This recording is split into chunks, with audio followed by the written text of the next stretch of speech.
Vibe blowing up the J, got the loud jumping at the bay. Everything I'm on slack. Everything I do is got the Benz jumping at the bay. Vibe blowing at my J, got the loud jumping at the bay. Everything I'm on slack. Maybe with the Brazilians, this would be the first. They wild, I think. I'm innocent. Bro, you hear that guy?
Boss up, nigga. What's going on, everybody? It is Coach Greg Adams back in here with another YouTube live stream. Shout out to the Coach Gang. And that's you. For being in here, being involved, and being active on this YouTube channel. And welcome back. Welcome back to the Wake Up Show. Part of the Free Agent Lifestyle podcast here on the Free Agent Lifestyle channel. You in here with the Bruce Wayne of this ish. The King of Kings, the King of Content, and the Speaker of Truth, yours truly, the Notorious One, a.k.a. Mr. Coach Alini, better known as the Prognosticator, Coach Stradamus. And you're in the Desert Storm bunker with none other than EWF. That is every woman's fantasy in the whole fucking show. I'm the CEO, Nigga of Fixes Binds, LLC. The unbinder, the undebatable, the undisputed best entertainment here on YouTube. You can call me Senor Gregorio Graybeard. The ladies love to call me Mr. Third Leg Greg. Your third leg was also just phenomenal. The man with no trabajo. I am the Mitch Slapper, the anointed one. Acknowledge me. The founding father of the After Pill. The junior college sociologist, the Morpheus of the mating matrix, the chocolated Confucius, the Black Moses, the deliverer, also known as the man that walks in the spirit of Elijah. I'm the man with more nicknames than anyone in the game, but in case you forget those names, just call me CGA. That is C God Allah. I be the 14-time demonetized champion of YouTube.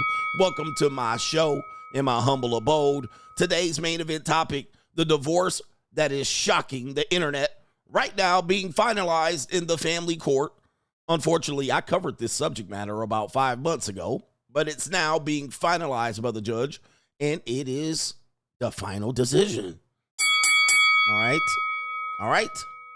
Iman Shumpert gets divorce great to kingdom come. All right. Yes, he does right there. He gets divorced. Great. To kingdom come. All right. The divorce is final. I actually had these details about a few months ago. And if you guys don't know, in the family court, it takes them a while to finalize and sign off on the final details.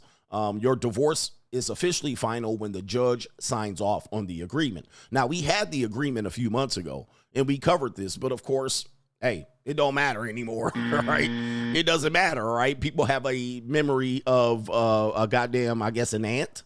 They have a short memory. So this is now circling the internet right now. Now that it's finalized, it's now hitting back on the internets, and people are seeing the final judgment of one former NBA basketball player, Iman Shumpert, and his one-time ex-wife. Her name is Teyana Taylor. She's pictured here right there. And yeah, for many, she's a many people's cup of tea. She definitely has a very good physique, or maybe had one, pumped out a baby or two. And now all of a sudden we have the praying mantis. All right. All of a sudden, the marriage will is undefeated. All of a sudden, the bait and switch is initialized. And apparently, there have been some rumors of some cheating going on. All right, there has been some cheating going on. And the rumors were apparently against him cheating on her. All right. And so what that happens is women get in they fee-fees, and then they're a bull in a china shop. All right. And then they start going and attacking funds. Now, this is an interesting thing. All right. A lot of times I remember when the divorce was going on, Iman Shumpert was like, hey, she's trying to take X, Y, and Z. I thought she was a strong and independent woman. I thought she had her own money. And the women were like, she don't need Iman Shumpert's money. She got her own money. All right. Sierra don't need Russell Wilson's money. She got her own money. Well, as you can see, when it comes down to it, when the shit hits the fan, yes, it is in fact that, yes, they do need your money. All right. And sometimes they do attack you. They're doing it to hurt you. They're doing it to go after you and say, I'm entitled to everything that I'm worth. All right. I got to get everything that I'm worth out of this. And then they start bickering about things that you're like, I thought you had your own money. You can get your own money, buy your own cars, buy your own houses, buy your own shit. But no, nope. All right. Nope. When it comes down to it, I don't care how much money you got and how much money she got. She's still going to try to divorce Grape you the kingdom come. Now, that's what happens here. This is why you can't believe all of these things here about, they're going to bring in 50-50. They got their own money. They don't need your money. Yes, they do need your own money. We got that coming up here as the main event. We also have a woman stabbed. All right, a woman stabbed. Now I got to cut during her live stream by a fan who was pissed off. All right. Now I got to cut All right, and I think she met the Undertaker. All right, unbelievable here. Oh, the humanity. Being a social media personality is not for the weak. All right, that IRL streaming is not for the weak. You talk about stream sniping. All right, we had a man that jumped out on a woman who was live streaming. I got to cut you. And he was irate, a monkey simp irate that I guess she didn't pay him back money. I guess he super chatted her and she didn't give the money back. All right, she did. Oh my goodness, Jesse Peterson, she dead. All right, you got to watch out. We got bitter baby mamas. We got women talking about they educated and they got college degrees and you niggas are stupid. I graduated from college with my bachelor's at 20 with a degree in communication sciences with an emphasis in. And we have an alleged video of a woman who is asking for child support from her baby daddy, but she's married to a man that makes enough money. All right. I got money. And apparently he's confronting her, the second husband. All right, or the second baby daddy is confronting the first baby mama. Why is she going after the first baby daddy for child support when they don't need it? All right, we got that. All right, and much, much more, but to contribute to today's show. $, the Notorious CGA on the Cash App, Venmo, Coach Greg Adams TV, PayPal, paypal.me/Coach Greg Adams. And that is near the top of the description box on the Free Agent Lifestyle channel. And you can super chat by clicking the link on the top of the live chat on the Free Agent Lifestyle channel. What a show this is going to be. All right, what a show this is going to be. And for some reason, I can't find okay, there it is right there. I couldn't find the tab. All right, I couldn't find the tab. All right, let's see here. Oh, we also have a story of a woman that had ran against her in high school, and she's going to explain how she got a train ran on her. We're going to thank her for her appearance on the show. All right, goodness gracious. And shout out to No Government Name. Reminder for the midges, the requirement of at least $10,000 with your full government name, face on camera, credit score, income, and zip code for CGA to allow you to be on his platform. Never forget, money talks, bullshit walks, and money make the world go round. 100%. There were some guys here. Drop the link. I know you guys are used to guys dropping the link on you guys. All right, but I'm not that guy. I'm not that guy. I'm not the drop the link guy. I've been on here eight years. Well, technically, 8 years. And I've never dropped. I think I dropped the link twice in 8 years. And that was because it was a woman. All right. And I told her to get her wig on. All right. But I don't drop the link, bro. I don't do shit like that. I know you watch, the Black Manosphere guys always dropping the link. All right. Black Manosphere content creators, they just want to argue and shit. All right. But that ain't me, bro. All right. I will never fucking drop the link. Nigga, hit me on the Cash App. A deposit of $5K. And when I roast your ass, send me the second half of the $5K. All right. I'm not that guy. All right. I'm not looking for a fight. I'm not looking to debate dusty, ashy elbow ass niggas and goofy ass nerdy white boys about this goofy shit we call the manosphere. All right. All right. Shout out to our brother, No Government Name. Question for the men.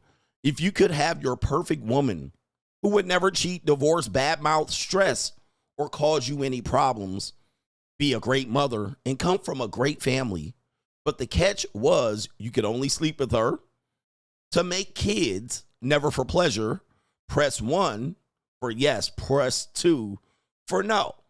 All right. Anyway, we got it. So basically you are not sleeping with her, but she's beautiful. All right. She's the best woman in the world, but you don't get to fuck her for pleasure. That sounds like a Mormon. All right. Anyway, definitely the Mormons. All right. That's what the Mormons do. All right. Anyway, the Mormons are irate right now, but the Mormons are actually silently clapping for me. Anesthesia Boss in New York. He says, you are being shadow banned like a mug. He says, I couldn't even find this live stream to save my life. Who's having problems finding a live stream? New world order. Okay. Who's having a problem finding these live streams? I actually tried to look my channel up based on the subject matter, and the shit didn't come up. I'm like, damn. I mean, I typed my channel name in there, and half of the shit that popped up was not even my channel. I'm like, damn. All right. That is crazy, man. All right, Urban Naturalist says, I had to cut my own father off. He kept crying about an imaginary foot on his neck. He says, I can't stomach these Mitch-ass ninjas anymore. Time to boss up. Thanks, coach. Better boss up, nigga. Yes, indeed. So the imaginary foot on his neck, is that the white man? All right, the white man is on us. The white man's trying to get us. All right, them boomers always, boomers kind of had a little bit of a reason to be scared of the white man. If you're Gen X, you don't have no reason. But these boomers still, to this day, the white man. Right? Hanging around a boomer, talking about white people. And here's the funny thing about the boomers. You know they the biggest Uncle Toms of all time. You know what I mean? They the biggest Uncle Toms. They'll talk about all this racism. They'll talk shit at the house. When they get to work, all right, they be doing their job. And they be doing their motherfucking job. All right, boomer pro-blacks. All right, them ninjas, man, in the imaginary world. All right, they be sitting around listening to Marvin Gaye. Father, Father. Listening to Marvin Gaye. All right, sitting around there. All right. Brother, brother, brother. These niggas, all right, with they Apple hat on or they flat Kango. Brother, brother, brother. They haven't moved on from last year. They haven't moved on from like 1974. All right, they still in 1974 when they couldn't get on buses and shit. You know what I mean? Where they could, they still traumatized for when they was kids and they couldn't go to the white school. You know, they still live in that year and shit. He said, All right, they still in the civil rights and shit. They still in the time where the police used to sick German shepherds on them and shit. They still there. They can remember that shit like yesterday. Or at least their father had it. All right, but, you know, we don't live in that time no more. You know? All right, but they also did a lot of cocaine and heroin at the same time. They was loaded on heroin, these boomer-ass pro-blacks. Loaded up on heroin at the same time the man trying to keep us down. See, the man was keeping us down. All right, and they still keeping us down, young brother, slick. Hey, cat, let me rap to you real quick, brother. All right, give me 5 on the black hand side. All right, say it loud. I'm back and I'm proud, ass nigga. Say it loud. I'm black and I'm proud. Say it loud. They doing the James Brown and shit. They doing the James Brown. They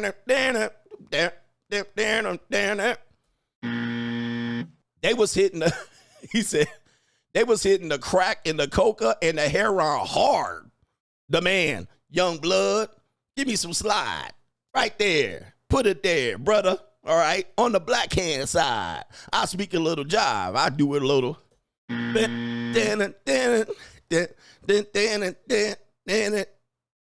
All right. Yeah. Woo-wee.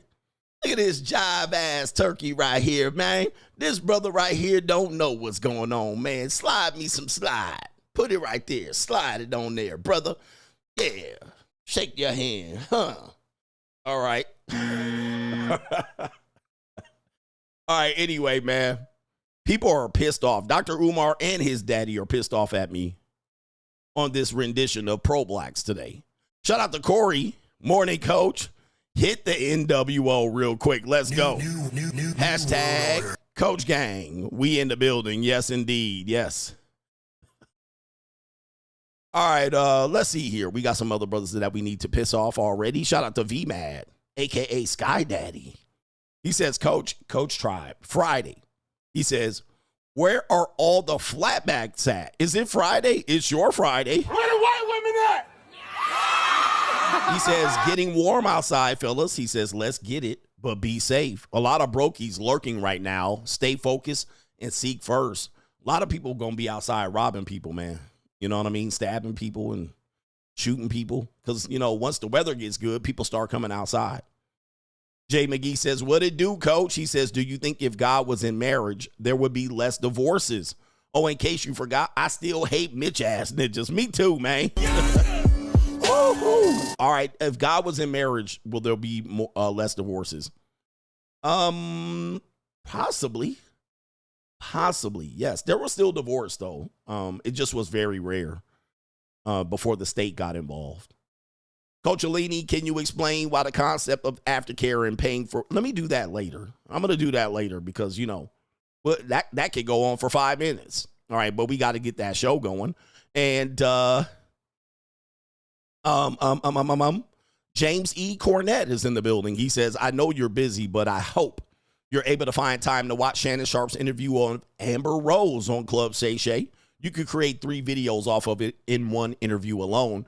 There's so many teachable moments from that interview that you could shed some light on.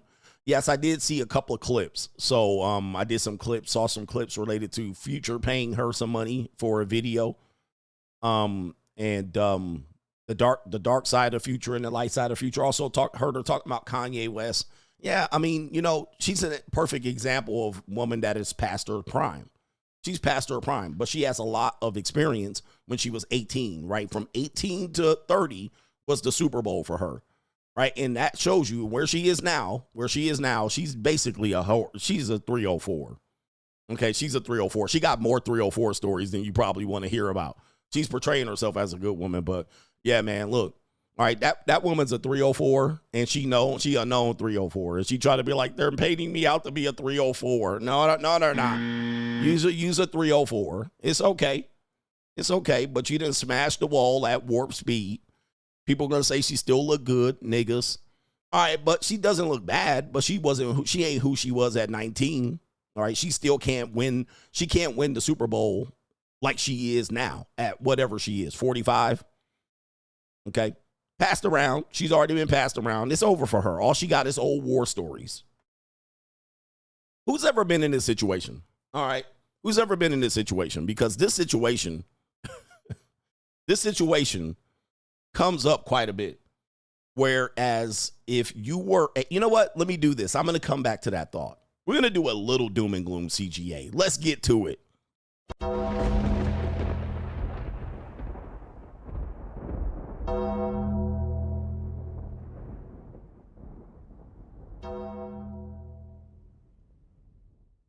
Doom and Gloom CGA, brought to you by the... All right, speaking of the New World Order, all right, who has ever heard of the family, the Rothschilds? I don't know if I'm going to be able to show this particular video here, but who knows about the Rothschilds? Yes. Essentially, they are the world's first family. All right, but it's kind of on the low. You're not supposed to know they're kind of running shit. You know what I mean? You're not supposed to know. You're supposed to think the president is running it and these guys are running it. They're running the show. You know what I mean? They're like, they know they're running the show. They still running it behind the scenes and shit. You know what I mean? It's like George Goros and New World Order. All right, they're the first family of the world. You know what I mean? Imagine if you say, what family runs the world? It's New World Order. All right, but I can't say it. I'm not going to say what race, what people. We know I can't say that. I can't say it. But if you go back and do your history, you'll know. Well, apparently a guy, you know, one of these guys that do these channels where they approach people and they say, oh, you have a nice car. How did you get it? Tell us how you became wealthy. Oh, you have a nice house. You have a nice watch.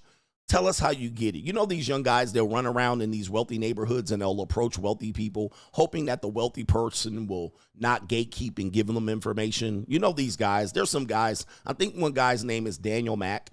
All right, they run up to guys, they stay on there on Rodeo Drive and hope people drive up. Now, some content creators are hiring these guys and saying, come to my house, you know, watch me in this car and then walk up to me and interview. Sometimes they get some great interviews. Sometimes they don't. All right. But they always get a bit of knowledge. Well, apparently, one of these Instagram people walked up to a family that looks familiar. All right. And he says right here, excuse me, ma'am, you have a $350,000 watch. How did you get that watch? Excuse me, ma'am. Excuse me. I love you, Richard Mill. What do you do for a living? I have a watch show. All right. Let's turn this mysterious music down right here. Oh, no. All right, look. New World Order. All right. Oh, man.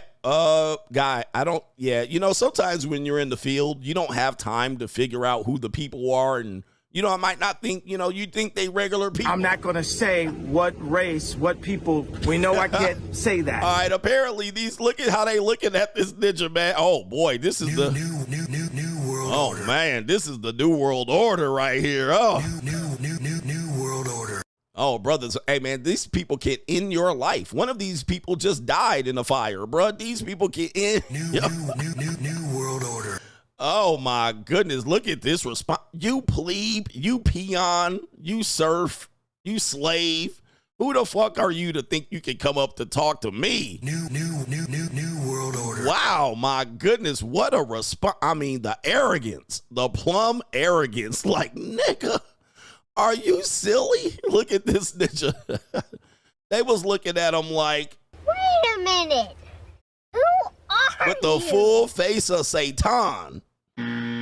With the full face of Satan. Look at that, boy. I'm telling you, man. Listen, we talk about money over here, but boy, oh boy, this is not the best money. Oh my goodness. New world order. Like, this is how if you walked up to the Queen of England and asked her, how did you get that crown?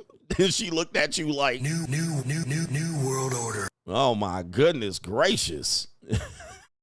Yeah.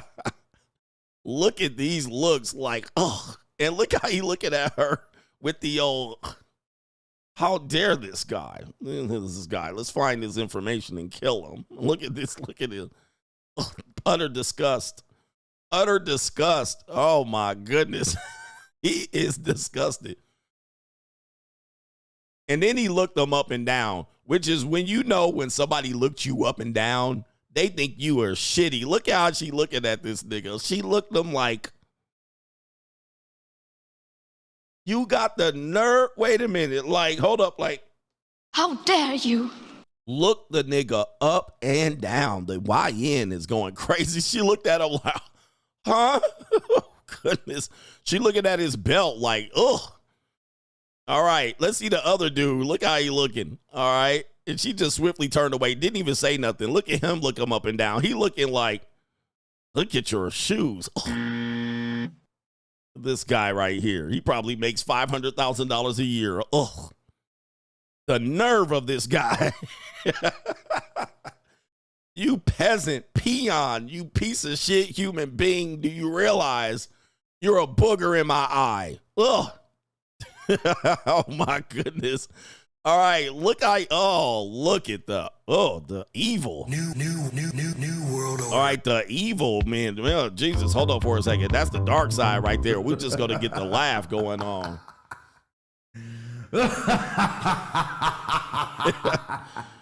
Oh my. Ugh. That's terrible look right there. Oh. New world order. And look how she looking. She looking. Well, I can't say too much. I ain't gonna say too much about these people because they'll make me disappear.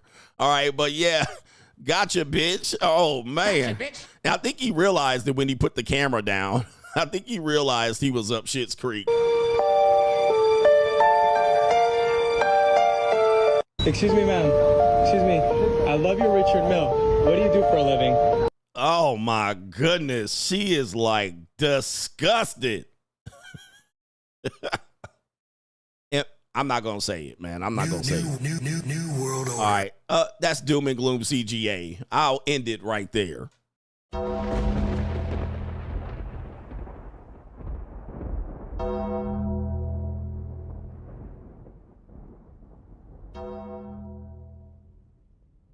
You got to be more careful, YouTubers. You got to do your research.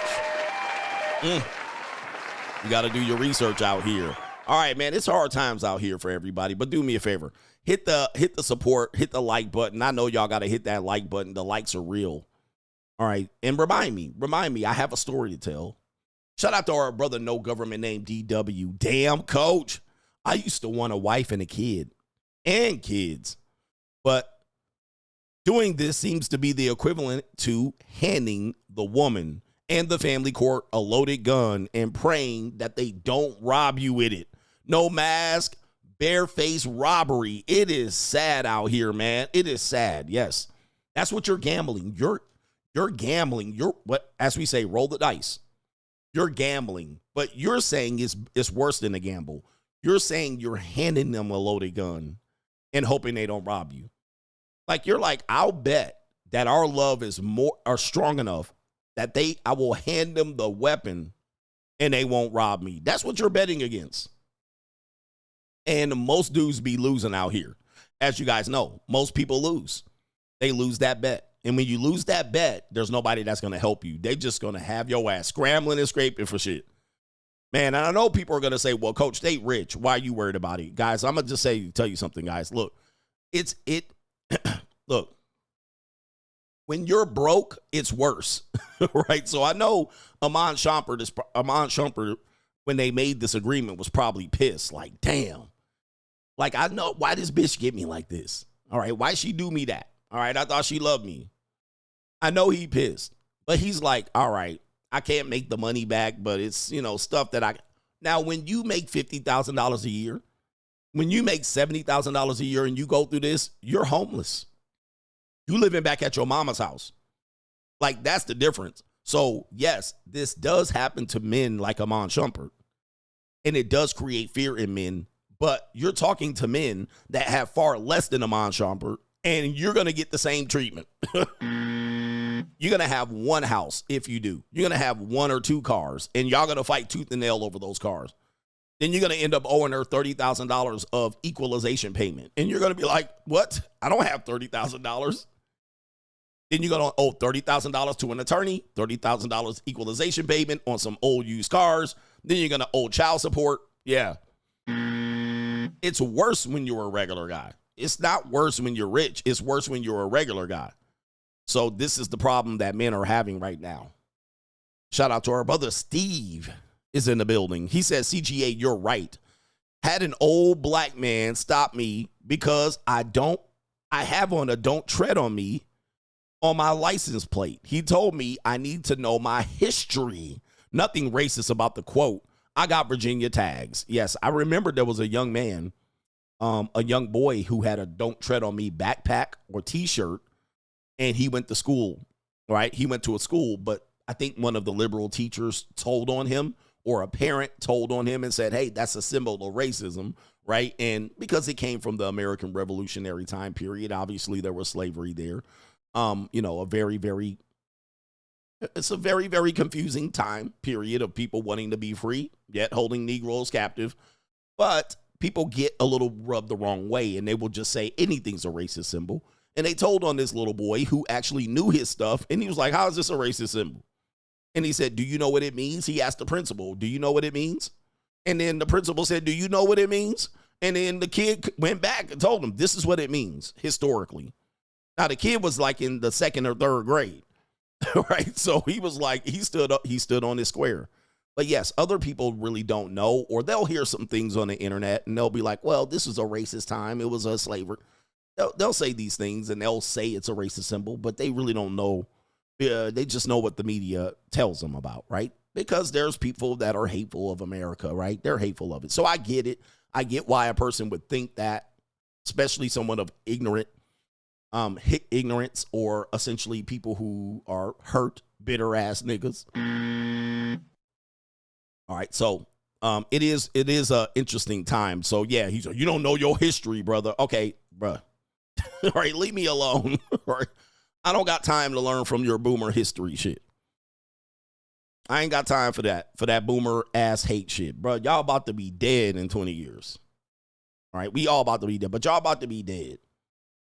All right, y'all not gonna be here to make the world a better place. Hey, boomers, you already fucked up the world, and you're not making it any better. All right, with all of your misinformation. All right, here we go, right here. But people, I tell you. All right, but let me see here. We do have some other people that I need to acknowledge. It is Miles Morrow says, if the Don ends income tax, he says, make him his own Mount Rushmore. Do you think he will actually New world order? Do you think he will actually end income tax? I mean, that would be pretty. That's going to be a pretty. I don't know what to tell you there. That's going to be a lofty goal, and it won't happen overnight, but it's going to, yeah. All right, it's going to be one of those things that go, oh, man. I'm interested to see how far he can get with that. But he's hell-bent on it. All right, he's hell-bent on it. I don't know if that will actually occur. But if he does end it, yes, he would definitely be on his own Mount Rushmore, or they will send his ass to the Daily Plaza. I hope they don't do either one of them. All right. Shout out to our brother Equalize CGA. I heard a song that reminded me of the free agent lifestyle. It's called I Am Not Locked Down by Triel or T-Real. I'm not sure which one it is, but that's how you spelled it. Shout out to you. Keep up the good work, CGA. Yes, indeed. I am not locked down. I am not in a prison. I am not in a prison. And we got our brother Triggerverse here. Good to see you. It's been a while. And he said Triggerverse had this to say. It's just loading up the screen. It said nothing. All right, so apparently PayPal is down for the count. We got Nikolai Volkov is in the building. Coach, did you see Vivica Fox just got a BBL at age 60? This is wild, Coach. The hyenas are out of control. Free agent lifestyle for life. I did see a video of that, so I was just like, some videos aren't even worth playing, so like it's too short. Like the videos are too short. Like it's like, how do I even... The video's 3 seconds. I'm like, okay, I can't show 3 seconds. All right, I needed to replayed or something, maybe with some commentary or something like that. But yeah, I couldn't show it because it was not worth covering, and you really couldn't see. It was you couldn't really see it. So I was like, I can't talk about it. But Vivica A. Fox is definitely the epitome of crash out after you hit the wall. A BBL at 60. Somebody wants it. Triggerverse, can we really be surprised by the Teyana Taylor divorce? She is super masculine. Sounds like Glorilla with a smoker's cough since she was on MTV's My Super Sweet 16. I didn't know she was on that show. But I'm not surprised that she's divorced. We're surprised at what happened in the divorce. And I don't think it's we. I think it's the rest of society. Rest of society. All right, society's surprised at this. They're like, wow. And it's mostly men who are surprised at it. Because Teyana Taylor, as you said, she's masculine. She presents masculine. She presents girl boss. She presents, I have all these businesses. And then you still have in the modern culture of the super independent married woman, girl boss, her going to the court and going traditional. All of a sudden, she's traditional. All of a sudden, she goes back. In this marriage, I have to get what I'm entitled to. That's what people are surprised at. What happened to all that girl boss and that girl boss shit? What happened? What happened to all of her? Well, she's a businesswoman. She doesn't need his money. Okay, we're going to see that if, God forbid, Russell Sierra get a divorce. You guys don't realize Russell Wilson, he's still playing football. He's a free agent right now. He is trying to latch on to a team. Normally, this is pretty much the end of his career. He had his chance in Pittsburgh, and he got replaced probably, not even 6 games in. Did he get replaced?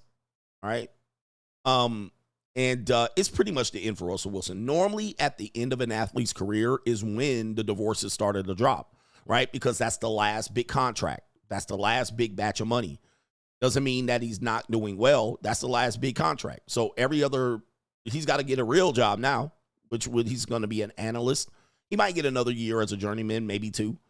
All right, the Raiders didn't pick him up, so it's pretty much the end. It's normally at the end of the career. So when the end of the career comes, that's when you see the fuzzy shit because he's at home more. The woman is like, hey, I'm not used to being you being home as much. If you're at home, you tend to be either needy or want things from your wife, want more sex, right? Want more interaction. You're trying to tell her why you're doing things. Why are you doing things like this? Why you're doing things like that?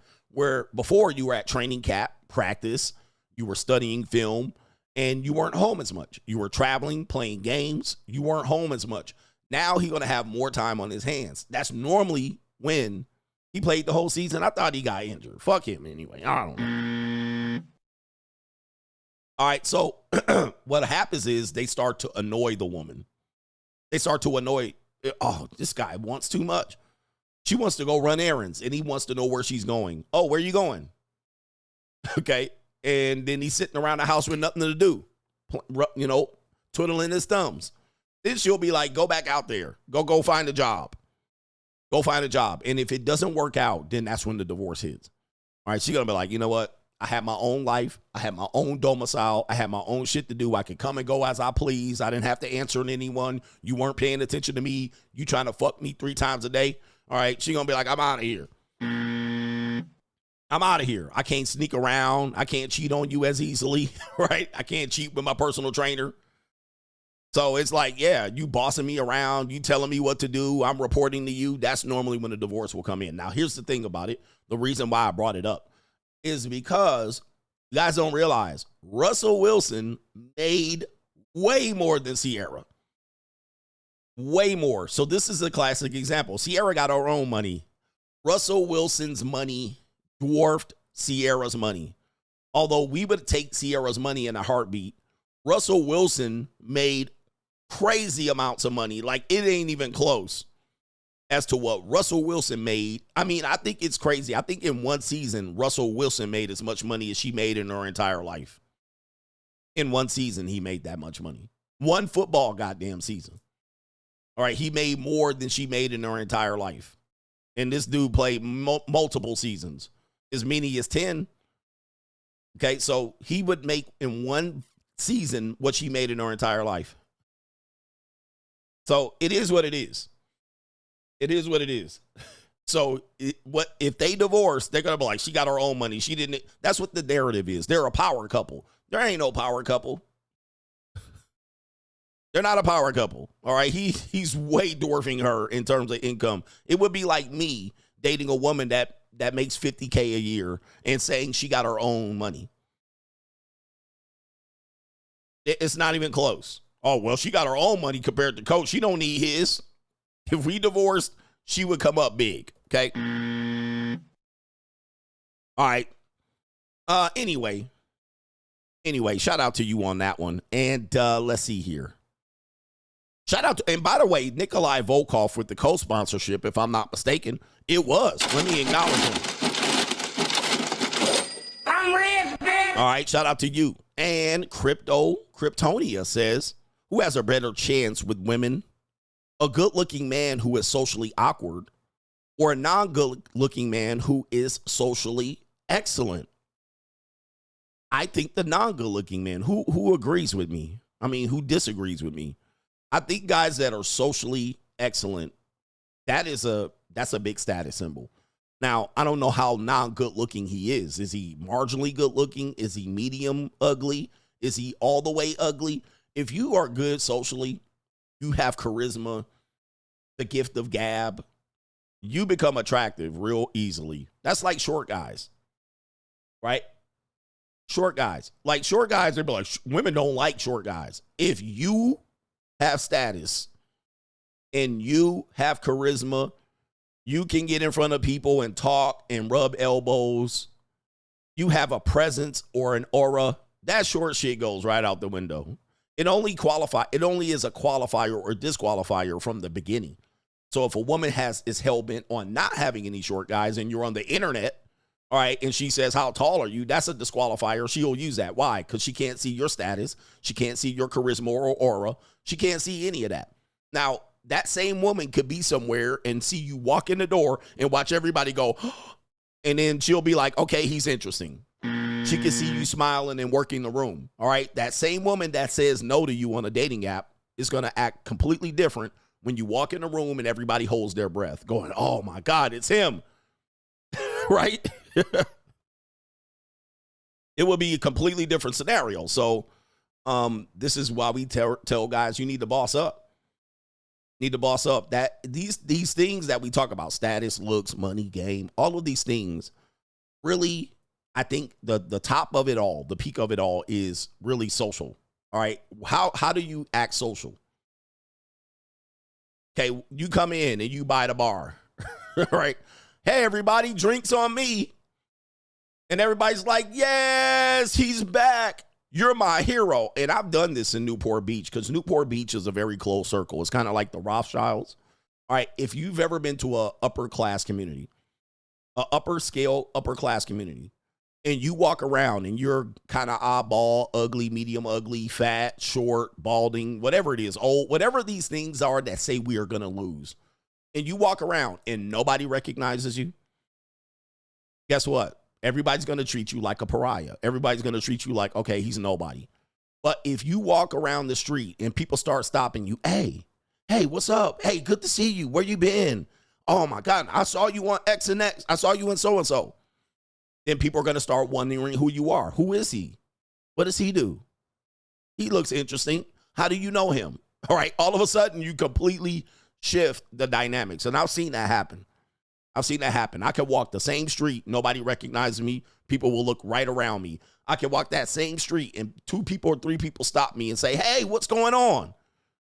Sit down right there. All right. A girl sit on your lap. It's a completely different thing. Now people looking. All right. All right. It is what it is. So, yeah, I mean, that's a great question for men right there.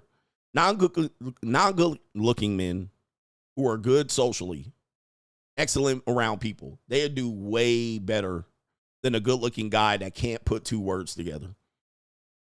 Okay? If you're a guy, and let's just say you're a guy and you look the part, 6 foot tall, bow tie, tuxedo, you walk in the door, the women are going to be, all right? They're going to be, guess what happens? Soon as that happens, guess what happens? All right, guess what happens? When he has to talk, and if he talks like an idiot and he starts stuttering, it ain't gonna work. It ain't gonna work. Okay, he starts stuttering and stammering, it's gone. All right, interesting. All right, this guy right here saying it didn't work with Floyd Mayweather. By the way, that was a skit.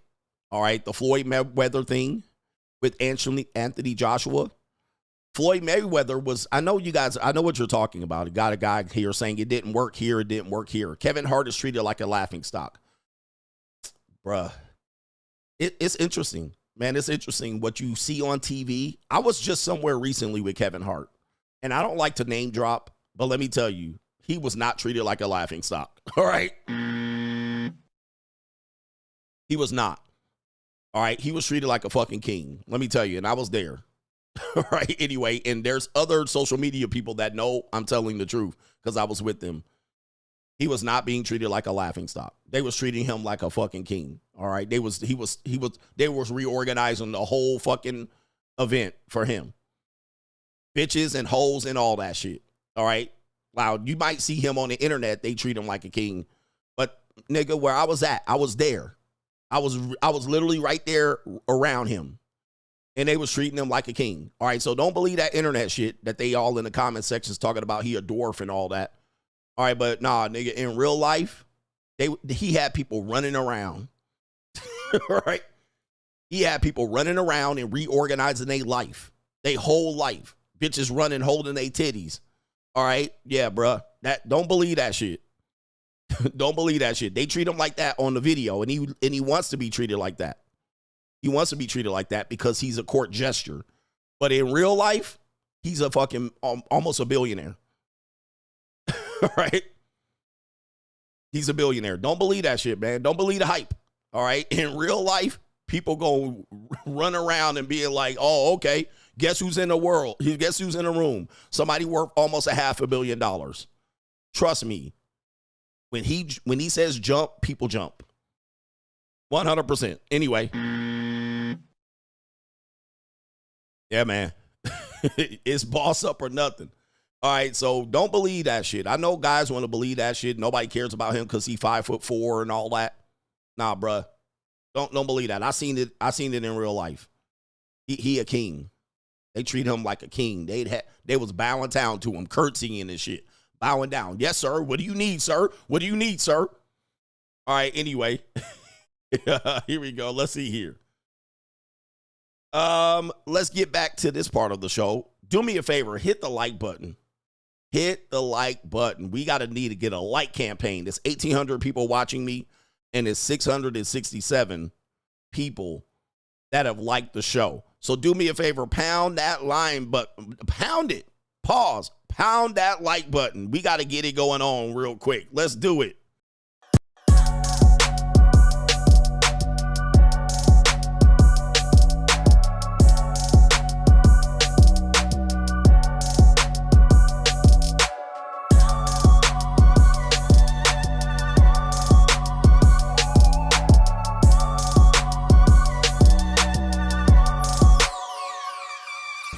The Money Mindset 2025. Join us if you are looking to elevate your mindset to the next level and get your financial information and game back to where it needs to be. This is the Blue Chip Mindset on steroids.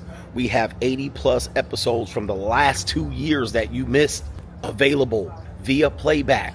You can get all of those episodes. Also, every live stream on Sunday night with all of our great contributors with subjects, cryptocurrency, investment, money 101, money 201. Also, if you're looking to become a social media content creator, this is the group for you. 2 times a month, we give you content creator information about how much money you can make via content creation. What are the most popular forms of content creation coming forward in the next few years, and how you can capitalize on an opportunity to be a content creator. Join patreon.com/Coach Greg Adams to find the Money Mindset link. Let's get our Blue Chip Mindset on. The window is still open. All right. All right. It's Straggle and Sniggle Theater. Like, ride with me if you ride with me, you can slide with me if you feel like 550 on the 5 sticky, come get high with me, that's a deal, right? Straggle and Sniggle Theater. Let's get some straggles. Let's get to some sniggles. All right, the first Straggle Sniggle Theater, we have rapper Lil Yachty on Straggle Sniggle Theater. Apparently, he was with a woman named Quilleen Blackwell. All right, my pop culture is absolutely shitty. I don't know who these people are, but it is what it is. I know who Lil Yachty is, but apparently Lil Yachty or Lil Yachty, yeah, he went based on everybody, and he went full no programming, all right? New world He broke order. his programming with this beautiful black woman who tried to shame him on some culture shit. And Lil Yachty said, man, I got big tricking money. I ain't got to be out here believing this bullshit. Let's hear what Lil Yachty had to say about 1, Black Lesbian Matters. Number 2, on how much money he's donated to these fake ass causes. And number 3, gay people of all people. All right, let's get it. Well, because I thought Lil Yachty was out there, but apparently he ain't. Let's play the video here, and that's a beautiful flat-backed woman. If she had a closed mouth, I might want to see her. But let's hear it. $1,000 on a trip to Disney once. How much have you spent on charitable causes this year? Let's start cooking these pancakes. If you didn't hear the question, that's a beautiful black woman, I'm going to tell you that. But she got a big mouth, all right? So I have to step out of it. But the question was, he once tricked, there was a story I covered. He tricked on this woman for Disneyland and he didn't get the punani. All right, so that was the question. Since you tricked on a woman to take her to Disneyland, how much have you spent on charitable causes? Which is a big issue for blacks because they always say, how much have you given back? How much have you given back? All right, so the give back question. How much have you given back to have it wasted by Jesse Jackson? All right, so let's see him scrambling and scraping here. This year technically just started, so this year, I mean, like, it's hard to. What about last year? Well, last year, you know, it's hard to gauge. All right. So what about the year before last year? Oh, well, that year, that's a good year. Yeah, it's just blurry. I'll be doing so much. BLM? Since you want to be so black powered? BLM is a scam. Clip that. Send it to the fucking news. BLM was literally a scam. They had bought mansions and. You probably wouldn't know anything about it because you don't care about black people. Oh my goodness, get him. Get him, sir. Hey, Lil Yachty, shout out to you. Let's go. Get him. All right, he said BLM was a scam. Get him, sir. Gotcha, bitch. Hey, this is a guy, he ain't scared because he with the tricking. All right, he can get a girl like that any day of the week. Shout out to Lil Yachty. New Tell him BLM was a scam. And of course, I saw in the comment section the pro-blacks, well, the movement was real, but the organization, nah. I don't want to hear that bullshit. The movement was real. The statement was real, but the organization, nah. Bruh, I don't know how y'all separate the statement and the movement and the goddamn organization. Well, it was what movement? Hey, why do y'all always want to have movements? We have a movement going on. All right, there wasn't a movement. It was a scam from top to motherfucking bottom, and y'all participated in it. Y'all was donating money. Y'all was out there throwing bricks. Y'all was out there keep hope alive and no justice, no peace. Y'all was out there rioting in the summer of 2020, the summer of love. Y'all was out there burning down Wendy's and AutoZone and motherfucking Chick-fil-A. There's no movement. There was no movement. What a movement had a crescendo, an ending, a purpose, which y'all's crescendo was Joe Biden being elected. And y'all was dancing in the street in the tribal circle. There was no fucking movement. All right, there was no movement. There was no organization, which was a scam. All right, that's it. All right, and he exposed it right there. And she said, clip that. What did she mean by that? Okay, clip it because we know this is going to be controversial, and we're just going to call him Uncle Tom. Okay? All right. All right, so there it is right there. There was a movement that you donated to, and them bitches ran off with your money. All right. Gotta get my bag and run. There was no movement. All right, there was none. The movement was somebody saying it's a bowel movement. There was no fucking movement. All right, where's the movement now? And what did it result in? All right, so Lil Yachty with the triggering moment right here. BLM was a scam, and it was. All right, to this day. Follow black I do care about black people. Look at my chocolate. Yeah, I see that chocolate, baby. You're mad. It's a disguise. Oh. You're mad. He said it's a disguise. I'm literally the most pro-black person in this room. Because you have an all-white staff? Oh, my goodness. Jesus. Pop, pop, cut, cut, cut. Skitty, keep, pop, pop. And a pop, pop, boom. Damn. Lil Yachty, all right? Lil Yachty. Gotcha, bitch. Lil Yachty. Oof. He killing her. Gotcha, bitch. I'm literally the most pro-black woman in this room, she says. And he said, you got an all-white staff. Pop, pop, cut, cut, cut. Skitty, keep, pop, pop. And a pop, pop, boom.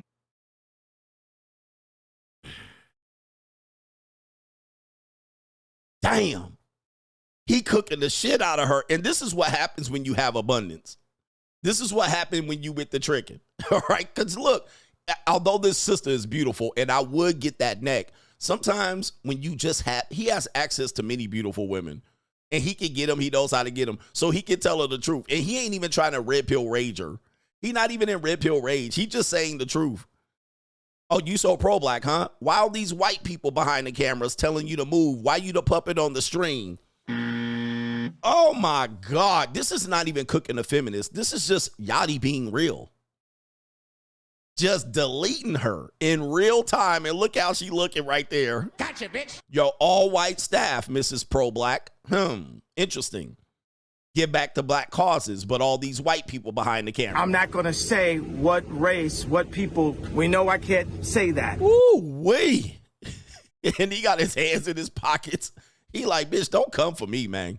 With these, but because basically she's giving him bot comments, right? We talked about a bot.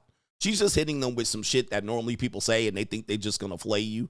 And then when you're in a rhythm, when you're in your frame, it doesn't flay you. You just hitting her back with some obvious shit. Oh, so who's all these white people? Here we go right here. They're not whites. They're POC. Thank you. But don't laugh. I do have a gay, so I also am gay. Shout out to Lil Yachty. All right. So she said they're not white. They're not white. They're POC, aka people of color. What? So she tried to pass off them white people as people of color. Oh, interesting. And then the gay dude says, "I'm gay. Hey, yo, chill, I have a gay." son. Hey, and then Yachty said, "I have a gay working for me too." Hey, yo, chill, son. Hey, yo. I got a gay. All right. So, and then he basically like, bruh, don't hit me with this virtue signaling shit. All right. I got a gay working for me too. I got white people and you know who is shit. I got everything you got. So Miss Pro Black, go ahead and sit down with your hiring DEI ass. He says, and then she said, gay? Well, but here's the thing. The guy, why didn't she say a gay when the guy said, I'm gay? Because she said, and he says, and I'm gay. And she said, see, I'm diverse. And then he's like, I got a gay too. Hey, yo, chill, son. Hey, yo. And then she got offended. What do you mean a gay? All right. How dare you? That was your reading rainbow had to open his mouth. So this is the liberal saying their shit to make it, you drop your defenses. I'm such a good person. And then when you use it against them, they're like, offended. How dare you? All right. Shout out to Lil Yachty for the skitty pop of that liberal chocolate sister. I loved it. Every bit of it. All right, we also have right here Rachel Riz on Straggle and Sniggle Theater. We have a Ling here, and that is a fine Ling. We got some fine women on the show today. And we have Ricky Tan says, I'm confessing my feelings to my best friend. Okay, so he's going to confess his feelings to his best female friend. We listen and we don't judge. Okay, I'll go first. So since we've been filming videos together, I've actually had a crush on you this entire time. No. Why'd you say that? Ew. Oh, You're no. making it weird. Oh, Jesus Christ. Oh. Damn. All right. That's cold-blooded work right there, man. I thought we listened and we don't judge. All right. I thought we listened and we don't judge. All right. What happened? Here's William. Oh, not William here. Williams, take it easy, sir. I thought we were listening and we don't judge. All right. We listen and we don't judge is for hoes. All right. That's what hoes do. They actually want you to listen to their hoe shit and then they don't want you to judge them. All right. But yeah, sir, I think she's out of there. And you gave her the ick. There goes your friendship. All right. You were special friends. All right. So much for all of that work you put in and all of that time you put in. All right. But I can fold her up for maybe about $600. Yes, indeed. Oh, no. We listen and we don't judge. Okay, I'll go first.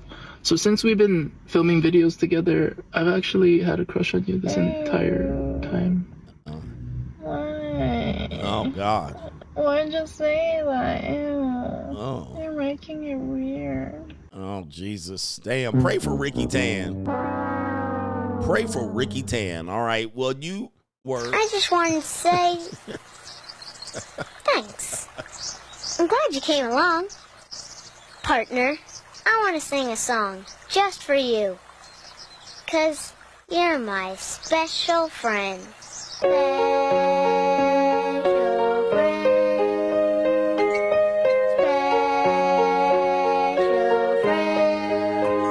You're my special friend. I thought we listen and we don't judge here. That was judging, ma'am. They can't even keep their own rules up for their game. All right, Megamind is back. I've seen this woman before. I remember that forehead. I remember that forehead. I remember that part. All right, apparently she has something to say about a situation where some brothers went to a dating event, and they didn't like her because she was black. All right, and let's see how she felt about this. Megamind, hit it. I think I'm gonna get hate for this, but whatever. I approached a black man this week at like a dating event, and he was not interested in me, and that by itself is like not a great story, right? I tried to shoot my shot, he was not interested, I moved on. But immediately after I walked away from this man, he went up to a group of 5 white women and he introduced himself to all of them. And then I kind of observed out of like the corner of my eye for the rest of the evening, this man was only going up and talking to different white women. Later that night, another very attractive black man came in, the exact same thing, only talked to the white women that were in the room. There were maybe 6 or 7 black women throughout. And I could tell, I would look over at the black women occasionally, they would be looking, we would all be observing the same thing. We're all thinking the same thing, right? And as someone who has reviewed a bunch of different like dating events, I have seen this play out so many times where you walk into a room, the black women are looking for other black men and the black men are not looking for black women. Unless the host of the event is like a black person or a person of color. And as much as I say that I am going to start dating outside my race, my mind, whenever I walk into like an event space for dating, my mind will automatically do a little scan for black men. Now, obviously, there are a ton of black men who love black women. I'm not saying that. I'm saying in the event spaces that I have been to that are predominantly white people, the handful of black men that are at those events are not looking for black women. Where the white women at? Yeah. Hey, where the white women at? All right, this is easy math, man. Hey, where the white women at? This is easy to figure out. Where the white women at? All right, listen. Hey, let me just tell you, man. Listen. I'm gonna break down the math for you, but first, we have to let you guys know. Water. Hey. Women love my skis. Hey. Let's go. When I die, I'ma go to Snow Bunny Heaven. Hey. Let's go.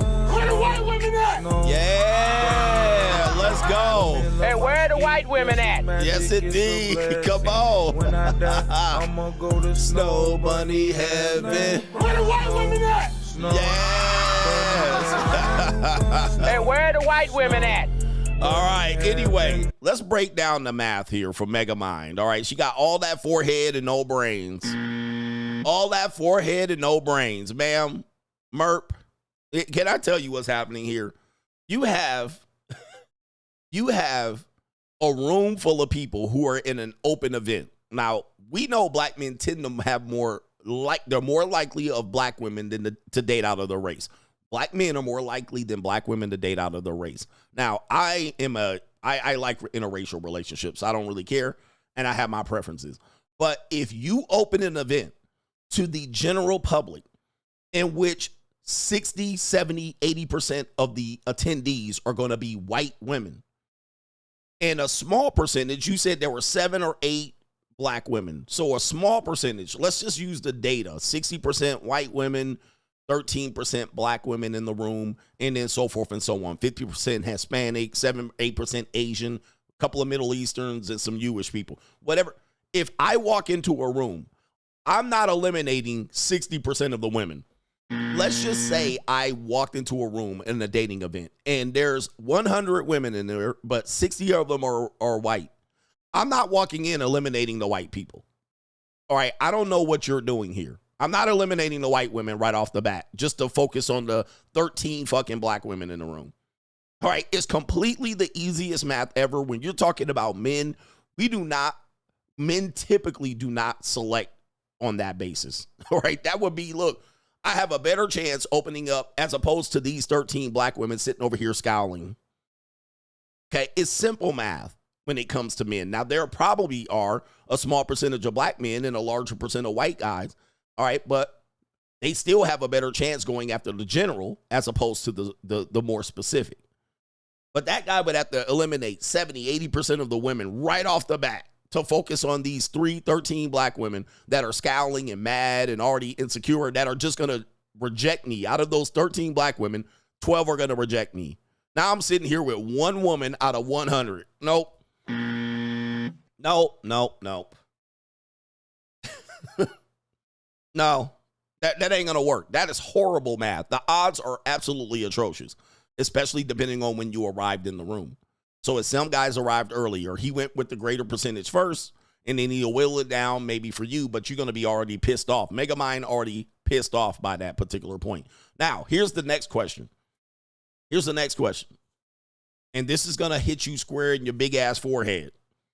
This is going to hit you square in your forehead. Do you find it odd that of those men that were in that room, that almost all of the attention were going to the non-black women? None of the white men were coming over there. Because it appears that you were too busy looking at what the black men were doing as opposed to having conversation with the available public of other men. Why weren't the white men talking to you? Now, that is another question. Don't blame the black men, okay? Because in an open event, why aren't the white guys talking to you? Hold on.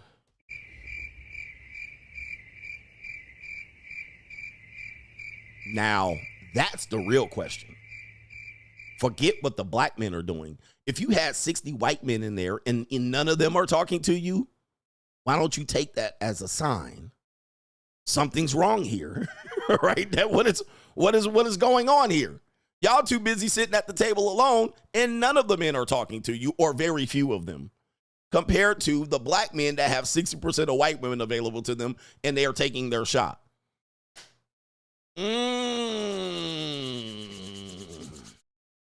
Megamind, do the math on that. Do the math on that. Could it possibly be a character flaw that you could look to rehab? She looks like a wonderful woman. I mean, her face is beginning in the middle of her face. I mean, my face doesn't begin in the middle of my face. It's somewhere at the, maybe it does. I have no idea. All right. But the marketplace is the marketplace. You can't be mad at the marketplace. Maybe you can make some slight adjustments. Maybe go into only black events, possibly only black events, and you're going to see no black men in there. All right, but ask my question as to why you're mad at the small percentage of black men. I would be madder that the greater percentage of men in the room in general were avoiding you. All right, but that's just me. And last one on Straggle and Sniggle Theater, it really is a tough time out here for women of all ages. The buying season is here. I'm in a bind. It's Get 'em Daddy season.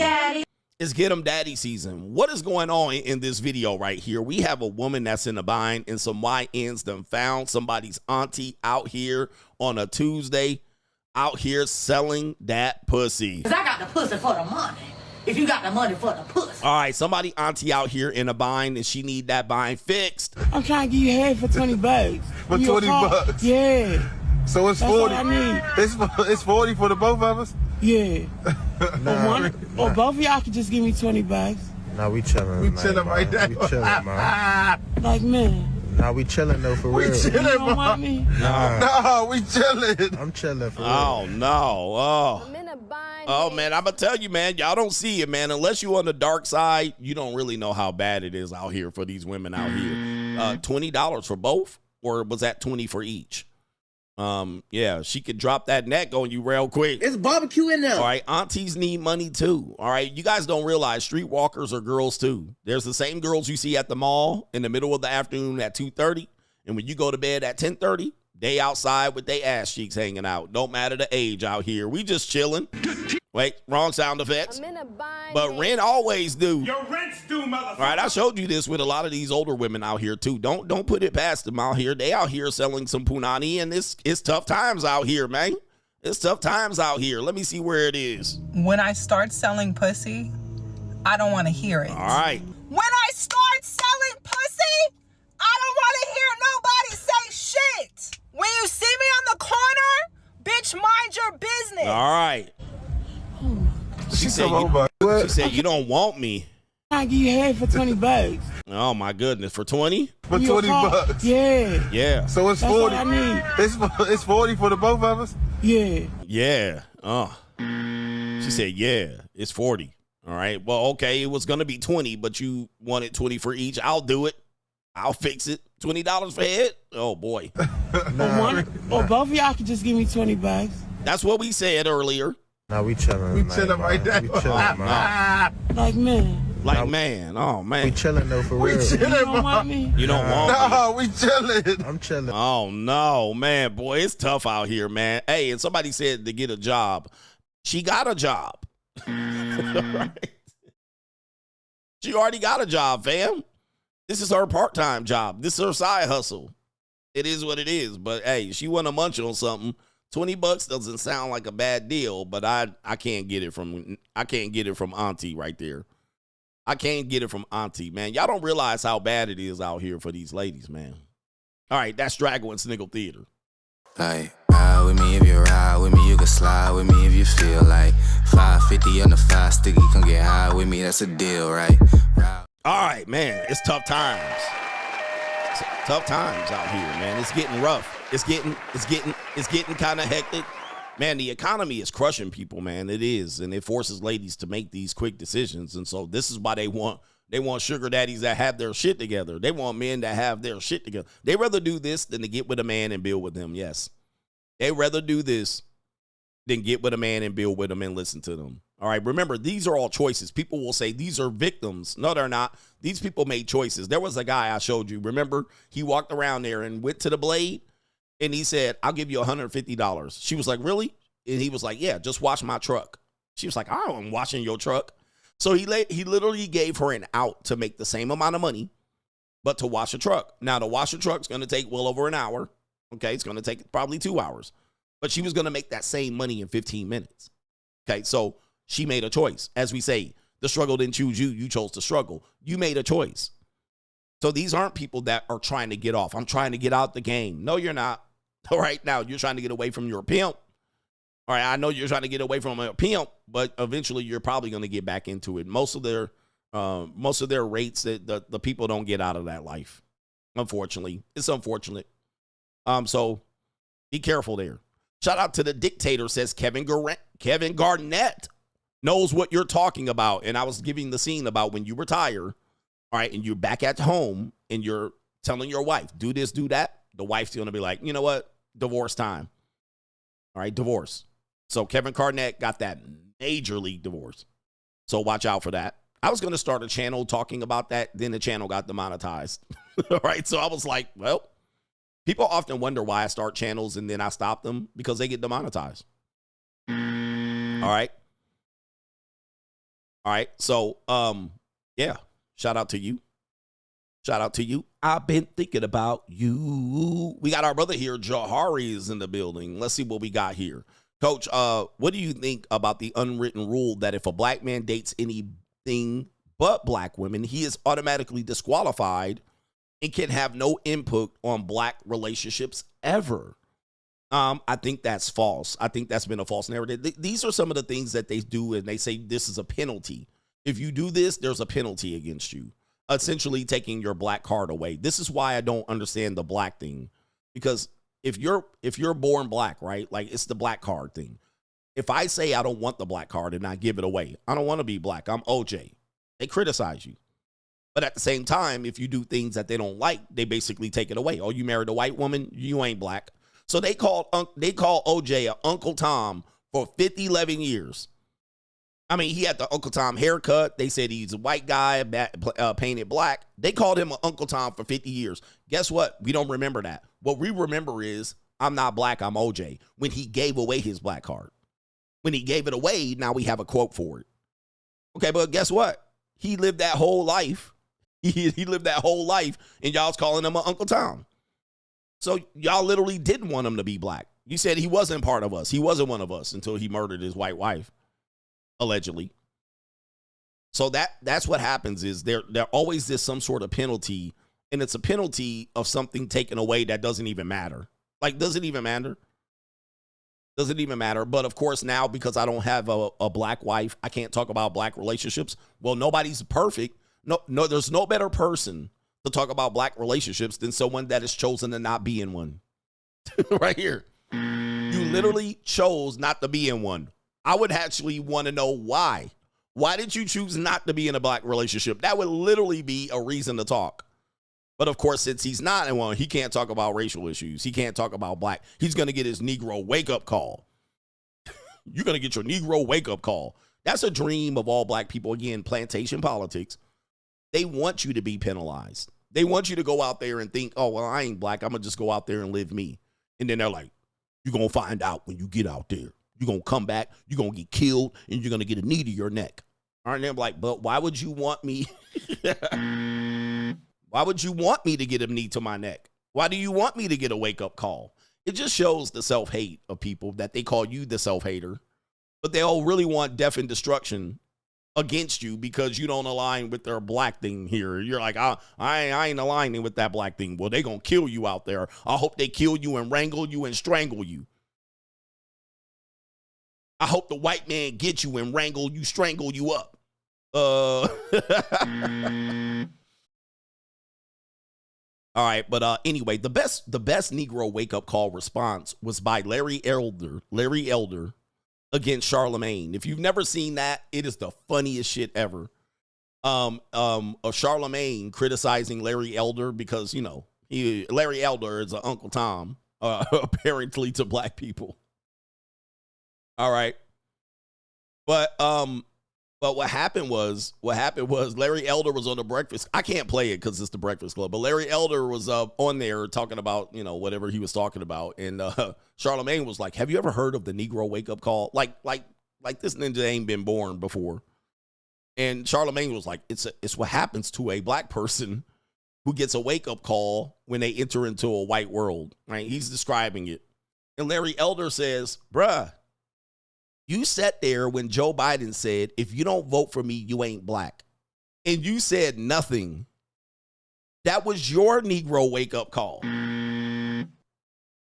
Charlemagne was like, oops. He was like, that was literally, you're telling me about a Negro wake-up call.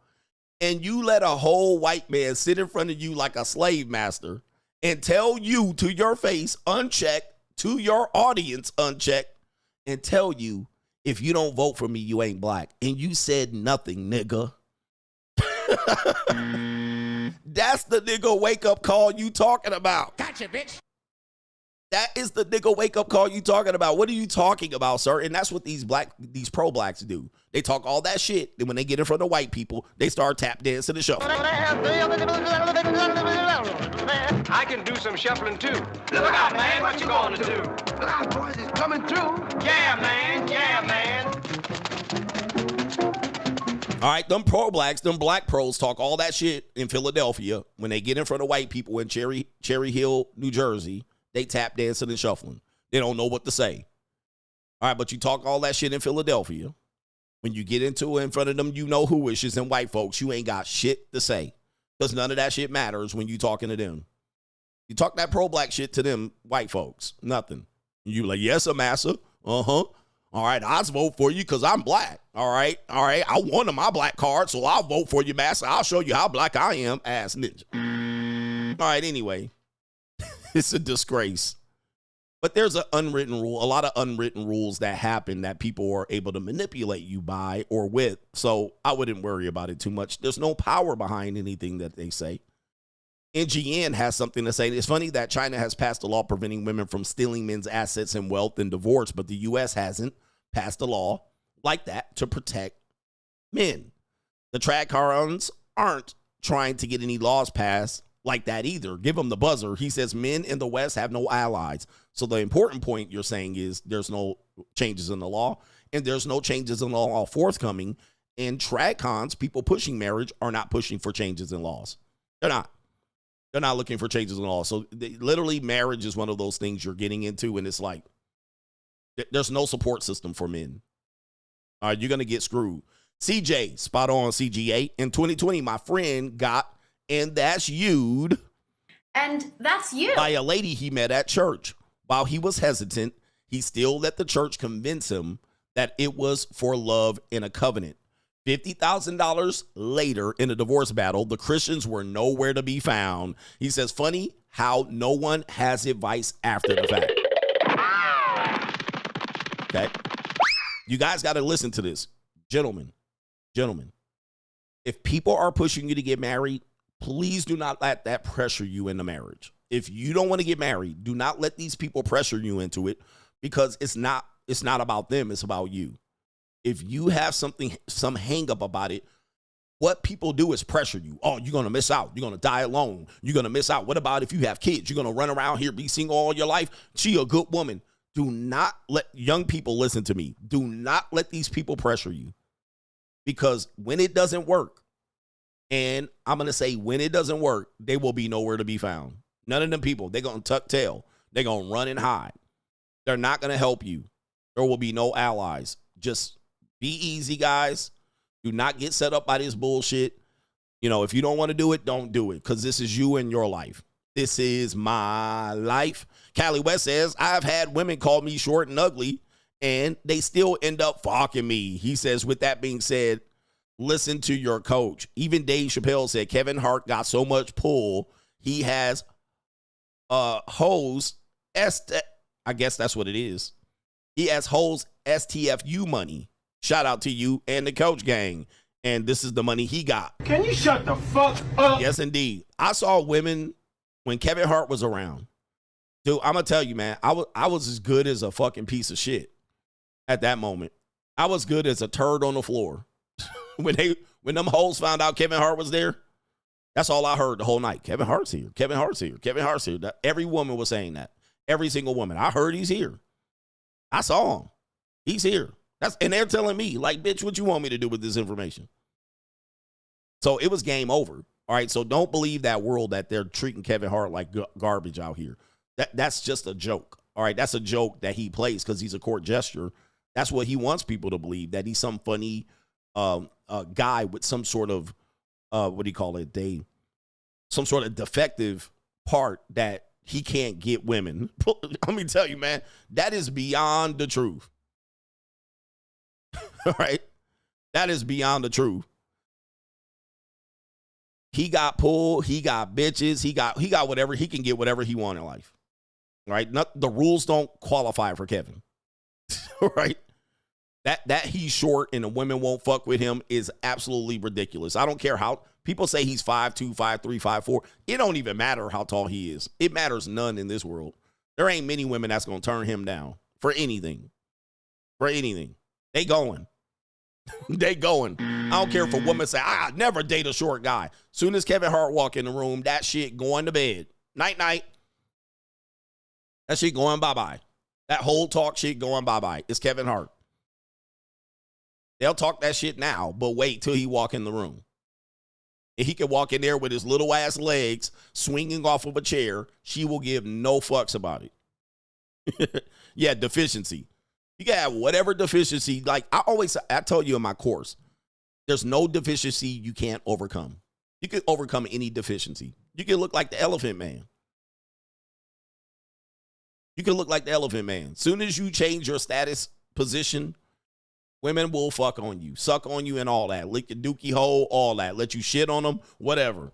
They'll marry you. They'll do all of that shit. They'll skip and let you fuck on the first date. Skip the line. Don't believe that shit, man.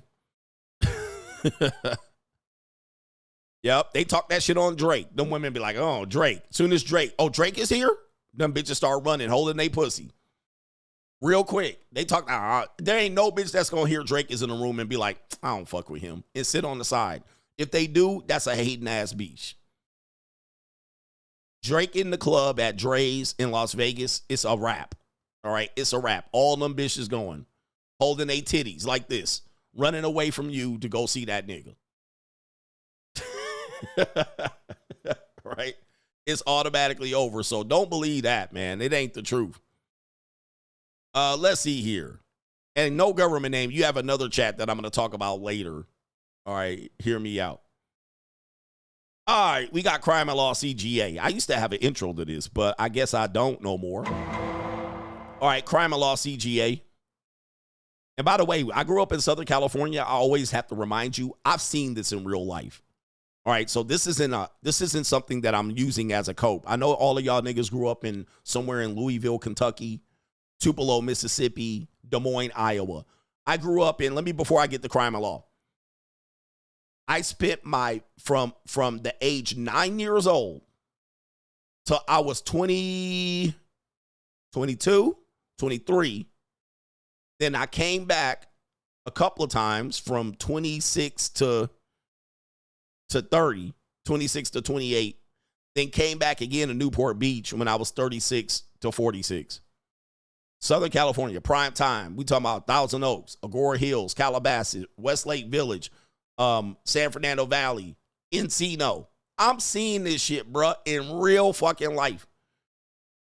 Women will talk about what they won't date until somebody of status walks in the room. All right, and them rules go bye-bye. It go right down the toilet. Right? Right down the toilet. Them bitches get brand new when status walks in the room. Okay, and all of these niggas telling you from places like Reno, Nevada, and motherfucking Calgary, Canada, telling you about life. I'm like, man, I was in the trenches. I'm in the trenches, learning and getting fucking hit over the head. All these niggas telling you about Game and Mouthpiece from Cincinnati, Milwaukee. This shit don't fly when you get to Dallas, Houston, New Orleans, Los Angeles, San Diego, Miami, New York. This shit don't fly. You somewhere in motherfucking Boise telling me about game, and you in Calgary telling me about game in Edmonton. Get the fuck out of here, bruh. Wait till you get to a big pond and you a little fish. Okay, you a little fish. Wait till you get out there and you got to learn how to operate amongst men of status and wealth. All right, it's a whole different, money don't matter. Have you been around money? Have you been around bitches and money? Tell me. Have you been around money? You ain't been around no money in Calgary. Have you been around motherfuckers celebrities? I've been around celebrities. They walk in the room, take the whole air out of the room. Yo ho ain't even looking at you no more. They looking around. It's a whole fucking shit show. Right? Have you been anywhere? And I grew up in these trenches when Los Angeles was the spot. Now, LA ain't the spot no more. It's a bunch of left-handed, limp-wristed Duke shooter and pooter intruders. LA has been, I was in LA at the time. We had this is when I'm an adult. I'm an emerging adult. We had the Raiders, the Rams, the Lakers, okay, the motherfucking Clippers, UCLA basketball, USC football. That's just the sports. That's just the sports teams. The Dodgers, the Angels, right? Nigga, we had that was the sports teams. The Kings, the Anaheim Ducks. Like, this is me, and it's like, oh shit, that's just the motherfucking sports stars that live there. Not to mention the retired sports stars. Then let's talk about the actors, the rappers, the R&B singers, the country singers. Nigga, I'm in the same spot as all of these people, bruh. The producers, the wannabe actors, the child actors, man, I'm in there in the motherfucking spot. Like, God. And I'm 18 years old, 19, 20, 20, 21, 22, trying to park my Honda Civic in the valet And these niggas running up, retired athletes running around here with Rolls Royces pulling up. Fuck. Nigga talking about game. Like, what? What game? In LA, there was no game. Nigga, you couldn't even open your mouth, bruh. Couldn't even get your mouth open. You couldn't even fix your mouth. When you run to some spot, bars, nightclubs, and all the shit, and they just telling me about game. Come on, bruh. Stop. All right? Everybody was a celebrity or next to a celebrity. My brother, a producer for Dr. Dre. I mean, it was rough coming up. So when niggas tell me about game, I'm like, man, what? Right? I'm in Newport Beach. Everybody got money around there. It's big bank, take little bank. Okay, you running around here thinking you about to run around the nightclub picking up girls. Niggas got, dude, whoever remembered, there was this, I can't remember the name of the place. You used to walk outside, and they had now I do this now. All right, I do this now. I'm able to do this now. They used to walk into the club, and right there at the front door, it was at a hotel. It was at a hotel, big-ass nightclub at this hotel. And there was a VIP. You basically valet your car, and they call it park it up top. I know this now because I have cars that can do this.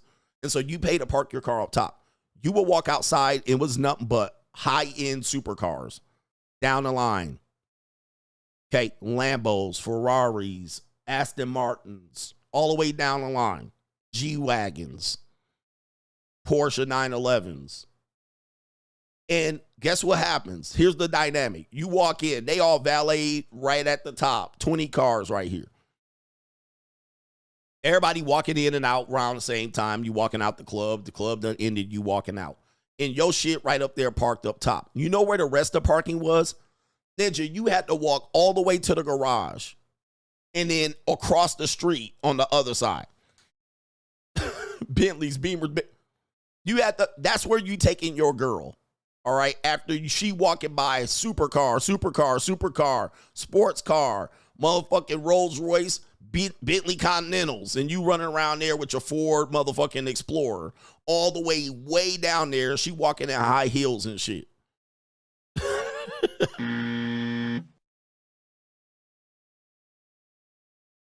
And she looking at everybody else and all the bitches. And guess what? When I tell you, the high-end bitches was with the dudes with the car parked on top. The low-end bitches was walking to the parking lot. And that's who we was walking out there, parking lot, pimping in the parking lot. Okay? And that shit was way downtown. It was like way over there. You had to walk, bitches stumbling. It's cold outside, and you trying to run game outside the hotel. You getting cooked. Bitches looking at you like, who are you? Who the fuck are you? That's how they looking at you. If your shit wasn't parked up there and you parked way down there, wait till she see my motherfucking BMW 3 Series. Okay. She gonna really be impressed at the end of the night. All right. Anyway. There's levels to this shit when you talk about life. So if you talk about life in Milwaukee, okay, yeah, in Milwaukee, all you need is a little bit of game. You could be a nobody, go to a motherfucking tavern in Milwaukee, and you can clean house with strags. All right, but when you get into the big boy game and the big boy life, and you leave that little ass pond, that podunk town, and you go to a big city, it's a whole different ball game. You leave Cincinnati, you leave Charlotte, you leave Calgary, all right? You leave Reno, and you come to Las Vegas. We're talking about a whole different category. It's a whole different life, and I ain't trying to scare y'all. But you leave these little podunk towns and you go to a big town. That mouthpiece shit, you won't even get to open your mouth. You don't even get to open your mouth sideways. And guess what'll happen? These guys will say, this ruined the nightclub. What? Sections. Let me guess. You couldn't get a section. Okay, let me guess. You're mad because they got a section. And they got bitches in the section drinking. They got a cabana. They got VIP. So you don't have VIP. You don't have a section. You ain't got bitches. And you don't pop bottles. And that's where the hoes are. And that's where they want to be. And you over there trying to run your cheap ass mouth with your 2-drink minimum. And you mad that nobody dancing on the dance floor no more. Okay, I got it. See, there's levels to this shit. How about either step your game up or stop going to these places? Because that mouthpiece shit ain't ever going to work for you no more. Not at their sections. Bitches want to be in the section drinking drinks. All right. That's where they want to be at. That's where they want to be at. And if they ain't in there and you ain't in there and you walking up to them with your hot ass breath, it's not going to work very well for you anymore. You're going to think it's messed up. I get it. I'm the same way. That's why I don't go up in there. Right? But if you've ever had a cabana at a day party, if you've ever have a cabana or a VIP section, you will realize why bitches want to be over there. Right? They want to be up there taking selfies. They want to be up there not in the mix. They don't want to be in there with people stepping on toes. They want to be in there schmoozing. They want to be in there comfortable. They want to be in there drinking free alcohol. Okay? Because you over there won't buy them a drink. You just want to talk to them. Over here, they get free alcohol. It's one of those things where it's a tough conversation. So when you start asking me stuff, I say, where are you from? You say you're from Milwaukee. Okay. Let's have a conversation. I know about Milwaukee. Let's have a conversation. When you say you're in San Diego, I'm going to tell you, okay, it's a different ball game. You're in San Diego. What you do in Milwaukee is not going to work in San Diego. It's a whole different life. Right? That shit where you're walking and catching the bus and catching the Uber is not going to work. Same thing in New York. You're able to run around town with no car, perpetrating like you got it big, and you're coming from somewhere in Harlem, and you get on a train like everybody else, and then you can perpetrate like your game is going to be more effective because you're not demonstrating that you're a poverty pimp. So nobody knows you ain't got no car. But at the end of the day, when you just walking around the street, but some bitches on a rooftop bar and you can't get in, you in a different ball game. You can't perpetrate no more. You on the floor. You outside walking around picking up bitches like you picking up like a crackhead looking for crack at the bottom of the street. But at the end of the day, she was just up at the rooftop bar. She was at the rooftop bar. Nigga, was you up there? Nope. You wasn't up there. You wasn't up there. And she gonna know that from the rip. Oh, this nigga out here poverty pimping. Parking lot pimping. Do you have access to this? No, you don't. You don't have access to the 60th floor. I do. You didn't have access. Why ain't you up there picking up bitches up there? All right, anyway. All right, anyway. Anyway, there's levels to this shit, really. All right, but anybody telling you game is it? There is game, but when I say game, I'm talking about this sense that you're cold approaching and you're going to talk your way into some punani. That's really scavenger activity. Scavenger activity. I'm just telling you right now. This is only going to work on dusty broke bitches at best. All right, that are going absolutely nowhere themselves. When you start stepping up as a man, and you should, as you age up, you should start stepping it up. If you're still stuck dressing like Jules Santana in 2004 and you're 45 years old, you have not stepped up. Mentally or physically, you're stuck in a time warp. You need to start stepping up and elevating your game. Put some nice shit on. Put some slippery shoes on and get on out there and get away from the club scene and go to a lounge. All right? You should be doing that as you age up and step up. If you're still at 40, still doing this street shit, you're a little too old. You're not stepping it up. You're stuck. As you start stepping it up, you will realize the rules change. You're still going to need some game, but it's not going to be the number one thing you lean on. You're still going to need it. You're still going to need to talk and what to say, but thinking you're just going to do what? I'm going to grab bitches off the street and get her to fuck in a day or two. This is still going to be low-class shit, low-class behavior. The only exception to this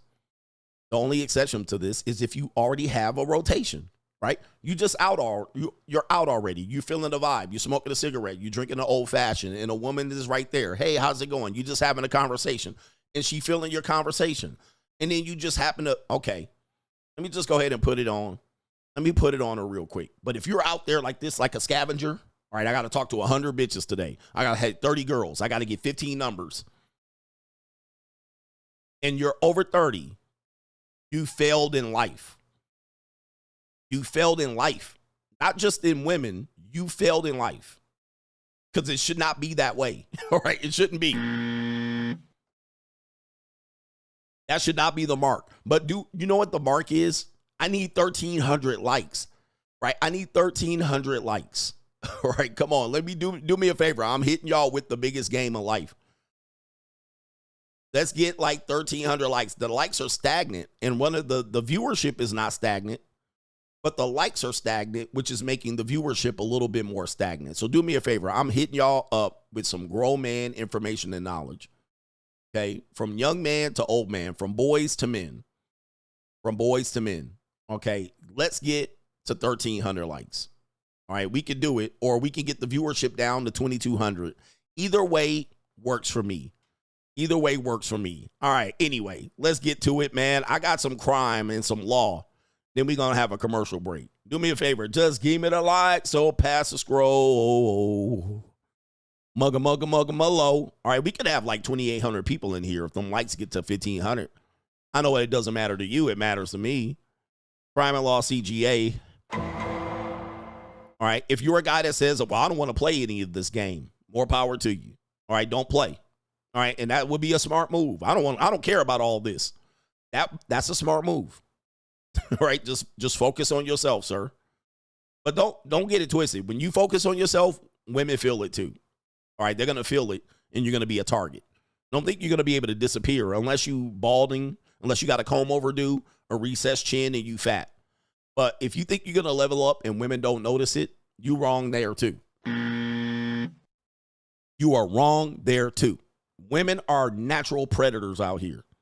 They're survivalists.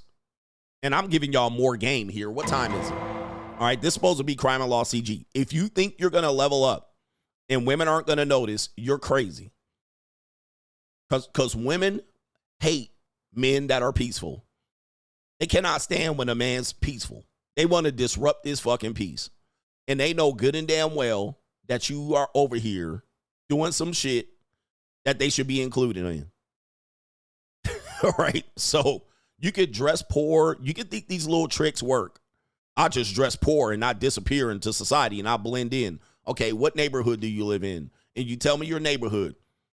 I'm like, you're not blending in, sir. You're sticking out like a sore fucking thumb. You're not blending in. Okay, blending in would be driving a piece of shit junker and you live in Artesia. That's blending in. And nobody knows. You still driving a Datsun B210 and they got 350,000 miles. That would be somewhat blending in. And you live in East Los. Okay. You got to live in poverty around people. But I'm going to tell you, even when you live around people that you make, I make $100,000 a year, but I live amongst poverty people. They know you got money. You cannot hide it, nigga. They know you got it. All right. Unless you just out here living like a straight scavenger. They know when a person got money. Even broke people know. Thieves know. Women know. Everybody knows, nigga. They know. Do not lie to yourself that I'm going to just fool these women by dressing poor. All right. Okay. Guess what? As soon as you go to Whole Foods and you go out there and you get the uncured motherfucking Canadian bacon, you're no longer incognito. You're fucking wide open with a target on your back. Why you sitting at Whole Foods getting your vegan shit? All right. As soon as you ask for the vegan menu or go somewhere where they serving vegan food, not fried fucking church's chicken. All right. They know you got some money.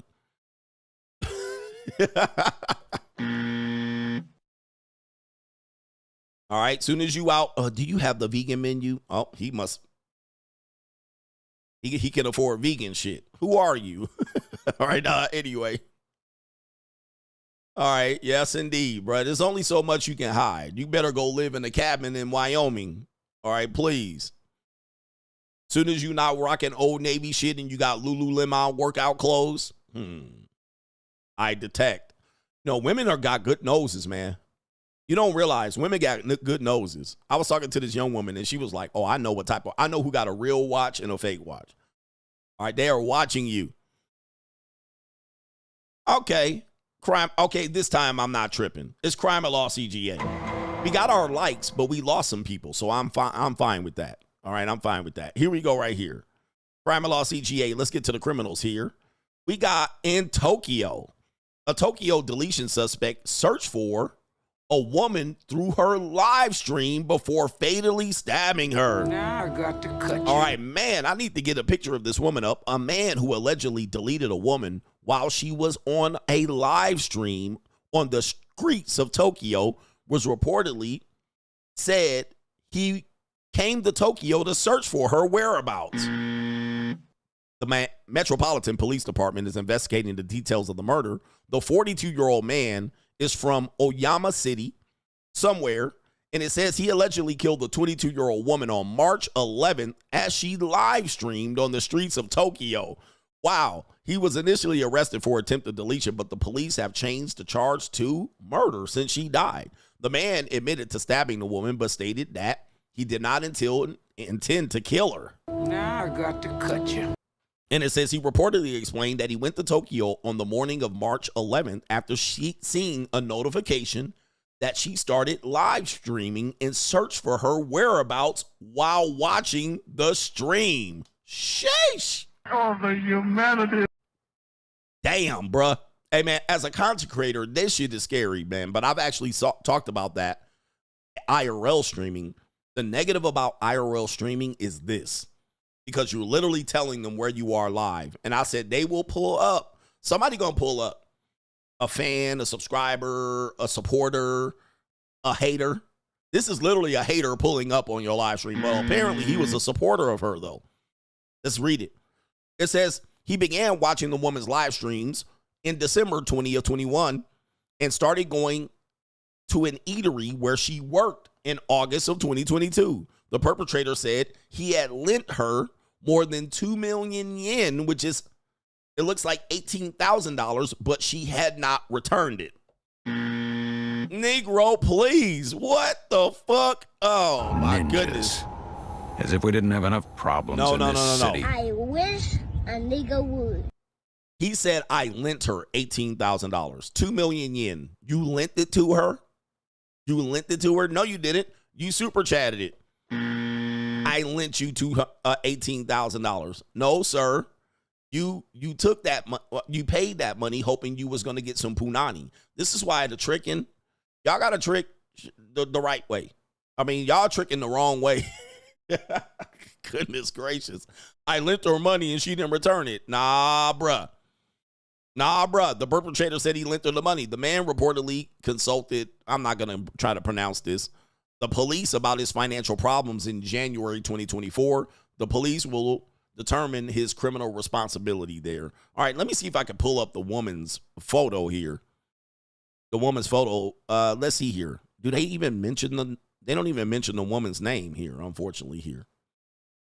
Okay, let me see if I can find her. Woman stabbed. Live stream. You didn't lend her the money, no. No. This is crazy. How you lent her the money? Let me see if I can find some images here. Okay, we got images of her here. Right there. There you go, right there. Her name is voice actor Megami. I'm gonna just say her name is Megami. I don't know, man. I can't read that shit. But there she is right there. What kind of fuck you give me?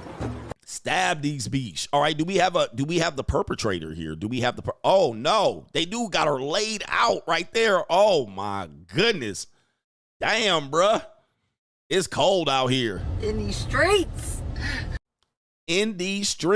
Laid the fuck out, live streaming. Oh, nigga. Oh man, I was gonna do some live streaming while I was in London, but apparently, I'm gonna tell you, man, that IRL shit, this is the shit that can happen. All right, this is the stuff that can happen when you IRL streaming. All right, for those that don't know, IRL stream is when you basically streaming in real life. That's what it stands for. And a lot of times, yep, they cleaning up the mess right there, bro. They cleaning the blood off the streets. It looks like, or they're investigating the crime scene. Look at all these people out here working. So you're streaming in current time. But of course, if you tell people where you are, this is where I am while I'm streaming. Yeah, you could get got. Gotcha, bitch. You could get got by a hater. You're basically telling them where you are. So I would always say if you're IRL streaming, move around. All right, stay somewhere for 15 minutes, move around. Don't stay somewhere for an hour and identify where you are, and you just a sitting duck. You just a sitting duck. So, man, I'm telling you, that IRL streaming shit is real. I've considered it a long time. Like, okay, you're telling people where you are, and I'm like, damn. Oh, man. He says you would have to carry. Yeah, if you're IRL streaming, you need security. Don't do it by yourself. And I've seen this happen where women were somewhere and they were just streaming and guys would approach them and they didn't realize they were streaming. I played this starving ass brother that did that. He got caught in 4K. But man almighty. Okay, that is rough. Telling people dropping your location is really, really crazy ass work. So I'm trying to find other pictures of her. I guess this is another photo. I don't have the suspect's photo. Oh, Wes Watkins. Yes, I saw Wes Watkins got caught up doing that. Well, I don't think he was streaming, but he dropped his location. He said, this is where I'm going to be. And somebody pulled up. But he got folded up. The dude that pulled up got folded up. But somebody, even when you have these maps and you report your location, all right, on Snapchat, people will pull up on your ass. Man, you got to be careful out here, brothers. That's crazy crime story right there. All right, we got a crime story out here. We have a woman, a bitter baby mom here on Crime and Law CGA. All right, bitter baby mom stuck in the past being disrespectful. Oh, I know you're the mom, yes, and you're the best. Shut the fuck up. Hey. Okay. Not once did you ever take me on a journey or anything. No matter how many times I begged, no matter how many times I asked, no matter what I said, what I did, not once. Lauren, we're not doing this. Please stop. We've got a long trip. It's not my fucking problem. Lauren, you don't need to be doing this, first of all, in front of the kids. I'm not doing anything in front of the kids. We're having a polite conversation. Look, just talk to your attorney. We're leaving. You've been rude. I'm not being rude. You dropped the F-bomb. Ethan, this is how I talk. This is how I fucking talked since before I even met you. All right, so what it looks like is the baby dad. It looks like a custody exchange, obviously, and this is where, you got to have your custody exchanges at a school, police department. Some people can't handle it. He's obviously got a new girlfriend, and he's doing things with her, and she's stalking him, right? She's finding out he's taking her to dinners and trips and vacations, and guess what happens? All right, she didn't get that treatment at that time of his life. Now, that's the shit that happens, right? You guys are probably younger. He probably didn't have his money right. And as he was getting his money right, you bailed, but he got his money right. He got a new, better, younger bitch, and now you mad. You bitter. And now you cussing everybody out. And now you just a bitter baby mom stuck in the past. Why you didn't do this for me? Why you didn't do that? Well, I often say this, and I ask this for women who say this. Okay, this is what women say. Okay, when you were with me, you didn't do this. But now you're with her or you're single and you're doing that. And I said, ma'am, could it be perhaps because of you? Okay? And that's you. Perhaps you were holding me back. The reason why I didn't have this ability to do it, it could be you, all right? Because you was over here. I was too busy putting out fires over here, putting out fires over here. You were recklessly spending my money. You wasting my time. You weren't doing what? You weren't letting me level up. You were the one holding me back. You were the one that said, we need to pay for this. We need to put this on the back burner. We were paying off your student loans. We were doing all the things you thought were important. Now, all of a sudden, now that I got some space, I was able to grow financially. Now that you're not there, I'm able to grow financially. Now, when I date again or marry again, she getting a whole better treatment. Now she's not doing those things. She's not wasting my time. She's not wasting my money. She's not out here at night partying when we don't have the money. She ain't recklessly spending. I'm not paying down your back debts. We're not living tight. It's because of you. She's like, why is she getting all this treatment? Maybe look in the fucking mirror. Okay? Look in the mirror. The reason why he's a better man now and able to do this is because he's not with your bitter ass, your cantankerous ass, your depressed ass. He's not with you no more. Now he's able to fly. And now you mad because she's seeing the other girl winning. Well, that's what happens when you boss up in this motherfucker. You better boss up, nigga. He bossed up. He got a better version of you. And now you sitting over here fat. Okay? It's not appropriate in front of the Oh, children. it's only now just not appropriate? No, it wasn't. Since we've been separated for 6 months? It wasn't appropriate the first time. It wasn't appropriate now. And I've asked you not to do it in front of the kids. Why? Because you want them to grow up to be little snowflakes and have little road-covered glasses on? Man. Because I don't think they should see their mother acting like a jerk. And it's always the mothers doing shit like this. It's rarely the fathers. And then when you snap out, crash out one time, you got to think about the kids. Think about the kids. They'll tell you the kids, you're doing this in front of the kids. And she'll do it in a passive-aggressive manner and blame you. Their mother's not acting like a jerk to get more money. Ah, there it is. Giving me. And I'd rather see you in jail, which is what's going on. See, there you go right there. There's the real thing. Normally, you just have to let women talk. If you let women talk, you're going to find out exactly what you need to know. You're going to find out the motive. Just let them talk. And that's what he's doing. He's doing a good job. He's not responding. He's not arguing with her. He's kind of saying, hey, listen, this isn't the time. Okay, obviously. And then he's got to record it. So he's in a better position. He knows he's being recorded and she doesn't.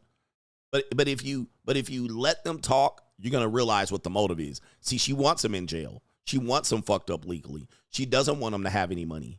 She wants access to his money. That's what it's about. It wasn't about the treatment. It's the fact that she broke. And now look at her. Look at her face. See, bitch, she basically like, my plan is to make sure you go to jail. All right. This is when the mother hates the child father more than she loves the kids. It's the bitter baby mama shit. And he doing the right thing. He's with this kid. He's doing his custody time. He done moved on and got a somewhat of a healthy relationship. All right, if you want to say that. The other girl sitting there quietly, ain't fighting her. And there it is. There's the motive right there. There's the motive. So you guys got to watch out for this. This is deception. This is what happens when they get butthurt. All right, so there it is right there. Here it is. To get more money. To get more money. I want more money. It's always boils down to the money. There's not acting like a jerk to get more money. Why I'm acting like a jerk to get more money. That's what it is right there. Because she got to go to her nursing job. You're not giving me. You ain't giving me the money. It's always the money, bruh. And I'd rather see you in jail, which is what's going on. Yeah, that's what's going to happen. Then do that, Lauren. You're a fucking catchy, man. Oh, thank you. Crazy white bitch, man. Crazy white bitch. Single white female, bruh. Single white female is a thing, man. You know, white women get a pass for being, oh, they're so innocent and nice. But this is how innocent and nice they are. They do shit with a smile on their face. That evil-ass single white female smile. If you ever piss off a white woman, boy, they turn into Satan. Look at that. All with a smile and a smirk. And nobody will believe you because I'm a skinny white woman. Who said that? Amber Heard. I'm a skinny blonde white woman. Nobody will ever believe you. That's what's in her mind right now. All right, you're going to be the bad guy. I'm going to paint a picture of you to the world in a court of public opinion. I'm going to fuck your life over. All right, so shout out to the white women out here. All right. Where the white women at? All right, so I'm going to fuck your life over. I'm going to make false allegations on you. She already thoughting and plotting in her head. She thoughting and plotting. I'm going to false allegation you. I'm going to make claims, fake domestic violence. She already got it there. Wind up toy soldiers. She's sitting up there right there. She like, I'm going to do a custody thing. I'm going to watch you like a hawk. When you fuck up, don't get caught. As soon as you get a DUI, custody change. Right there. She already thought and plotting in her head. I'm all right. I got 100 ways to fuck your life up. She already thinking about it right now. This is a good talk. We're gonna leave now. Okay. Bye, Miss Bitch. Oh, damn it. She had words for the girl. Bye, Miss Bitch. Him abusive. He was abusive. He yelled at me and he was abusive. Oh, she's such a nice woman. I don't see, man. What did you do to her to piss her off? There she is right there. All right. I wonder what he did to her to piss her off. He had to do something. He was abusive to me. He yelled and screamed at me. He was abusive. He bunked me in the head. He hurt my finger. And now you going to jail, nigga. You going to jail just like that. Fighting for your life out here, gentlemen. It's no game out here. It's no game. The only way to win is not to play. Because you pick the wrong one, which is almost pretty much you're going to pick the wrong one. you can get got out here. Speaking of letting women talk, this goes back to our brother here, no government name. He was talking about aftercare. Coach Alini, can you explain why the concept of aftercare and paying for women is in any way is seen as wrong to men, especially Western men? It seems like they generally hate the woman that they specifically want to sleep with. What do you say? Yes, I mean, men are in the usury. I mean, we have to admit that. Men want to use women. I mean, I think it's in their nature to want to use women. Like, I mean, I think they take pride in it. I used this woman and she got nothing. So thus, when she requests something or the woman uses him, men get butt hurt. Men get butt hurt. But their whole goal was to use the woman at the beginning. And then when she charges the man, he calls her a whore. I'm like, but you were about to whore her out. Now, this is the thing, man, where we tell you guys, you got to let women talk. A lot of us do a lot of saving of women. A woman starts saying something and we don't want to hear it. And you're like, okay, don't say no more. Say less. But many times if you get a woman drunk or you get them upset and you let them talk, you will find out things about them and motives. How many of you have ever found out you're with a woman and she starts talking and she says that one thing that lets you know she's disqualified from wifey forever? Right? She talks about getting a train ran on her when she was in high school, which we're going to hear about later. We have a woman admitting she got a train ran on her in high school. She admits something sexually about her. And you were considering her as, you know what? Maybe I can do something with this woman. Maybe this woman can be something. And you overlook some red flags and you said, well, listen, I listen and I don't judge. That's her past. I have a past. It is what it is. And she get the talking. And even if she's a woman that you're having sex with, she get to saying something that you just be like, oh my God. You're like, I can't overlook that. Now that don't jump the shark. And when you do it and you just sit back and you go, you realize you done fucked up. You don't say nothing. You don't even say nothing like, bitch, are you crazy? You don't say nothing. You just be like, phew. Let me go ahead and tip on out of here right now. You know, I think we're done here. I think I'm done with this date. You could go ahead and take whatever. Take it to go. Yeah, don't worry me. I'll pay the bill. There you go. Oh, you need a couple. You need some fucking Uber money. Go ahead. So this goes into the aftercare. Now you got to ease this bitch off the ledge and be like, okay, let me make sure you get on home. Let me make sure you get on home. Yeah, I'll call you. Yeah, and blocked. And blocked. So you can be like, the end of that shit right there. You just ended it. I was willing to overlook a lot of shit. But now, that's it. All right, that's it. You just back home, you just get real quiet. Like, okay, bitch, wow. You're like unbelievable. And then she probably at the beginning of this going, you know, I shouldn't tell you this. And you like, just stay quiet. All right, go ahead and tell me. Because you about to disqualify your monkey ass. And so what happens is men will ghost women like this, and the women don't know why they got ghosted. So they were like, these men just keep ghosting me. And I'm here to tell the women that are here, the 5 women that are here, the reason you're probably getting ghosted is because you're talking too goddamn much. Now, the problem is I want women to talk. So it's hard. It's a hard decision because if you react negatively, then they're going to clam up on you. And you never want to do this. I don't care who you're talking about. A friend, a male friend, a kid, a child, one of your children, okay, your spouse, your wife, your girlfriend, all right, a business partner. When they start saying some shit, if you judge them immediately, they're going to clam up. You want to let them motherfucking get some shit off their chest. Like you ain't judging them. You just got to be sitting back like. Now, another hint they'll get is if you get quiet on them. When you get quiet on them, they know they fucked up too. And they're like, ooh, shit, I done said a little too much. And so they'll get quiet too.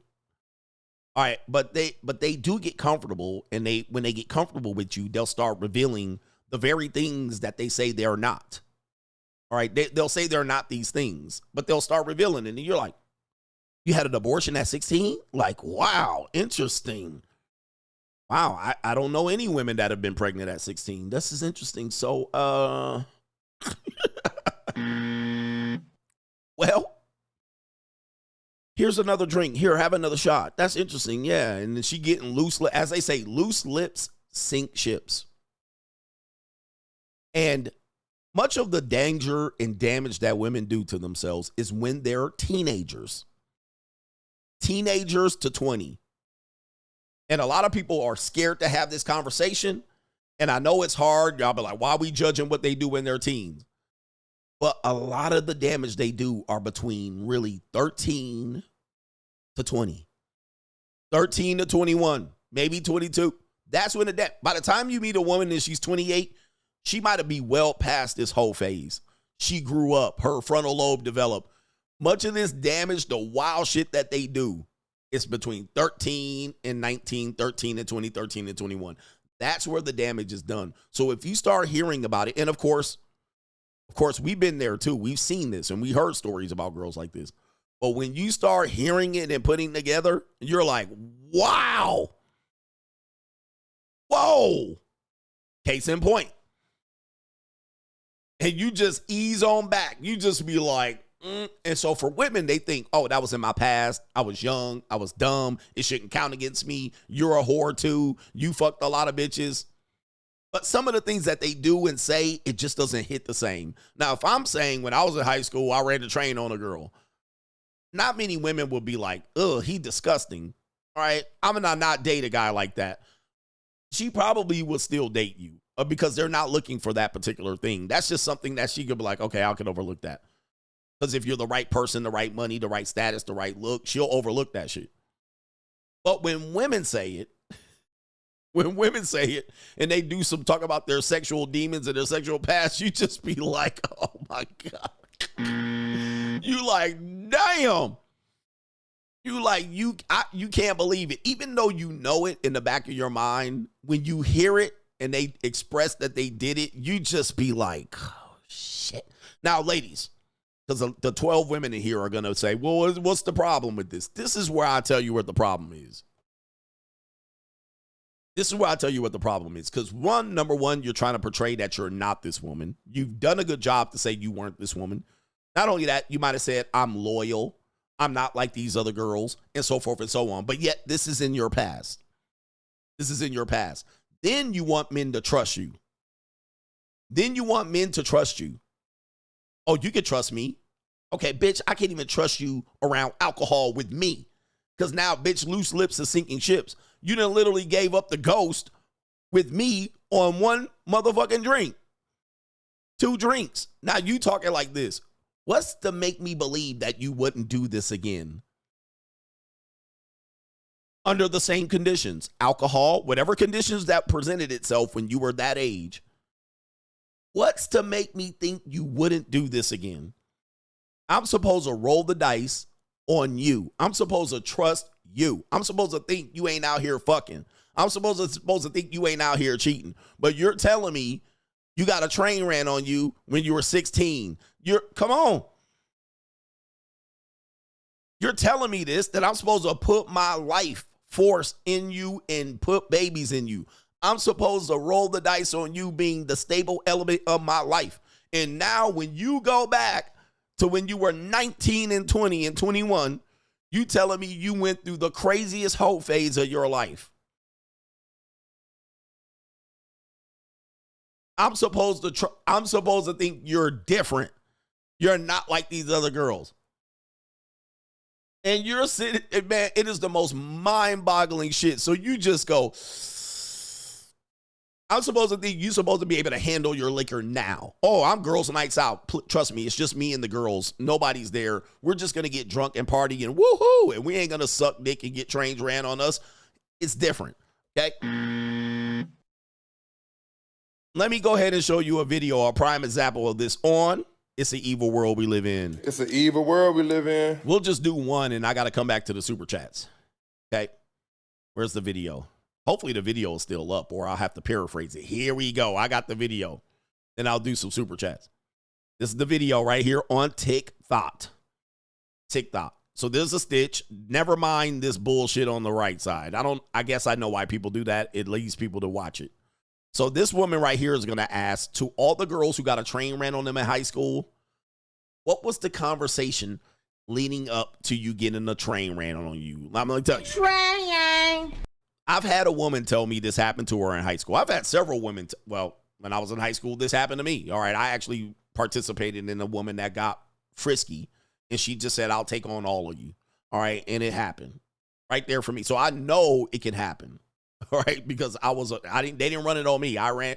So, and I've been in a situation where I was with a woman, and then after I finished, she let another dude come in and hit. So I've seen this in high school. I've seen how this can easily happen. And much of the time, it's barely any conversation that happens. There's no negotiation. There's no consent. There's nothing leading up to it. There's nothing like, hey, you know what we should all do? There's nothing like this. It's kind of like it happens, right? It starts happening, and then people start letting it happen. Okay? All right, so here it is right here. This woman says, how did y'all discuss the train happening? All right, so here we go right here. Let me get the volume button up. Let's go. Train ran on them in school. Since we all grown now, what was the sales pitch for them to get you to say yes? Okay, let's talk about it, because I was one of those girls that had a train ran on her. I really was. And I mean, it's not anything that I'm proud of, but if no one else is going to speak on it, I'll speak on it.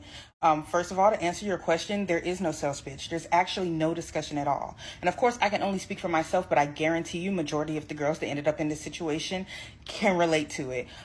You're hanging out with a guy that you like and you think likes you. And of course, his friends are around, but you're not paying him no mind. It's just you and him. Y'all go into a room and you begin to become intimate. And next thing you know, you look up and there's 4 or 5 guys standing around you waiting for their turn. And there was no discussion, there's no asking, there's just grabbing, there's just touching, there's just inserting. And of course you have one of 2 options. You can jump up and say, get off of me, or you can go along with it. And I was just someone who just went along with it because what? I did not know what else to do. All right, I didn't know what else to do. All right, so let me stop right there. This is typically the woman's going to be the woman's response, right? And as you can see, this isn't a highly attractive woman. She's not a highly attractive woman, so it speaks to the narrative that even regular women participate in this stuff easily, and they're more likely to participate in it because they're getting some attention, right? They're not the center of attention. They're kind of nerdy, or they're kind of aloof, or they're kind of off to the side. They're not the top pick. But of course, when the alcohol is raging and the opportunity for sex to happens, the men aren't going to discriminate. The men are not going to discriminate. They're just going to go where they can poke holes. All right. They don't care. So we have both sides of this happening. It ain't the pretty girl. The pretty girls can try to dodge this shit unless she gets super drunk or high off coca. All right. But the women that are like, hey, nobody really normally pays attention to me. I'm sort of lost. I'm a new student here. I'm the nerd girl. Guess what happens? One person pays attention to you, and then all of these guys pay attention to you. Then all of a sudden it's happening. And these women are just as sexual or interested in sex than the men. The problem is she can say, I didn't know it was going to happen. I didn't want it to happen. I don't believe that. All right. So anybody that's going to come and say they raped her, the comment section said this is a sexual assault. I don't believe it, because I know women are known and responsible they have to be responsible just as the men. The men are just as despicable for participating in fucking this cow. All right, 5 guys, but I'm going to tell you, men don't discriminate, but they're just as responsible. She, on the other hand, is just as responsible. She could have easily said no, but now she's saying, I didn't know what to do. I think that's bullshit. That's bullshit. You knew what was going on. You knew what happened. You said you looked up 5 niggas holding their dicks. All right, this isn't something that just happens. Okay, this isn't something that just happens. All right, come on, bro. You knew what time it was, and you knew you was the fucking cow that was about to get poked on, and you let it happen. All them pookies. Let's continue here. I don't care how many talks you have with your parents about sex and relationships and all that. Nobody is telling you about that situation. Nobody is saying, oh, there might be a time where you're becoming intimate with a boy and all his friends think they can have a turn.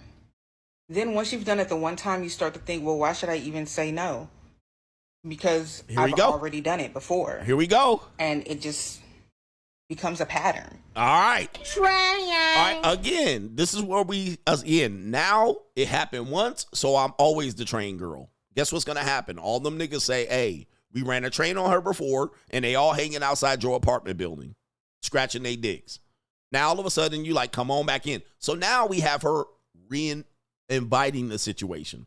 Let's recreate the moment. This is where I say, now, this is completely your responsibility now.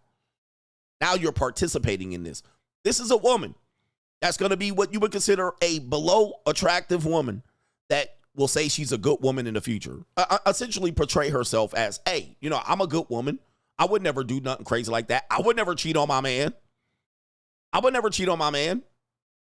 But you're letting multiple trains happen. I mean, come on. This sounds like volunteer to me. It's giving volunteer. He said, ran it back. She enjoyed it. AKA, we have to get over the idea that women don't enjoy sex. Now, just because they enjoy it, apparently, that doesn't mean it wasn't an assault, because women do have orgasms. There are some women that say they have orgasms during a sexual assault or a grape. So this is a hard conversation. Now, the problem is you can never get the truth 100% from a woman's mouth. Like, what happened? All right? You can never get the truth because they'll dodge and switch and plausible deny. So now you don't know if they're a victim or a volunteer. You can't really figure it out. As soon as you say she's a victim, I say she's a volunteer. Same thing with Cassie. You can't really fucking get the story straight. Are you a victim or a volunteer? Okay, she's a victim now. Okay, but now she's a volunteer. So now she's clearly volunteering. She's clearly volunteering for said train, and there's no negotiations. There's four guys raring to go, and she's the donkey. Let's go. She enjoyed it the first time, according to her. You know, I saw a lot of people in those comment sections kind of making light of it and joking and being like, oh, I asked my cousin and now she's mad at me. The reason that she's mad is because that's probably something that she put in the depths of her mind. I know I did. I try not to think about it. I try not to remember it. And really the only reason that I'm talking about it is because that video just like triggered me so bad. And I said, I have to speak out if I'm going to be the only one to speak out. I don't know. Shit is not fun. And that shit like really fucks with your brain, because then it's like, okay, did he ever really like me? Is this what he needs to like me? I was 14 years old and that was literally my second sexual experience ever. Okay, let me stop her right here. So this does happen, man. You're 14, you know, you're hyped up, everybody's horny, the girls are experimenting with their sexuality, meaning that they're dressing a certain way, they're presenting, they're growing older, they're maturing, so they're trying to be sexy in a sense, but they don't really know how far the line is going. So yeah, man, it's hard. But 14, 15-year-old, 16-year-old, not a surprise. And they're participating in this. Now, here's the problem here. She says, you know, I put it in the back of my mind. I didn't want to remember it. And it triggered her. And she's going to also tell why it probably happened to her, which is common. But now we're getting to that point where it's like, all right, when you have a 14, 15-year-old daughter and you're trying to prevent her from putting herself in these scenarios, listen to me. And you see your 14-year-old daughter and you say, listen, I don't want you hanging around them type of guys. All right. Nah, you can't stay out late. Nah, you can't have boys over. Nah, you can't just be over here at some party late at night, because you know what can happen. What'll happen is our society will guilt the father. Why is he doing this? Why is he telling me not to hang out? Why is he telling me not to do this? Your daughter's hanging out at the swimming pool. There's grown-ass men at the swimming pool. Your daughter's 14 or 15. You say, nah, daughter, you can't hang out here. Oh, he doing this and he doing that. He trying to prevent me. And guess what? Your daughter's out there trying to do what? Take her fast ass out there and get that male attention. But she's like, I'm just hanging out with my friend. I don't care about those guys. But she getting that male attention. The male attention is part of the game. But then when people deny it, when you try to protect them, they deny it. Nah, you just tripping. You do overly protective. You ain't letting her live. And then when the train fucking happens or the assault happens, now nobody protect us. Now we not overreacting. Oh, you don't believe me. You supposed to believe all women. You believe I wanted it? I told your monkey ass, stop hanging out over there with them grown-ass men and them boys. That's what they're going to do to you. I don't trust the boys.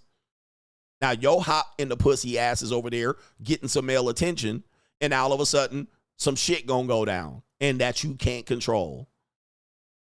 You see what I'm saying? So that's the problem with men today, because when men try to look out for their daughters, now we the bad guy. But when this shit happened, I was just 14 and 15 years old. I didn't know what to do. I couldn't fight them off. They just started running the train, and I just had to do it again and again and again. Just because you was hot in the pussy and wanted some little attention from these grown-ass men. You thought you was, oh, okay, ain't no problem with it. I can handle it. Okay?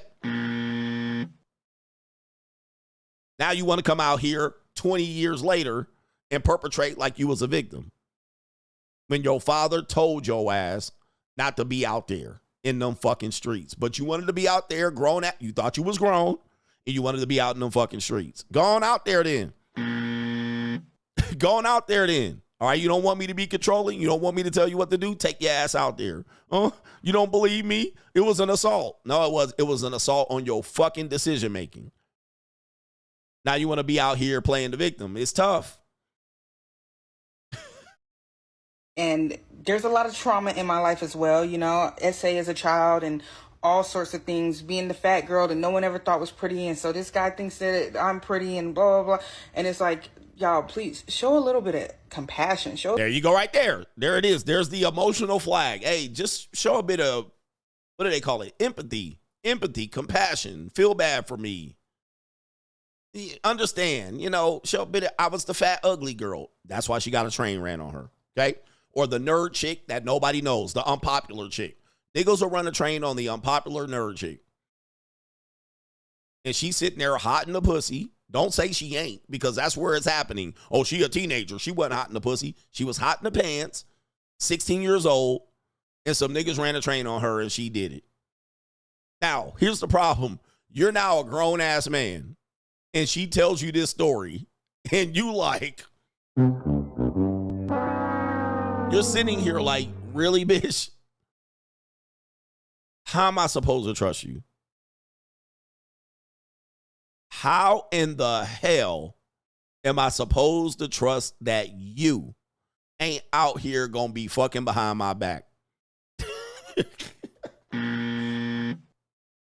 When you out here getting trains ran on you 3-4 years ago. 3 years ago, 4 years ago, 5 years ago. Not that long ago. That was a long time ago. Really? Let me see. You're 26 now. That happened less when we were 17 and 19 and 20. That was recent history. That was like today. That was like yesterday, according to my fucking schedule. But of course, they have this. We listen, we don't judge. So now we're supposed to not judge. Show some compassion for me. I had low self-esteem. I was chunky as a kid. I was blacker than them trillion midnights. I had insecurities about my weight and my color. I was a bald-headed scallywag. All right. I was a nerd chick. I was unpopular. They'll come up with a fit, bruh. A little bit of empathy, like no one's just running out to do that shit for fun. You did. I'm just saying. It happened. Okay, look, it happens once. Okay. It happens multiple times. You got to be like, okay. Right. We're not just out here running out. So the problem with this particular video is she wanted to speak up and respond to this woman, and she did, and it didn't go well. It didn't go well. It made her look even worse. Now, here's the problem, guys, for you guys have to know that this is how they consider it. It says right here, my dad said, if it's a lot of boys at the house, leave because they have something planned. This is what you try to tell your daughters. And this is what they don't know. Okay. And I know this. Not saying all men are bad, but if you have a group of men, let's say at a pool party, I don't care how old they are, bro. He's 25 years old. He's married. And he's hanging out with a bunch of women, 14 young women, 14 to 20. And they out there in the swimming pool in bikinis. And he's sitting out there, him and his buddies, and they drinking. This is not a good place. for your young girl. Now, if you tell her you don't need to be there and she proceeds to say, I want to be here, you've done your job. Whatever fucking happens to her, happens to her, because that is a no good situation. There's nothing good about to happen. Somebody going to get sneaky snaps, video recordings of your daughter, bitch, and that's the best case scenario. That's the best case scenario. All right, the worst case scenario is you're going to get a whole predator on your, I don't care how old the guy is. They could be 30, 40, 50, or 60. Okay, it's about to be some shit going down, especially if the damn sun goes down and y'all still out there having a party. Somebody going to give your daughter a drink. Give her a drink. All right, but here it is right here. If it's a lot of boys at a house and you one of a few women, she said they have something planned. And also the young girl has something planned too. She literally probably wants something to happen. I know people don't want to hear this. She wants something to happen at that point. Now, it might be more than she bargained for. As this woman said, it was more than she bargained for. Oh, I didn't anticipate 5 niggas. But she probably wanted one guy to give her some attention, and that's how it happens. And then, boom, here comes guy number 2, 3, 4, and 5. But she wanted to be out there with her fast ass. We have other responses. That's gang grape. All right, so just so we know, that's how we're framing that now. That's a gang grape. Not the second or third time. Sound like it was a volunteer. That's SA and grape. That's not funny at all. It's SA. That's not okay, sister. That's assault. And we have the rest of the women chiming in. That's grape. As you can see, nobody pressure girls for this night. Sorry, my bad. All right, nobody prepares girls for this nightmare. That's false. Guys, how do you not prepare a girl for this? Ladies. And I just want guys to understand, when these things happen, you've had sex with a woman at 14, 15, 16, or 17, and you were 14, 15, 16, or 17. Let me tell you something. These could easily be turned into an assault. Today, you had a train, an orgy, it's an assault because she's a minor. Even though you're a minor, it's an assault. Okay? If there was alcohol present, it was an assault. This is how people do it. And you guys as men will count your body count all the way back from you were 13. You'll say, I was 13, I was getting hoes. And you will go back 13, 14, 15, 16, 17, 18, 19, 20. And you'll talk about it. 21, 22. You'll talk about all that pussy you got when you were a peak athlete in high school. I want you to realize something. These women don't count that. They don't count it. By the time they hit 28, all that's in her past. So while you're counting up, I got 200 bodies. I got 300 bodies. I got 568 bodies. The women don't count them as bodies. You'd be lucky if they don't count that as a sexual assault or a grape. It's a hard conversation to have with men. You'd be lucky if she regrets all of those actions. Most of it wasn't even good to begin with. She regrets all of it. When she tells the next man in her life that these things happened to her, she will call it regret. I regret that happening. Oh, I was young. I didn't want it to happen. I put it in the back of my mind. These are all things y'all counting as conquests. And she's sitting there like, I wish it didn't happen. I wish it would disappear. Don't judge me for it. It shouldn't count against me. It was grape. It was an assault. I was young. I was drunk. It was a regretful time in my life. Don't judge me for it. That's the difference between men and women. That's how we look at our past conquest and their past conquest, if you will.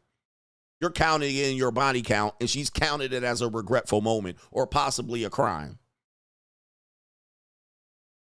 All right, so anybody hear this? That was possibly crime and law CGA and a little bit of it. Let me get to these super chats before I get way too far behind. I'm just trying to teach.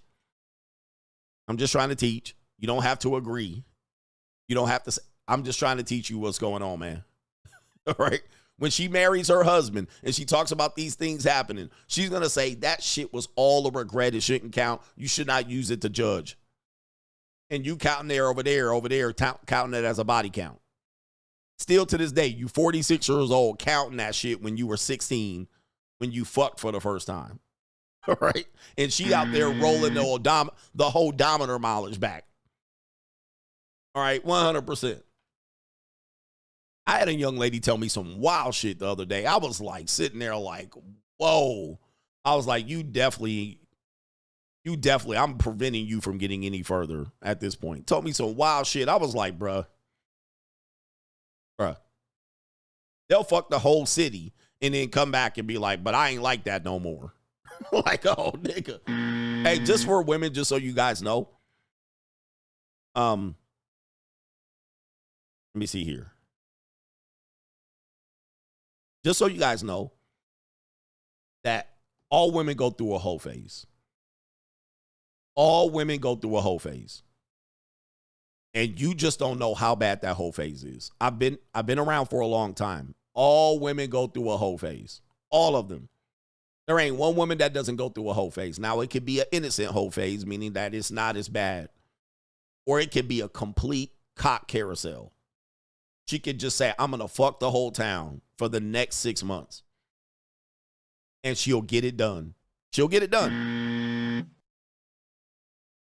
She will get it done because it's easy for them to do. As soon as they say, I'm going to just be an open fucking door, she will do it. And she will have, and guess what will happen? Your motherfucking ass will be walking, holding her hand.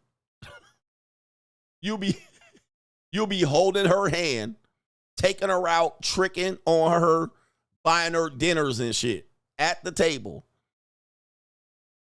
And there will be 10 ninjas looking at you like you crazy as fuck. Look at this nigga. I know you ain't out here parading this bitch around.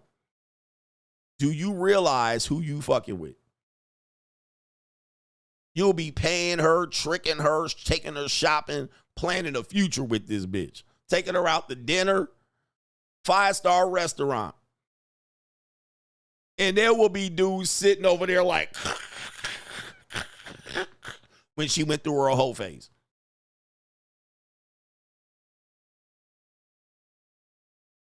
Now, sniggling like, God damn, I used to treat her like shit.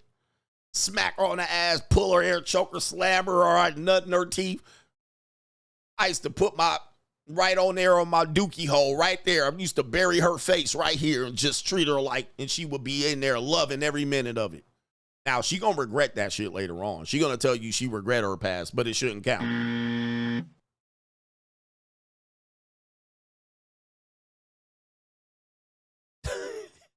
Yep.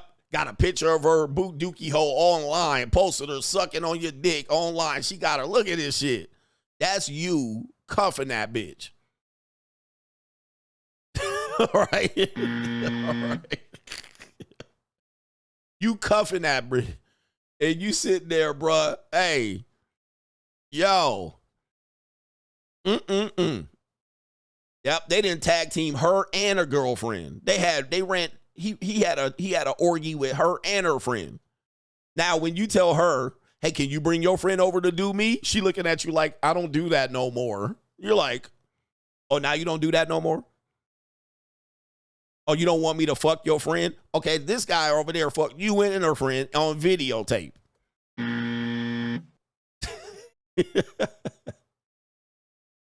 All right? On videotape. Now, all of a sudden, I can't get your friend to come over. You got feelings. You feel weird about me and your friend, me dogging your friend out. Like, wait a minute. Yo, like, wow, bruh. Like, man, bro. Hey, look. That's the reality you're dealing with. That's the reality you're dealing with out here. Almost none of y'all getting by this. And I'm going to tell you, the minute you get the more attractive the woman, you can't even use attractiveness as a scale. All right. What woman does stuff like this? Not me. All right. Even the ugly chicks getting dogged out. All right. I'm going to just date ugly chicks so I can avoid it. All right. I mean, it's not anything. And this woman out here getting Donkey Kong by 5 pookies telling you to take her out to lunches and dinners, to brunch. She got early terminations of pregnancy, 3 of them by 17, telling you that her standards are up. Ooh, wait.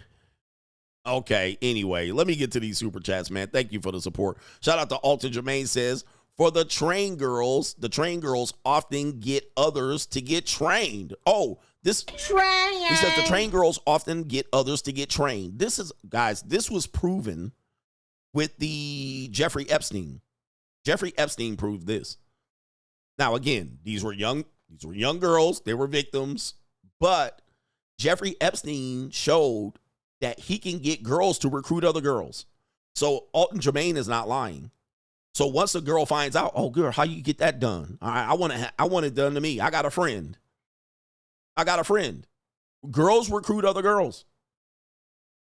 Right? When you in the pimp game, girls recruit other girls. So when Jeffrey Epstein was out there, right here, he was out there, and he told some of them high school girls, hey, if you get another girl, I'll give her $50 too. And the girls was out there recruiting all the other girls. All right, the girls was at the high school. Hey, you want to go? You need $50? Go over there and rub on this eggplant. Mothers will be out there, all that, dude, and that's the sad reality. That's the sad reality of it. I mean, this is a hard conversation to have, because then who's the victim? Who is the victim at that point?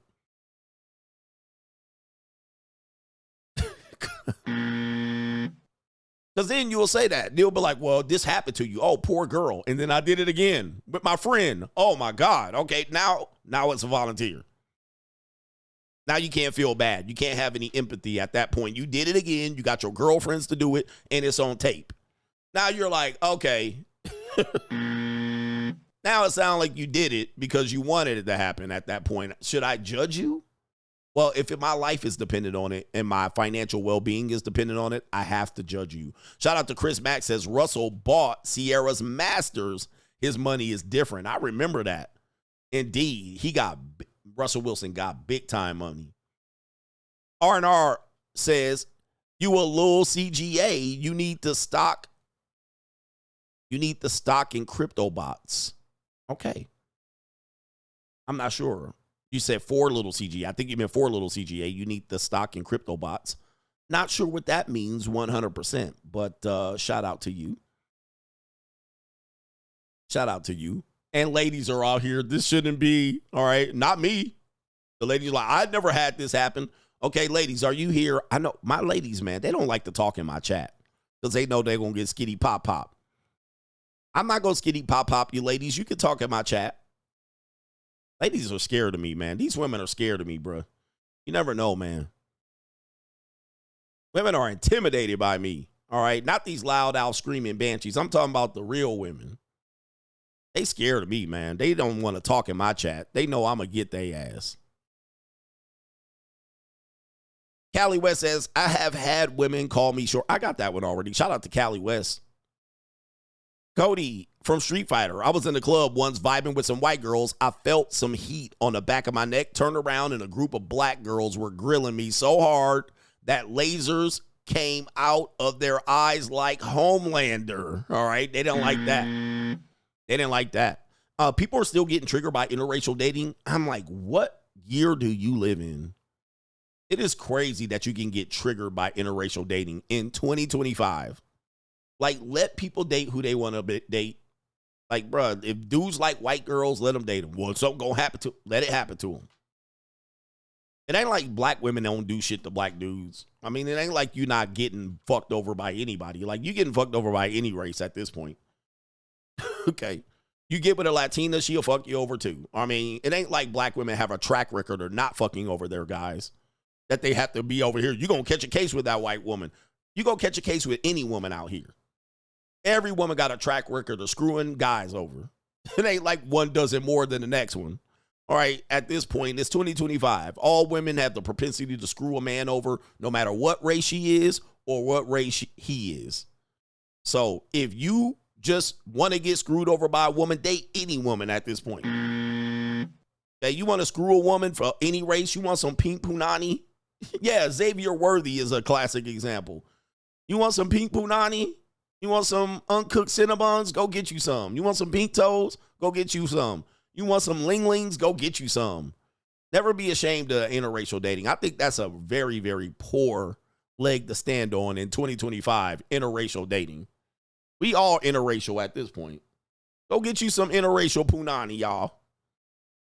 All right, go get you some pink toes. You've been curious your whole life. Caitlin says, what's up, coach? Men are often blamed when relationships end, but doing this doesn't force women to look at themselves and see what they and where they went wrong. More times than not, the woman herself was actually the cause of the breakup. And sometimes in retrospect, you'll get them to agree to it, but it's very rare.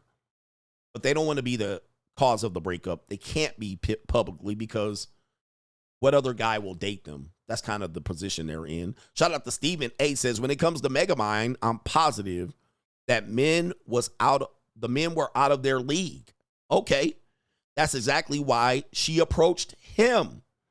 And not only did he have the nerve to introduce himself to the women at the top of the female food chain, the white women, but he did it with 5 of them at the same time. He said the chick is 31, got her eggs chilling on the freezer, really thought she was qualified for him. So you're saying, Where the white women at? which is a good point. You're saying that the woman was shooting out of her league. That's why she got rejected, not because she was black. Again, I think that's a great point. That is a great point. She was shooting out of her league. Like, he walked in with his suit on and she was like, I'll take him. He's black. So that's a point. That's a great point. She thought she was entitled to him. That's been happening a lot. Black women think they're entitled to black men. Oh, you're a successful black man. I'll take you. Now, that black man's experience has been those women have rejected him early in his life. He was not always successful. He was not always tall. He was not always handsome. He was not always muscular. But of course, y'all remember when Eddie Murphy started off acting? When Eddie Murphy started off acting, he was a nappy-headed ninja. Okay? He was a nappy-headed ninja. Let me show y'all. And this is going to be an interesting show. We'll get to the main event. This is Eddie Murphy. This is Eddie Murphy when he started off. Look at this shit. Nappy ass head, odd shape looking nigga, crust stash. All right, he's 18, 19, or 20 at this time. Broke. That's Eddie Murphy when he started off. Look at him. Crust stash, all of this shit. He got the shag haircut. Let me see if I can find a picture of him not in a suit. I would put the buckwheat up there, but that wouldn't be fair. Okay, let me see here. Okay, yeah, here we go right here. This Eddie Murphy right here. Look, this Eddie Murphy right here. Okay, does he look like he's going to be a sex symbol? Does it look like he about to be filthy, rotten rich? Look at this little crust ash. Teeth all crooked, gaps in his teeth. All right, hairline all pushed back, dry. He ain't even got a Jerry curl, no S curl in this shit. This Eddie Murphy right here. Okay. Okay. Now watch this.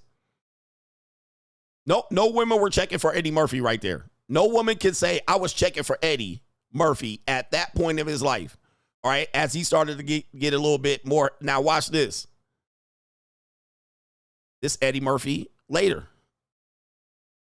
See that? He didn't know how to do his makeup. He got his hair all lined up and shit. Right? He's got his smooth skin treatments and his mustache, his crust dash done filled in. He lined up. He knew how to line his hair up. He got it at a proper length. You know what I mean? Look at him and shit. He all clean. He probably smell good. Teeth ain't all crooked and shit. Now, guess what? Megamind got the older version of Eddie Murphy. He all successful and lined up. Look at him. Oh, I'll take you. Okay, there's only 7 black women in here, so we got a chance at you. He obviously wants a black woman. And guess what? Eddie Murphy like, Where the white women at? yeah. Eddie Murphy like, oh, no. I'm for all women.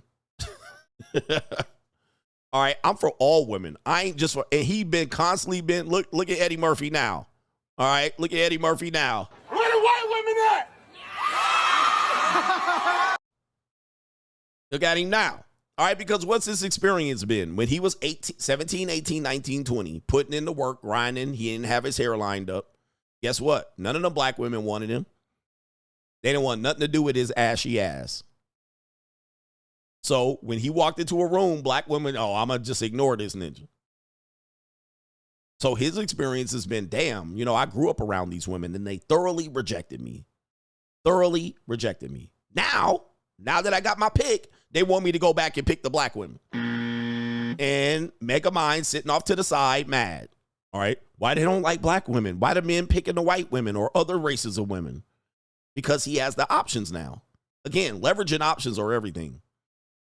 And so now that he has the leverage and options, she think, oh, I can pick him now. Okay, hey, brother. How are you, brother? Hey, black man. Hey, king. Hey, brother. Black brother. I love you.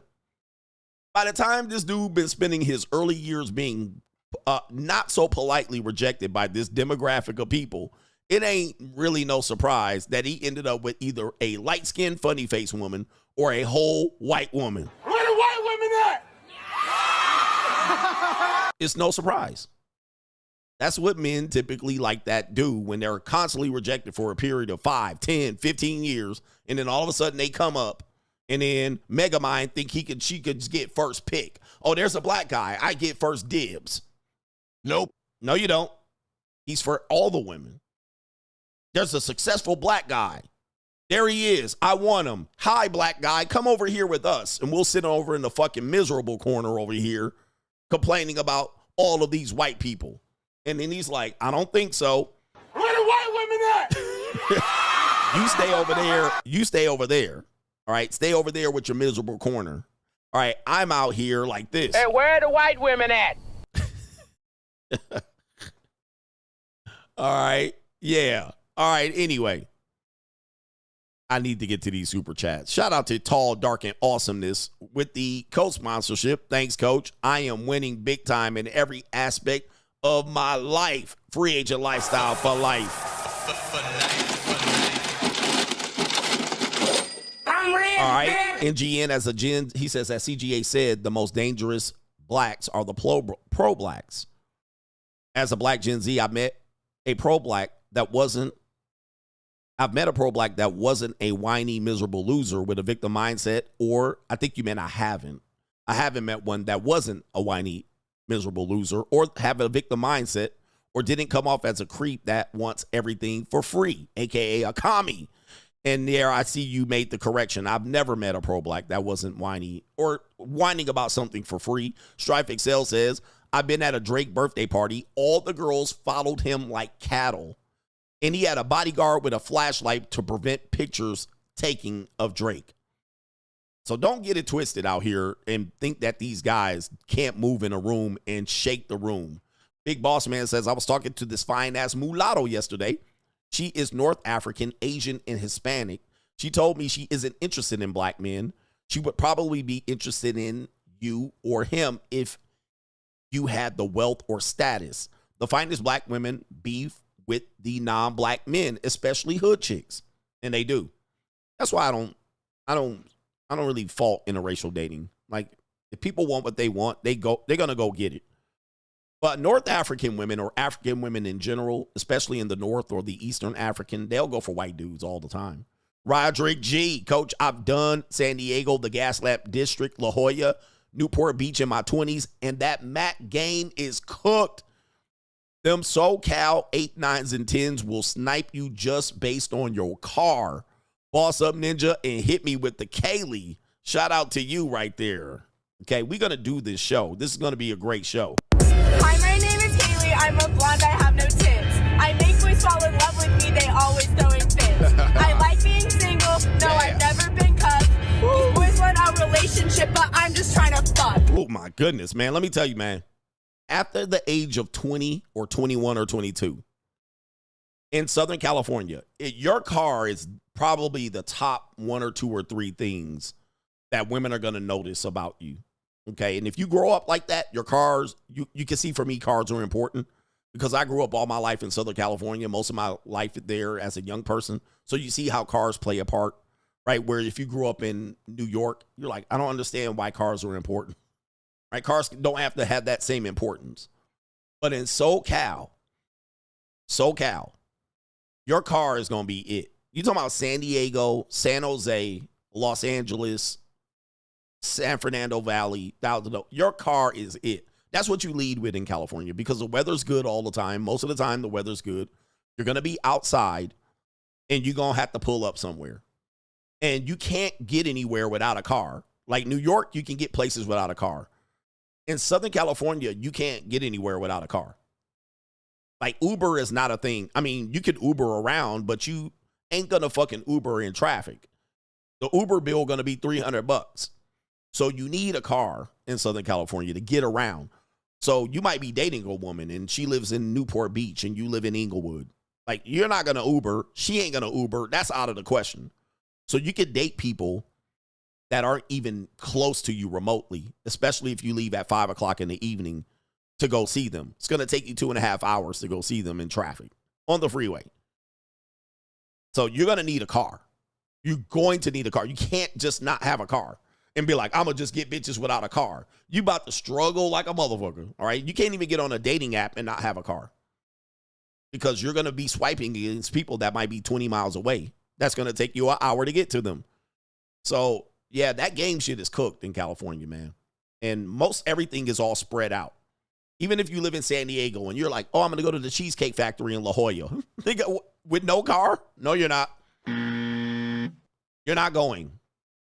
It's just way too inconvenient to travel because the way things are built and spread out, and most towns are getting like this.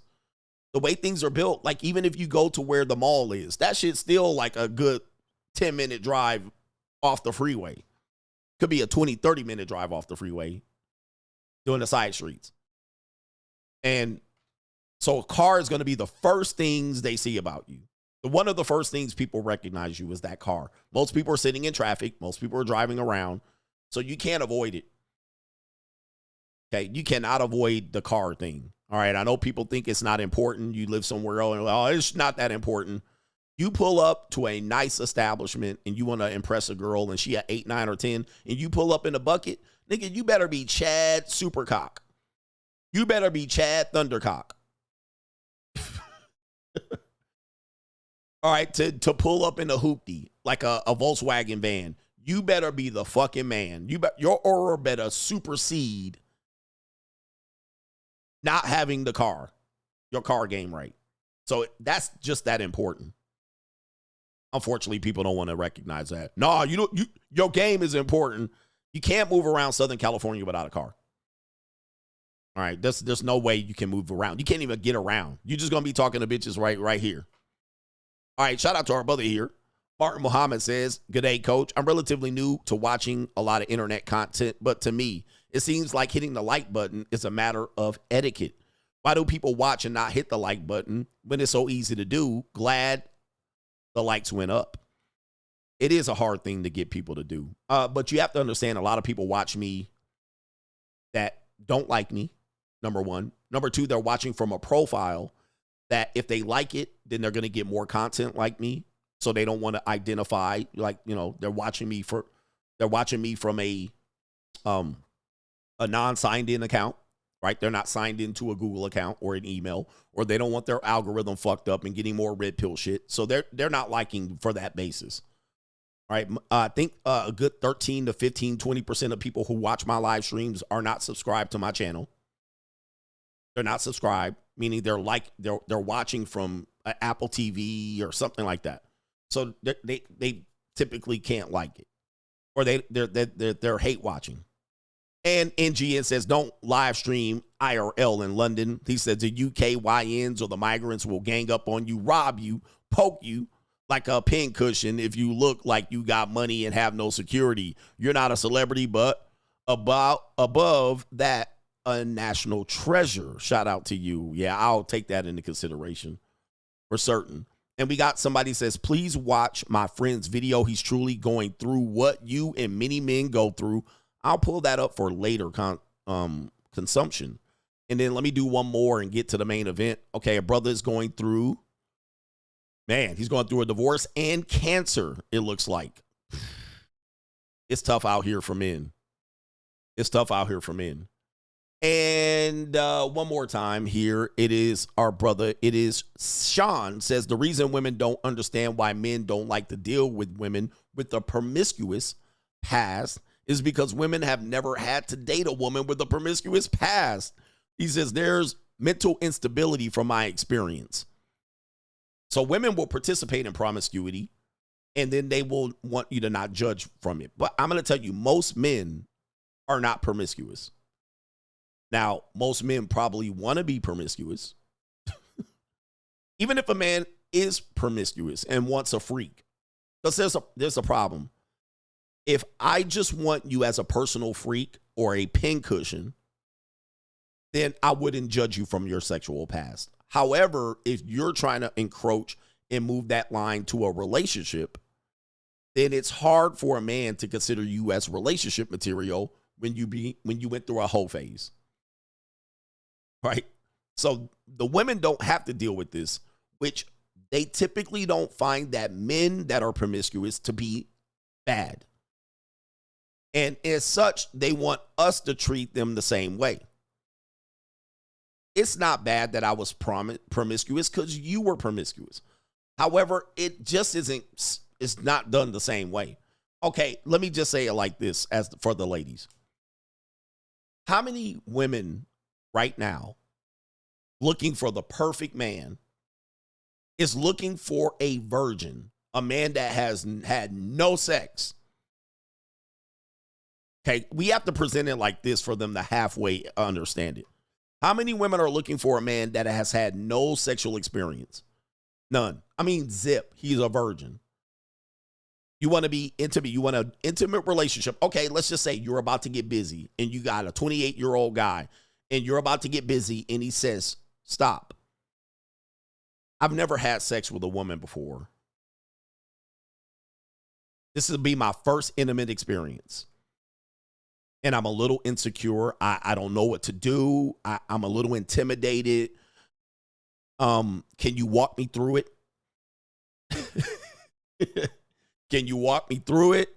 Can you teach me? Be careful. I might be a premature ejaculator. Okay. So for ladies, I know there's some lying ass ladies. I want one. Okay. Yeah. That would be a red flag. That would be a red flag. That woman would go red flag just as much as today. A man that is 45 that hasn't had kids is a red flag. But a woman that's 45 that has kids for men is a red flag. You're finding that women say, how are you 45 and had no kids? So for women don't see promiscuous men as a negative. Not always. Women don't see promiscuous men as a negative. They see men that don't get pussy as a negative. That would be a red flag to her, like, man, wait, you got the 28 and ain't fucked nobody? Like, oh, I ain't gonna be the first one. That would be a red flag. Why? What is going on? I need to understand. Hold up for a second. It's pal, slow down. That would be a red flag. He's got no sex at 28. Now, conversely, or vice versa, if a man meets a woman that fucked the whole town for a period of 2 years because she has low self-esteem, that's a red flag. We would be like, hell no. But a woman that said, hold on, sir, I'm 28 and I've never had sex. All right. Oh, wow. Okay, I'll be the first. I'll teach you. Just lay down right here. Lay down and tell me what's on your mind. What exactly did he do to make you cry this time? Well, I will be your comforter. I will make it right. Lay down right here. All right, lay down, baby. Come here. Let's take it nice and slow. Here, let me get in there. Ooh, ah, ooh, ah. Just can't. Ooh. Ah, you feel it? You okay, baby? Ooh, ah, I got you, baby. Here, just hold on. I'm gonna go a little bit faster. You gonna be okay? And she said, I got you, baby. It's gonna be all right. Am I hurting you? Am I hurting you? Ooh, ah, ooh, ah. Injection, fellas. All right, shit, I'll teach you. All right. Can I touch you, make you feel so good? All right. You be like, can I touch you, baby? Can I touch you here? Can I touch you there? How do you like this? How do you like that? Oochie, ouchie. Ooh, ah. You be in heaven. You be like, you be in heaven. I'm in heaven. I got me a motherfucking 28-year-old virgin. Ooh. He said that nice and slow. It's 7 o'clock in my drop top and cruising the street. Baby girl, what you want to do with me? Had you feeling like Joe to see? You be like, ooh, a 28-year-old virgin. I'm about to get them cheeks. Man, it's going to be tight gripping you. She put the grippy on you. Man, you be like, I'm in heaven. Okay, ladies, you want a 28-year-old male version? You don't. So let's flip it. Promiscuous women are a red flag to men, especially for relationships. Now, if you want me to run a train on you and dog you, all right, I can do that all day long. I'll dog a woman that's promiscuous all day long, but I treat you like a nice girl? Hell no. I feel like a sucker. I feel like a sucker for treating you like a nice bitch. All right, you treat me so nice. Everybody used to just dog me. All right, now I know why people dog you, because you are the whole hoe out here. The fuck? I'm supposed to be nice to yo skeezer? Nah, fuck that, bro. Nah, let me treat you like a dog too. Let me dookie on your chest. Hell nah. All right, let me stop here, man. Main event. Let's do it. Hey, yo, chill, son. Hey, yo.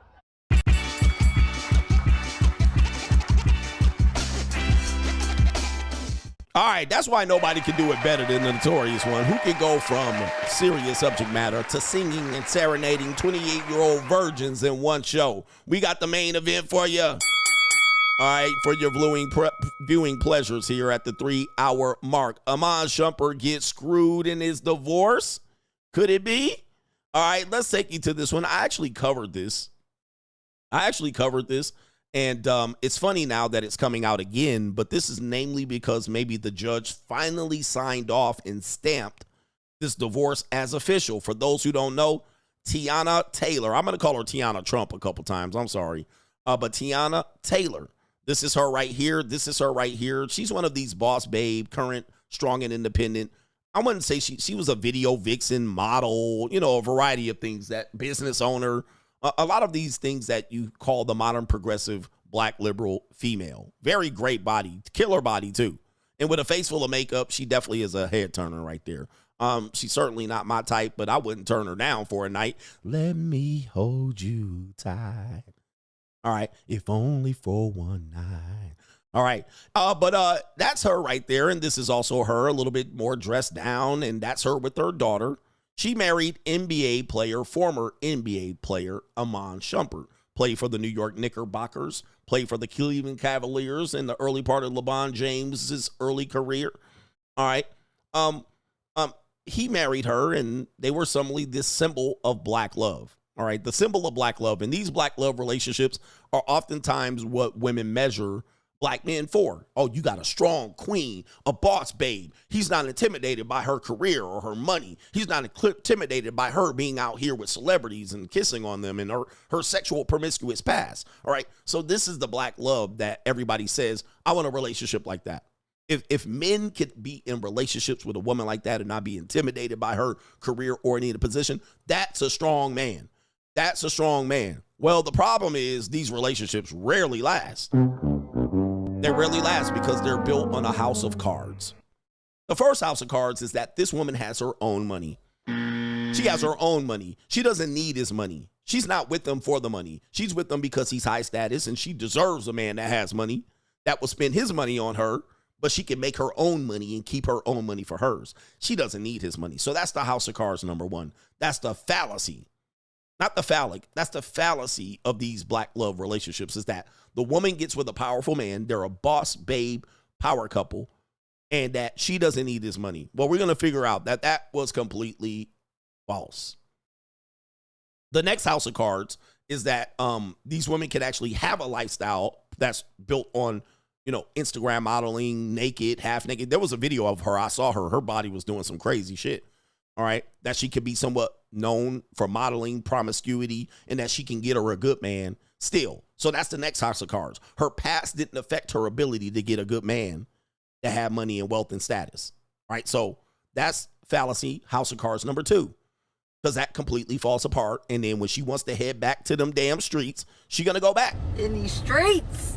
All right, she's going to go back. So this is where people believe that, hey, this is black love right here. This is black excellence. This is black couple power, couple excellence. All right, no, it's not. But once reality hits, you're going to see they barely going to make it past the kid being 5 years old. All right, they're going to barely make it past the kid being 5. And then it's going to fall apart. And then what you're going to find is that this woman is going to go after his money. Right? And you're going to be like, I thought she had her own money. She didn't have her own money. Let's look up her net worth real quick. All right. And you're going to find out why exactly. And most of the time, these people don't make as much money as they might portray. But she's making some good money. According to the Al Gore's internet, her net worth is $5 million. Now, according to Al Gore's internet, my net worth is 3 times higher than hers. So you can take it with a grain of salt. You can take it with a grain of salt. I definitely don't have any of that money available to me.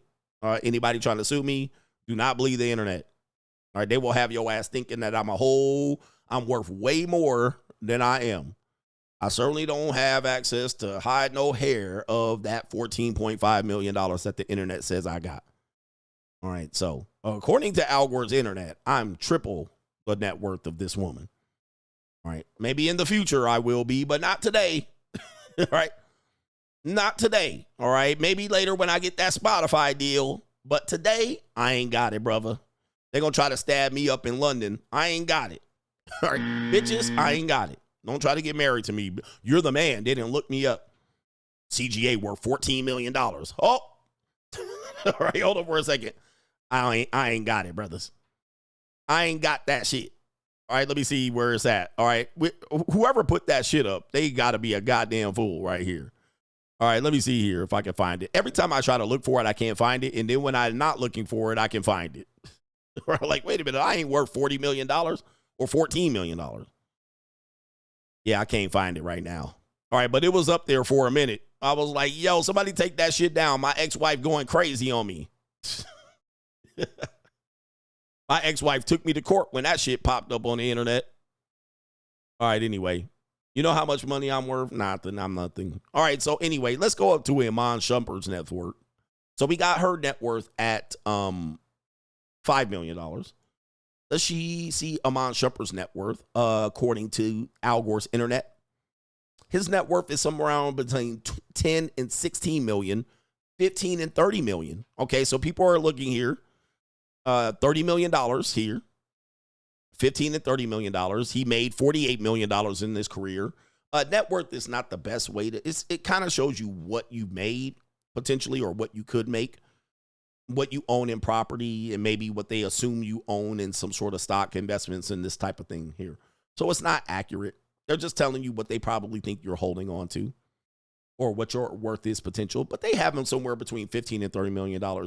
She's at $5 million.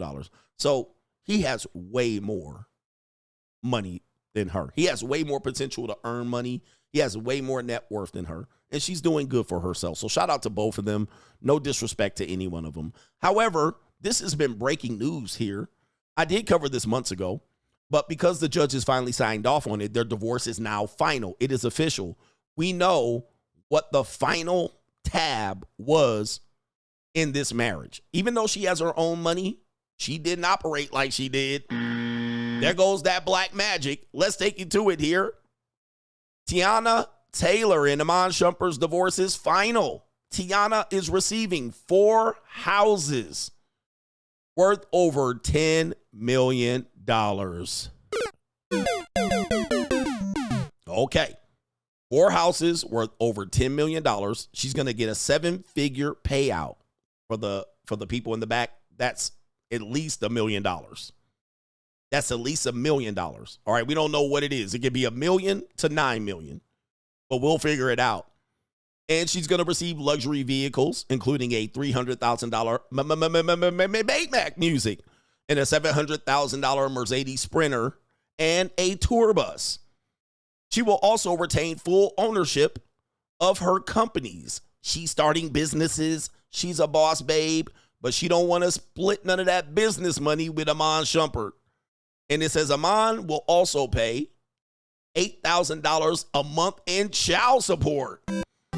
And he's going to cover their children's private school tuition. Okay, so let's go back to it. And I know before anybody says this, well, coach, man, he's rich. Why are you worried about it? That's never going to happen to you. Well, I'm going to say, let's just say Iman Shumpert is sitting on $30 million. He certainly can afford to write this check, although it be a painful check. He can write this check off and say, damn, I got fucked. Never again. All right, I believed in love, but what? I believed in love after love. But it didn't work out for me, and it sucks. I have to give up access to these things. It's terrible. But when you have $70,000 and you make $70,000 a year and you work for one home and barely scramble and scrape by for 2 cars, all right, so you and your wife can get back and forth to work. And then you have 1, 2, 3, or 4 kids that you fight over for custody.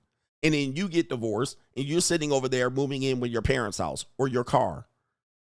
You're moving into your car. And then you got to watch her run off with all of this shit or a part of it. And now you have less of it. Or you have to sell the house for a loss, short sell it, and split the proceeds. Now everything you worked hard for is gone. Now you're living back at your parents' house. So when you don't have the money, this is even worse. So people that are saying these are celebrities, they don't worry about it. Trust me, Iman Shumpert was worried about this because that's why it was a contested divorce. Anybody that think he was just fine with parting ways with this, you're a damn fool. And you don't have to understand that the calculations, depending on your municipality, calculating what support is, calculating what child support is, and calculating what is a division of assets or community property are all different things. So when I say free women cost the most, free women cost the most.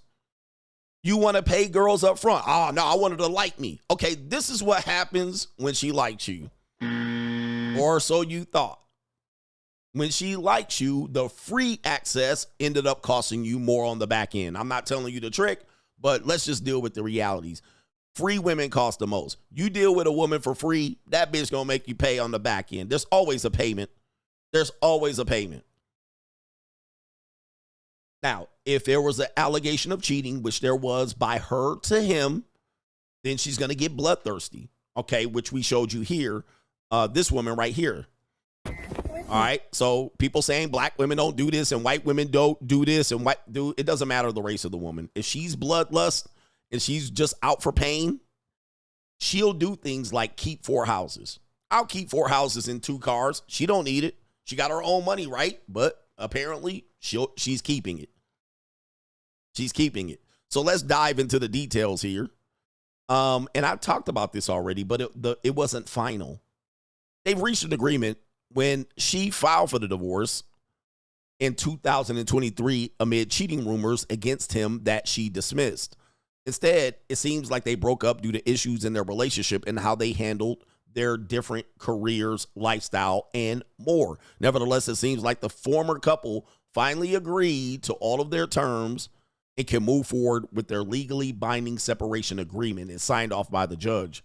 They agreed last year, specifically around June, to divide their assets and assess property ownership. Other divorce settlement details include the one-time 7-figure payment from Shumpert, 4 luxury homes, $10 million value, various cars, a tour bus, and ownership of her business. The basketball player will keep various properties, investments, and other assets. Additionally, he will pay $8,000 a month in child support and cover their private school education. Okay. And it says right here, there's recent updates about the confirmation. Yeah, that's what I said. I was like, I actually covered this already. But of course, this is a viral subject. So I said, I guess I'll cover it again. But it says, it seems to be a confirmation that they will go ahead with the terms. So the judge just signed off on it. All right, this was already discussed, and they just ironed out the specifics. But this was already taken care of in June of last year. Okay. Despite the disagreement of the divorce filing points, both individuals keep things respectfully online. All right. They're not going to talk shit on each other online. We'll see how long that lasts. And let me explain some things. This is what you don't know. Shout out to my warrior lawyers of the internet. We have our brother here, Jonathan C. Noble. We have Mark. We have the lead attorney. We also have the other brother. I keep forgetting his name, but he was going viral sometime last year. He's our lawyer. He's I used to play him in my intro for De-Evolution. Somebody get his name. And we have other warrior lawyers out here that are men that are working in the family court that know this. I'm going to explain something to you how things work. Okay? I'm going to explain something how things work. When you get a divorce, there's several different payments that you're going to make. Right? There's Dennis Sperling, another warrior lawyer. Although he's not a family court person, we do give him acknowledgement in this space because he is in the legal part. And then James Sexton is the other guy. And somebody said Nate the lawyer as well. Shout out to our warrior lawyers in this space. James Sexton, the lead attorney, Dennis Sperling, Jonathan C. Noble, and Nate the lawyer. All right, shout out to you guys out here for doing the Lord's work and telling these men the importance of protecting themselves legally. Okay, now let me get back to this part. People say men lose half in marriages. I think you lose a lot more. You lose way more than that financially. Now, the woman tends to lose time in her body because she has to go back out there in the market, being a mother, so-called single mother, a so-called princess warrior. She has to go out there, and it's a little more difficult for her to resell herself as a viable mate with a divorce on her record, as long as she portrays herself to be the victim. But let's talk about what the men lose. The first payment you have to worry about is the child support if you have children. If you don't have children in your divorce, it's going to be a relatively easy divorce. But most divorces don't happen unless there's children, because children do make relationships a little bit more difficult. So you have the child support. That's basically going to be calculated based on mostly what you make, sometimes in comparison to what she makes. But every municipality has a different calculator. California has a different calculator than New York. New York has a different calculator than Alabama, and Alabama has a different calculator than Georgia. All right, so they're all based on the state. And then some cities have a different calculation, or counties have a different calculation. So I can't tell you what it is, but you can find these Discomasters or calculators on the website. So you can go to any website and you can find this calculator, punch in her numbers, punch in your numbers, punch in the defendants, the dependents, how many kids, and then you can get a readout. You can get a clear readout. You might owe $6,000 a month, and it might literally scare the piss out of you. Okay? And your income will be 10 grand a month, and you could pay $6,000 a month in child support. It's basically based on the age of the kids, and it's going to be difficult. Then you have a spousal support. This is going to be a different calculator. It's going to be based on a variety of factors, just depending on where you are, but this is based on if that's a stay-at-home mom. Does she have a career? Does she have income? Did she take years off to be primary caregiver? And it's also going to be child support is going to be based on how much custody time you have. How much parenting time do you have? So you have no parenting time because you're working. You're going to get more child support. You have time to take care of the kids. So you can have 50-50. You'll pay less child support. Then when it gets to spousal support, is she educated? No education. She's a career woman. She is a business owner. Those things come into play. Does she have the ability to support herself? Does she make more money than you? Then you're going to get that type of discrepancy. If he's worth $20 million and she's worth $5 million, you certainly can anticipate some spousal maintenance, spousal support, any of these things that they call it alimony.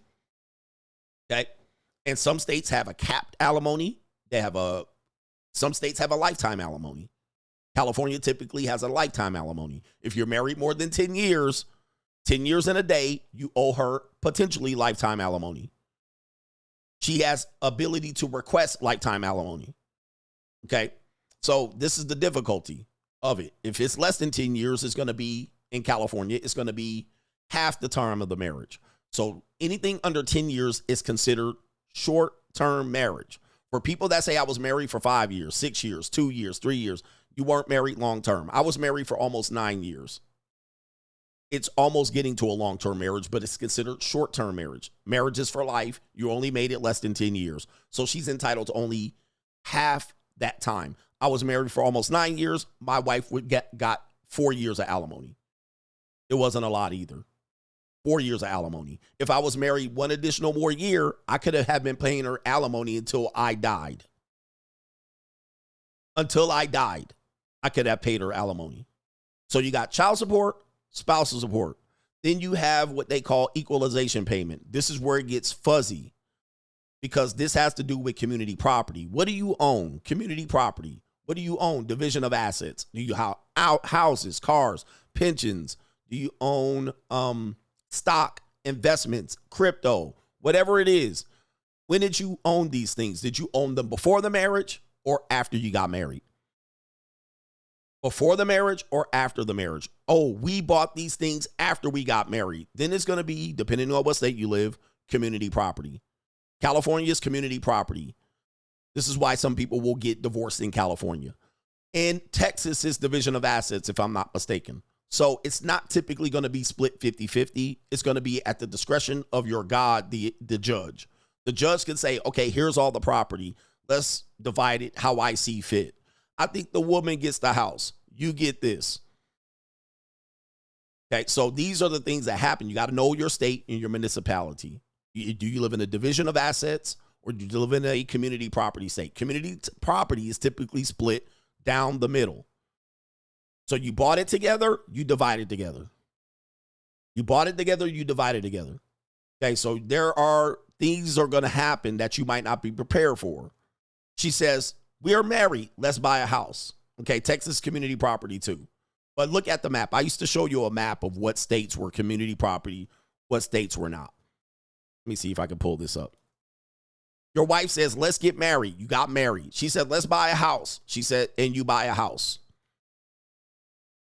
Guess what's about to happen? Your motherfucking ass just have community property. Okay, so here we go right here. These are the community property states.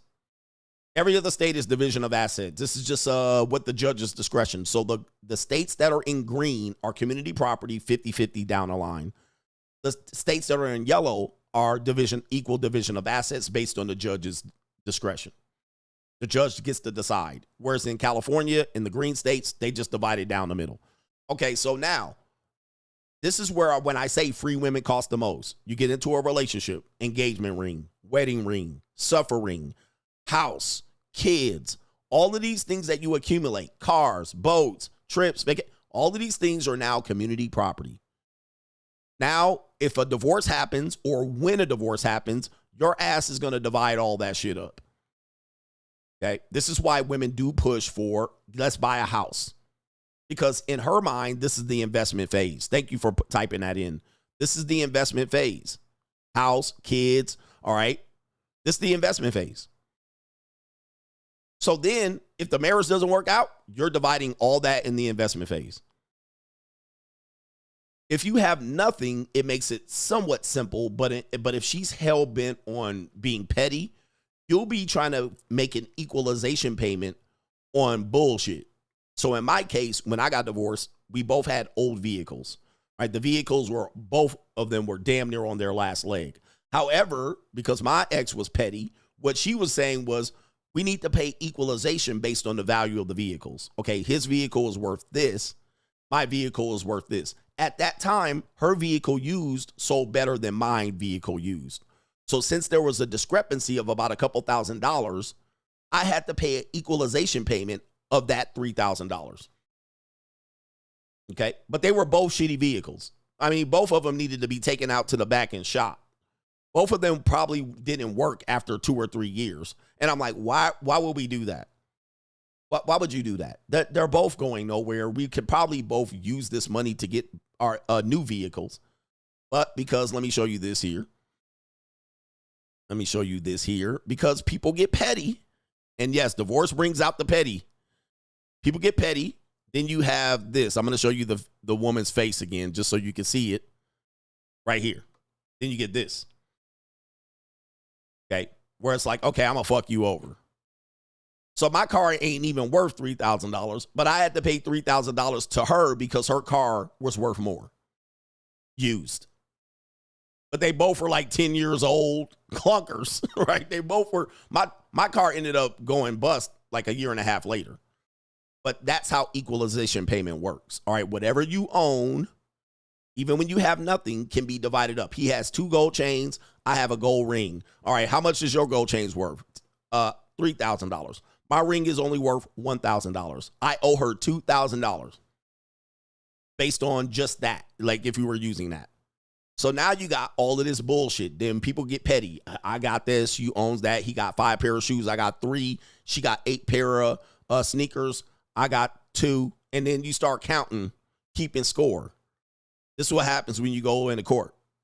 Then they start balancing everything out in the community property state. How much assets you have, how much assets you have. They count all the beans, and then they spread it down the middle.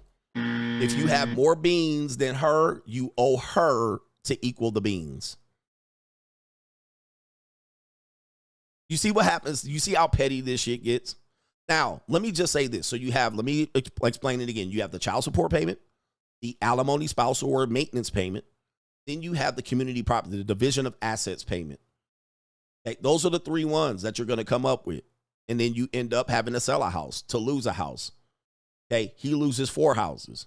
Get into the vacation homes. This is why you see people come up stanking and missing. I'm not suggesting you do, but this is why you see people say, I'm not going through a divorce. All right, somebody going 86, 8 miles out, 6 feet under. Somebody disappearing because I ain't got time for this shit. Now, let me just explain this. Let me explain this. In cases where you see Iman Shumpert, okay, so let me just say this. Iman Shumpert's details. Let's go back to him. And anybody that says you never pay for pussy, dude, you're out of your fucking mind. You're counting divorce, all men have paid. And you get to pay for the past usage of her vagina. Shout out to Tom Likas. So you don't pay for the current use of it. You pay for the past use of it. Because now these payments include you not fucking her no more. This is basically an after payment of sex. This is her accounting all the times you fucked her, and now you got to pay for that. Okay, so everybody pays, including married men. Yes, you, nigga. And if you get divorced, you pay double, triple, quadruple. And I don't mean to show their kids, but this is the picture in the article. Okay.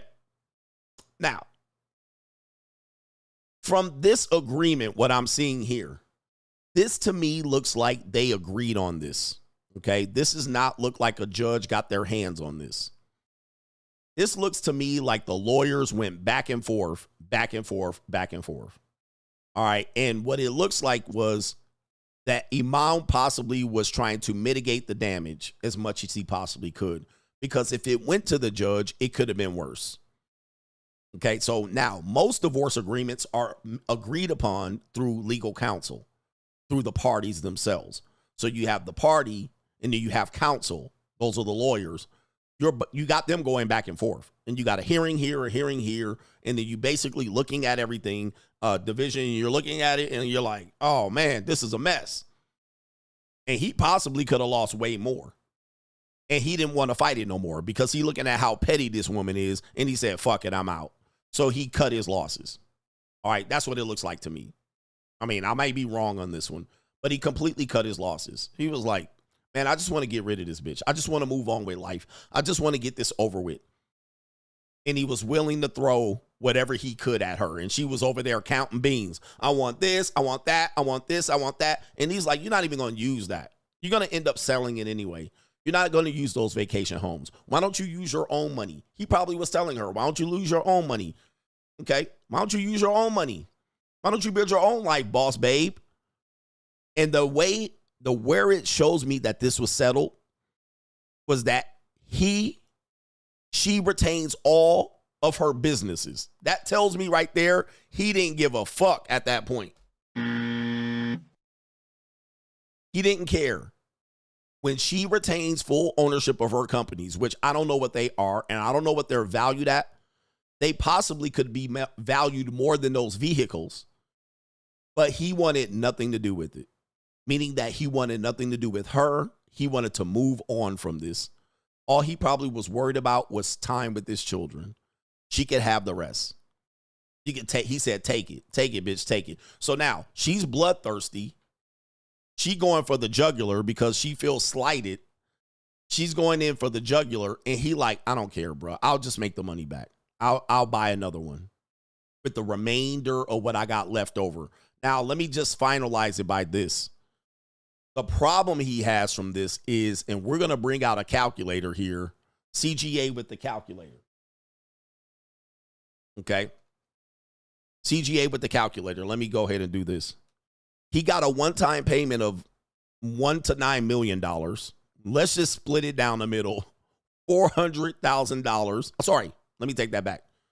It's $1 to $9 million. So splitting it, I'll just say generously, he's going to pay her off $3 million. I'll just be nice and say it's $3 million. 7-figure payout. As you can see it right there. A 7-figure payout. Let's say it's $3 million. Let's say he's holding on to $10 million. He's got $7 million left. $7 million. Okay, let's go back to the calculator. We got $8,000 a month. I'm looking at these children, and not a surprise, these children are very young. These children are very, I didn't split it down a minute. I'm just being nice. $3 million. I don't know. I'm looking at these children. They're young. The oldest possibly looks 5 years old. 5. I'll give 5 years old for the oldest child. Maybe this is an old picture. All right. But we got $8,000 a month, at least for the next 13 years. So $8,000 a month times 12 times 13. That's $1.2 million. That's still over $1 million.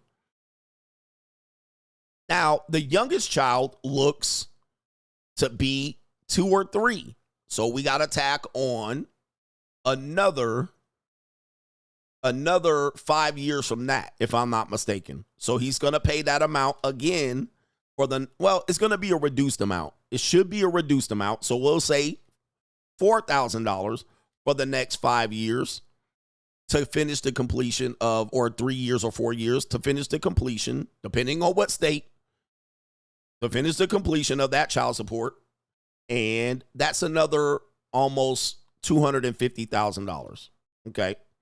So we got a grand total of, let's just call it down the line, quick math, $1.5 million. $1.5 million. All right. You guys got the number. I got the same number.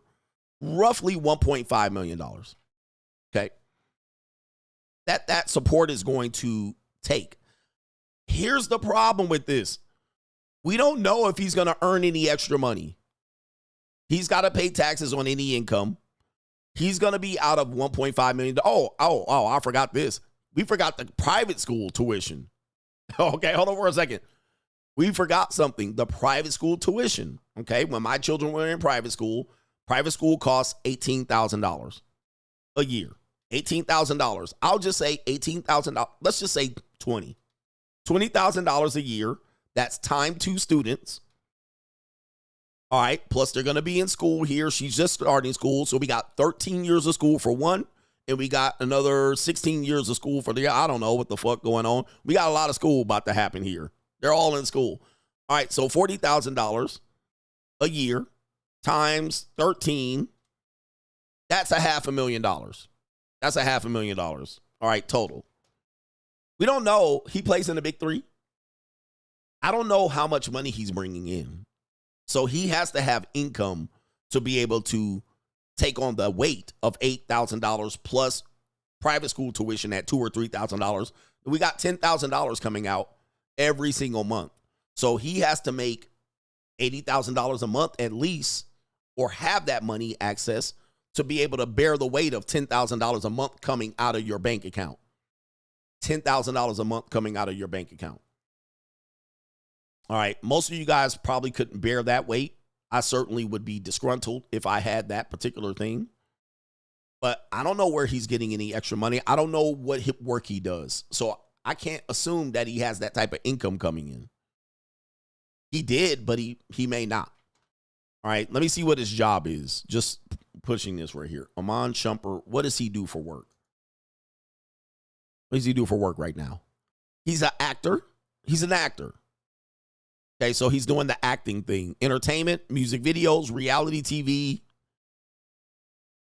Okay, what does he do? What is his job now, though? Acting is not a job.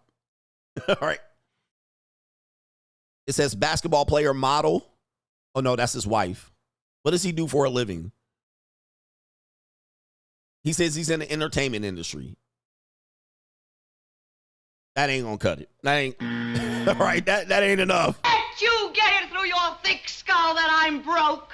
Dead, flat, stony, broke. I've got $3.85 in my purse. Yeah, that's not a dependable income. I maybe he has a podcast. Shout out to him if he's watching. I have no idea what he does, but he had podcasting. He's gonna have to podcast. All right, for sure. If he has a podcast, he's gonna have to podcast like aggressively, like me. He can't do like Gilbert Arenas does, 1 or 2 shows a month, 2 shows a week.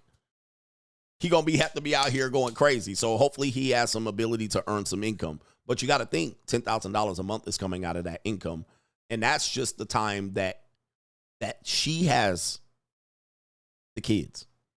She has the kids. Yeah, he has NBA pension if he's played enough years.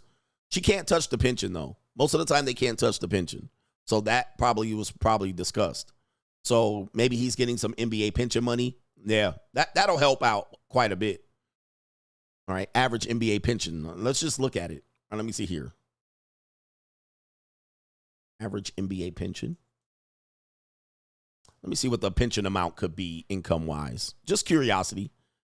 It's around $44,000. Okay. Wait a minute. Is this monthly? $215,000 a month? Or is it a year? No, that's annually. So annually, $215,000 a year. $215,000 a year would be the pension for 10 years. All right. 10 years of basketball. Players 10 or more years can expect annual pension of over $215,000. So you add that up over time, it could be so $215,000 a year. All right, so he's gonna have to do CGA podcasting hours at that point.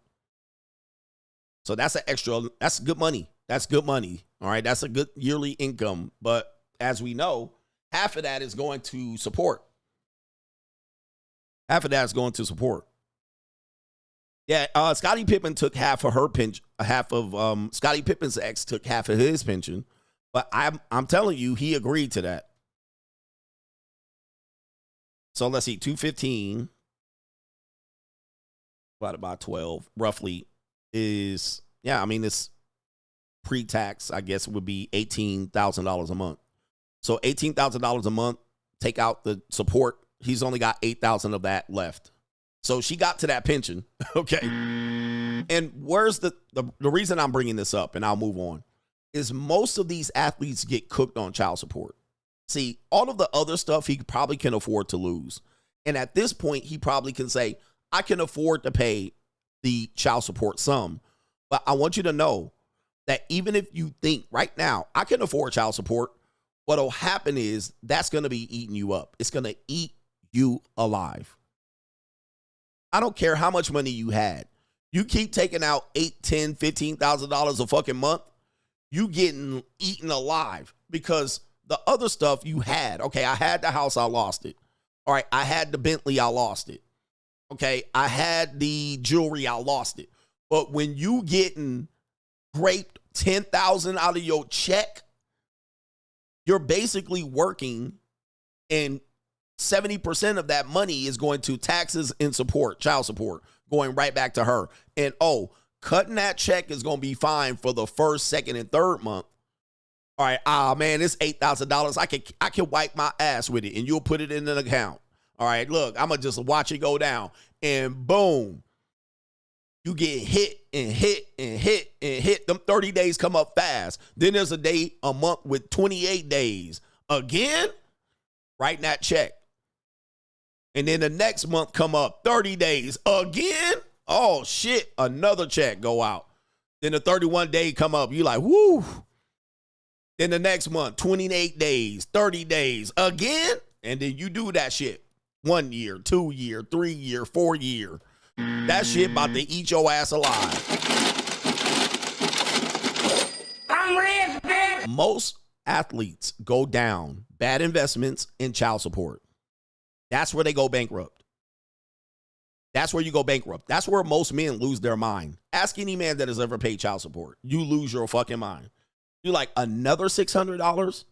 Another $600? And I know women are saying, yeah, but it costs more to raise a kid. I've already covered that before. I won't cover it now. But you coming up another hit, another hit, another hit, another hit. You getting great. You losing money.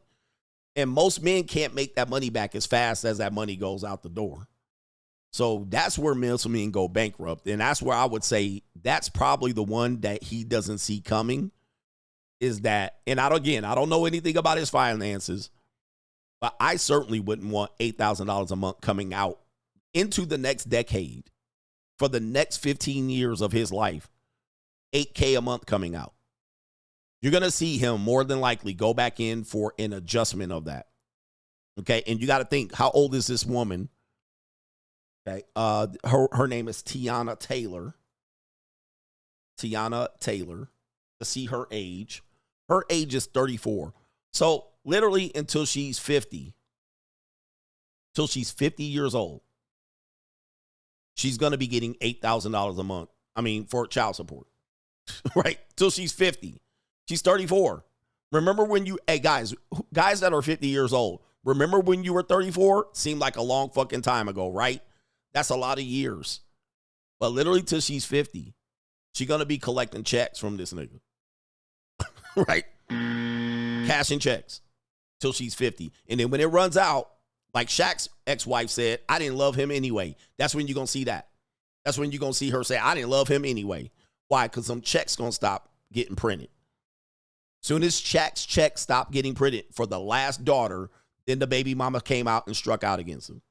All right, I didn't love him anyway. I was in a loveless relationship. I only had babies for him because.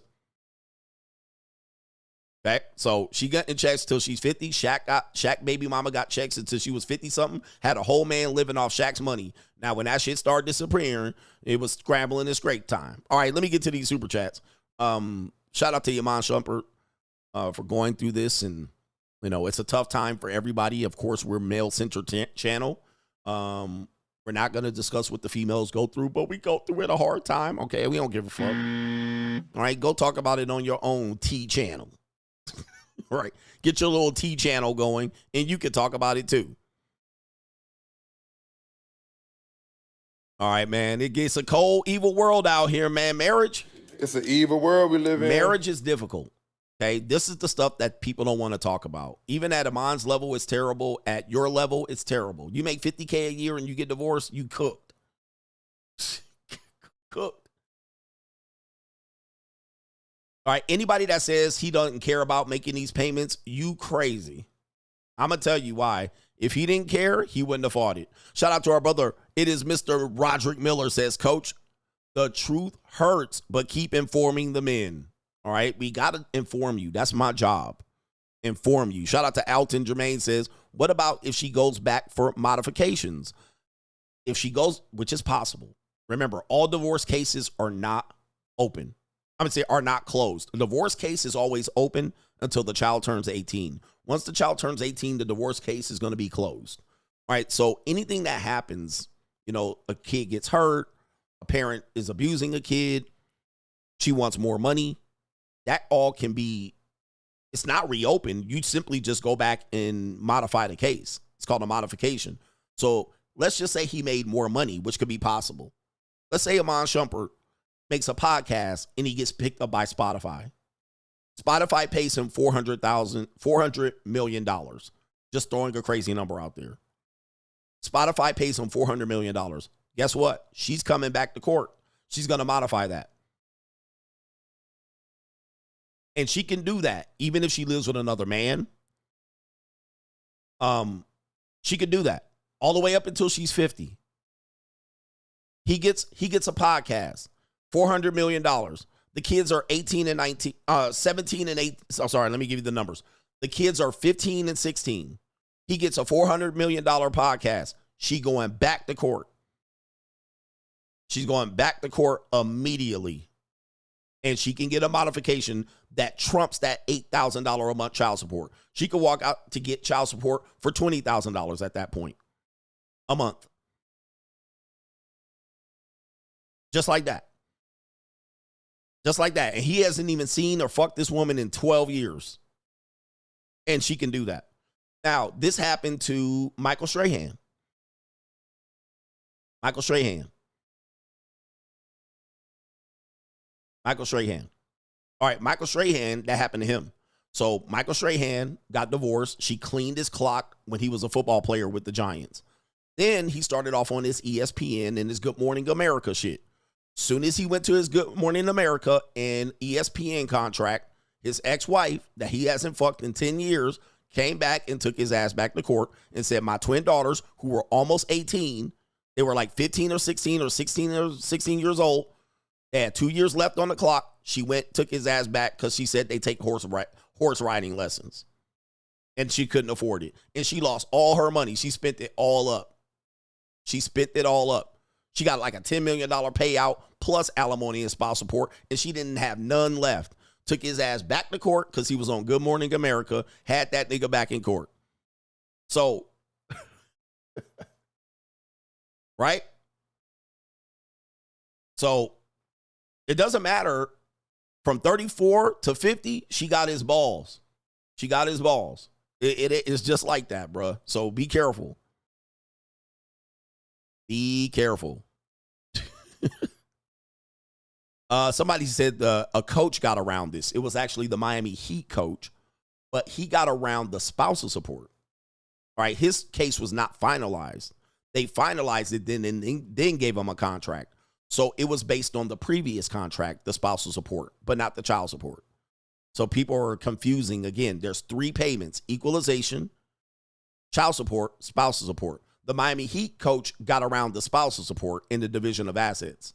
Okay. He didn't get around the child support. Child support can still be recalculated based on his new contract. But when the divorce wasn't final yet, they didn't announce the deal.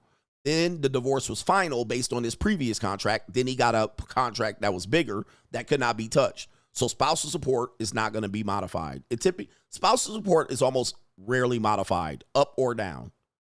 It's basically saying this is what it is as of today. So you're rarely going to get a woman take you in for modification of spousal support. It's almost very rare. Then you're not going to get a division of asset based on a new contract. But child support, he can still get got on child support.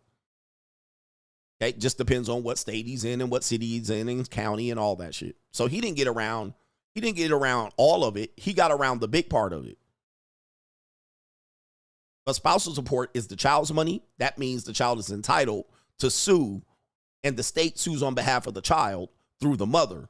The mother is the one who pockets the money, but the state sues on behalf of the child, and the child is entitled to whatever money, so he can't get around that. Yep, Nia Long. Nia Long got child support based on contract after he got hired by the Houston Rockets. So Nia Long's divorcing, what's his name? I can't remember the guy's name. Ime Udoka. But Ime Udoka is trying to get an NBA job. The divorce somehow is not even settled until he got an NBA job. Then he gets an NBA job with the Houston Rockets. He gets a big contract. Then all of a sudden, they can judge the child support based on the new contract, not unemployed Ime Udoka. So I'm telling you, man, it's a game that y'all not ready for. I'm an expert on this shit. I've been through these courts. All right, I'm not a lawyer. I've been through these situations, man. It is very, very tough. It's evil out here. All right, they weren't married, but they got the child support. Child support. Remember, you don't have to be married to get child support. They had a child together. Whatever happens, child support's calculated on the Houston Rockets contract. All right, you cooked. Niggas getting cooked, man. I'm glad I'm able to do this, but y'all niggas ain't hit me on a super chat. Y'all niggas ain't hit the like button. Y'all some piece of shit. It's time for me to cuss y'all out. You men are fucking parasites. But that's just, let me get that off my chest. All right, anyway. You men getting all this free information, and what do you buzzards do? You bastard individuals. You no good, pookie, broke niggas. All right, yeah, kiss my whole ass. Y'all deserve to get divorced, raped, the kingdom come. Y'all deserve every bit of it. Ladies, divorce, rape these motherfucking goofy ass niggas, please. All right, take all they little money. Take all they little money. These goofballs deserve it. Shout out to Ben Around, says cold game coach. He says, all I have to say is Bruce Wayne, Bruce Wayne, Bruce Wayne, free agent lifestyle for life. New world order. All right. Look at these jackass, buzzard-ass niggas worried about the $20 you're going to get a child support from these jackass niggas, these lame motherfuckers. All right, fuck these men. All right, anyway, they deserve it. They ain't going to listen to me anyway. Fuck them. Hey, fuck these niggas, man, at the end of the day. Bitch ass niggas. All right, anyway. I got to beg y'all to hit the like button. Fuck y'all. All right, anyway, enough about that. I just had to get that off my chest.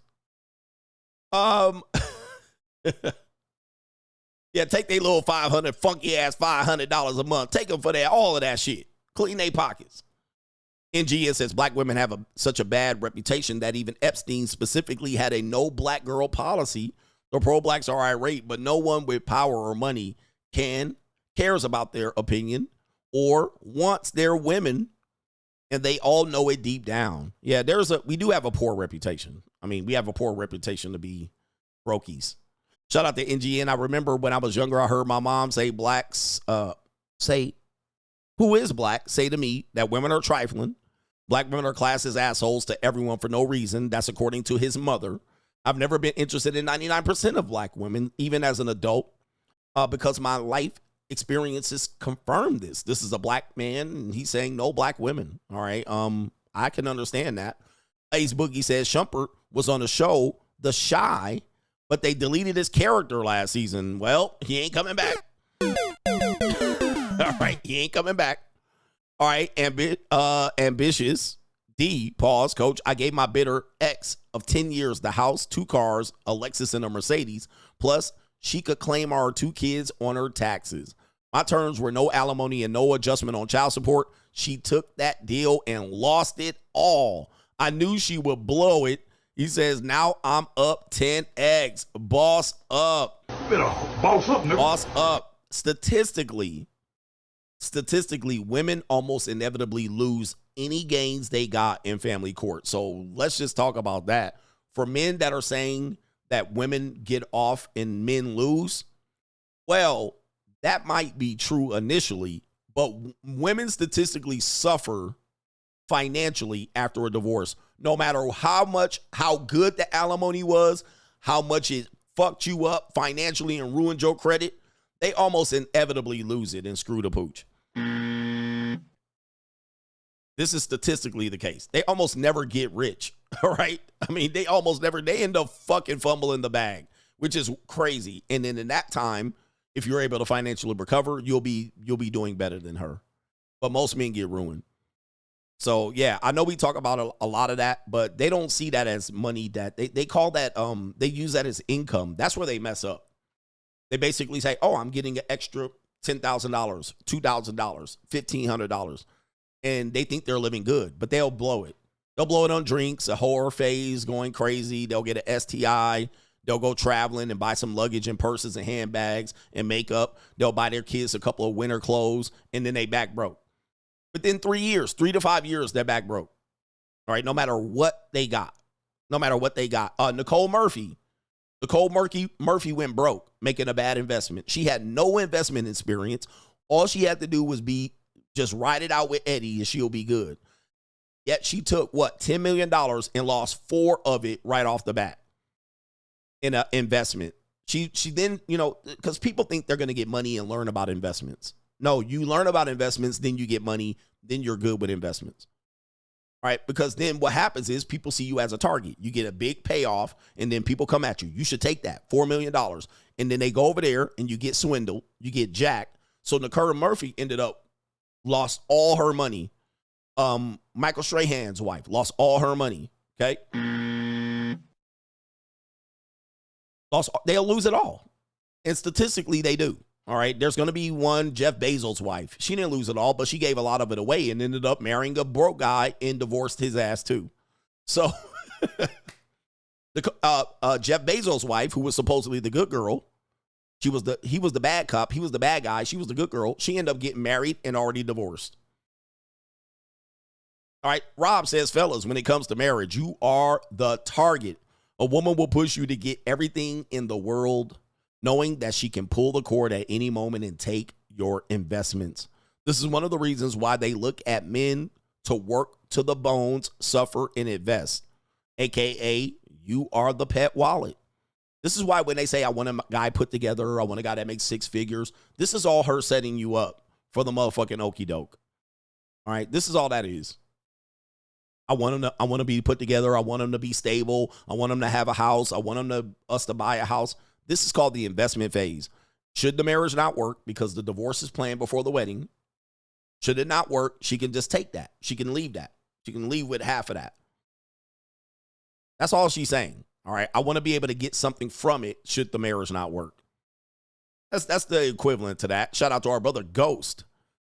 Let me see if I can. It's a little slow. Ghost Q, my ex-wife had a choice, accept $6,000 towards her attorney's fees or sacrifice your daughter going to private school, which she said she wanted, and I paid for it. He says this was clear to her and her attorney. She took the $6,000. You said spit in me. It says spitting, but it says right here, spitting at me, paying. I don't know what that means, but it says something you paying for a private school and she sacrificed the daughter's education. There's a mistake word there, but I get what you're saying. I think what she thought you were going to do is you were going to give her the $6,000 and then also you're going to be a good guy and pay for the private school in the end. This is a play that they will have. So they will say, I don't care about the kid's school. You know, they'll take a money or a payoff, and then what'll happen is they'll take the payoff, spend it, and then guess what? I thought you would be a good dad. I thought you would be a good man. Aren't you going to take care of your kids? Aren't you going to register? So they'll guilt you to pay for the extra shit. This is how men lose more than half. Because what they'll do is they'll go to court and they'll get what they get, and then they'll guilt you to pay more. Right? The state says you owe her $500 a month in child support. She'll take it. She'll fight you tooth and nail for that $500. Then what'll happen is when the kids need shoes and football equipment and they need all this other shit, she'll guilt you. Oh, you ain't gonna take care of your kids? It costs more than $500 to take care of your kid. Well, first of all, you're the one went to the state and asked for a certain amount of money. You took me, you tried to grape me over the coal, you were predatory, and you were a motherfucking predator in court. You got your judgment of $500. That's it. You're not required to pay 1 penny more of that. However, they'll guilt you into double dipping. So she'll get the state money, which the state says this is a fair amount of money to pay half of the kid's expenses when the kid is with the mom. When the kid is with you, you pay for the rest of the expenses. She took that deal. Now when the kids are with her, she wants you to keep paying for private school, keep paying for softball lessons, she wants you to keep paying, and she'll guilt you into it. It costs more to, hey, you should have took my support. You should have took my parenting. Instead, you took the money, and now you're trying to guilt me into paying more. It costs more to raise a kid. No, I'm only paying for them when the kid's with you. When the kid's with me, your expenses are your own. And I pay for my kids' expenses when they're with me. All right, so they try to double dip. That's a classic double dip move. Instead, as you said, she took the money and then expected you to pay for the kid's school. That's called the double dip. And she sacrificed her kid's education for some attorney's fees. And I might want to add, that's another payment you can expect, attorney fees. So child support, spousal support, division of assets, and attorney's fees. Okay, these are all separate forms of payment. And it's at the judge's discretion what to award in attorney's fees. If she runs up the attorney's fee, basically you're paying her to sue you. So if she's asking for you to pay attorney's fees at the top and she keeps the case going, she's assuming that's not her paying those fees. She's assuming you're going to end up having to pay those fees. Now, here's the problem. A lot of attorneys are swindling these women. So we can blame the women for this, but it's really the attorneys. The attorneys are pouring gasoline on the fire. The attorneys are keeping the fire going. So they're telling her, we're going to get them to pay for this. We're going to get them to pay for that. And ultimately, that doesn't happen. So she runs up a $50,000 attorney's bill thinking that you're going to pay it. but you only gonna pay 10,000 of that 50. And she on the hook for 40. She's on the hook for 40. That happened in my case. The judge was like, he's gonna pay $100 a month for 2 years. All right, you calculate that. That's not a lot of money, but I know she ran up a $25,000, $30,000 attorney fees. So then she double mad. So now she robbing Peter to pay Paul. She robbing child support to pay off her attorney's fees. And she's left with no child support and your kids suffer. And then she blames you for your kids suffering. Like, bitch, you did this to yourself. Okay, look. You did this to yourself, getting greedy and trying to punish me. Right? Or you could have acted right. Listen, at the end of the day, I don't feel bad for any of these ex-wives. They could have acted right. And at the end of the day, they got vindictive. And they got bitter. And then they attacked you, and they end up making it worse. They dug themselves a hole. They dug them motherfucking selves a hole. And they winded up all them toy soldiers in order to do it. They put everybody to work. They got all of these phony-ass child support people hours on the clock. Everybody got paid off of her vindictive ass except herself. And guess who else? The kids lose in the end. And the kids are sacrificed at the altar of Satan because this bitch is a bull in a china shop. All right. The kids hurt at the end of the day. It's the kids that don't have a dad. It's the kid that have a bitter mom. It's the kids that hurt because their mom never gets over it. Right. Because she took a double L. It's you that get hurt because now you can't provide financially and the family wealth that's been distributed amongst 5 or 10 different people. All because this bitch is bloodthirsty. All right. She's like crazy ass bitch. Calm the fuck down. Shout out to our brother, no government name. Do you think, I don't talk about her that much. Do you think they watch the content punch in the air at how successful I am with my roster of hot calico, JUCO calico? Yes, they are watching me. They're watching me. They're watching me. And they probably fucking trying to figure it out. How the hell did that happen? Because you got to think, man, I wasn't making a lot of money when I got divorced. And they gambled on that. They were like, he's a loser. Okay. And I'm not ashamed of me saying that. This is most women make that decision to jump. Oh, my husband's a loser. He ain't going nowhere. Right? He ain't going nowhere. And they gambled on, let me jump off now. All right, let me jump off now. He ain't going nowhere. Let me go out here and do what? Monkey branch. Let me get me a better man. This is the best I can get. All right. This ain't the best I can get. I can get a better version of this guy. They gambled on that and they lost. Sometimes they win on that gamble. But we got a lot more super chats to cover, but I got to get out of here. But I'm going to cover them because I'm honorable. But they gambled and lost. All right. I ended up becoming filthier, rotten, richer than they ever thought. And just like in the movie Acrimony, her family talked her into get rid of him. He a loser. He ain't going nowhere. And find you a better guy. You worth it. And she was in her early 30s and she did it. And guess what? Took that L. Took that L on a variety of ways. But anyway, Pro Legrand, today's my birthday, Uncle G. So now my chats.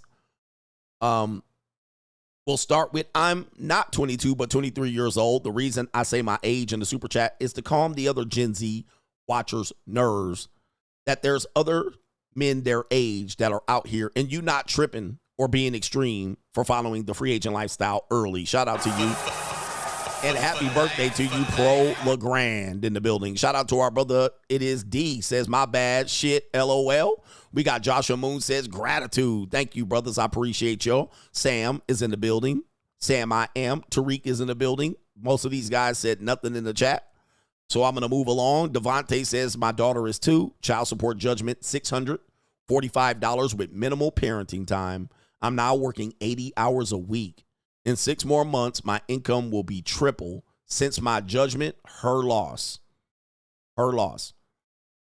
Okay, for the women listening, a lot of women gamble on men before they're able to, their seeds sow. And fuck you, I don't give a fuck. But a lot of women judge men before the age of 35, which I've been thinking is a massive mistake. This is why I promote age gap relationships, because I think there should be an appropriate age gap, because most men are not going to be what most women want at the same age. So when women say men need to get their shit together, they're talking about a man that's 28 and 30 and 32. Most men don't become who they need to become financially until their early 30s, mid 30s, early 40s. Those seeds don't sow yet. It takes a while for men to get their shit together. And most of the time, by the time they get their shit together, they're older. 40, 45, 50, 55. So when you see a man driving around in nice cars and he's young, I mean, he might have made it earlier, or he's got fast money. But most of the time when you see a man in a Porsche 911 or a Lamborghini, unless you're in Miami, he's an older guy. He's an older guy. And then women are like, damn, I wish I could find a younger guy that has a Lamborghini. They don't. Unless they're a crook, a scammer, or a professional athlete. Most men do not get their shit together until their mid-30s and early 40s. And most of the time, if they're in their mid-30s, they still trying to put it together. They still trying to put it together. They still ain't got it yet. They still out of rhythm. They still don't have the shit. So they want them to be established and settled. Nah, man. And by the time he's established and settled, if he's got his mind fucking right, he ain't gonna get with an old bitch anyway. He gonna go get him with a young girl. Okay? He gonna get him a young girl.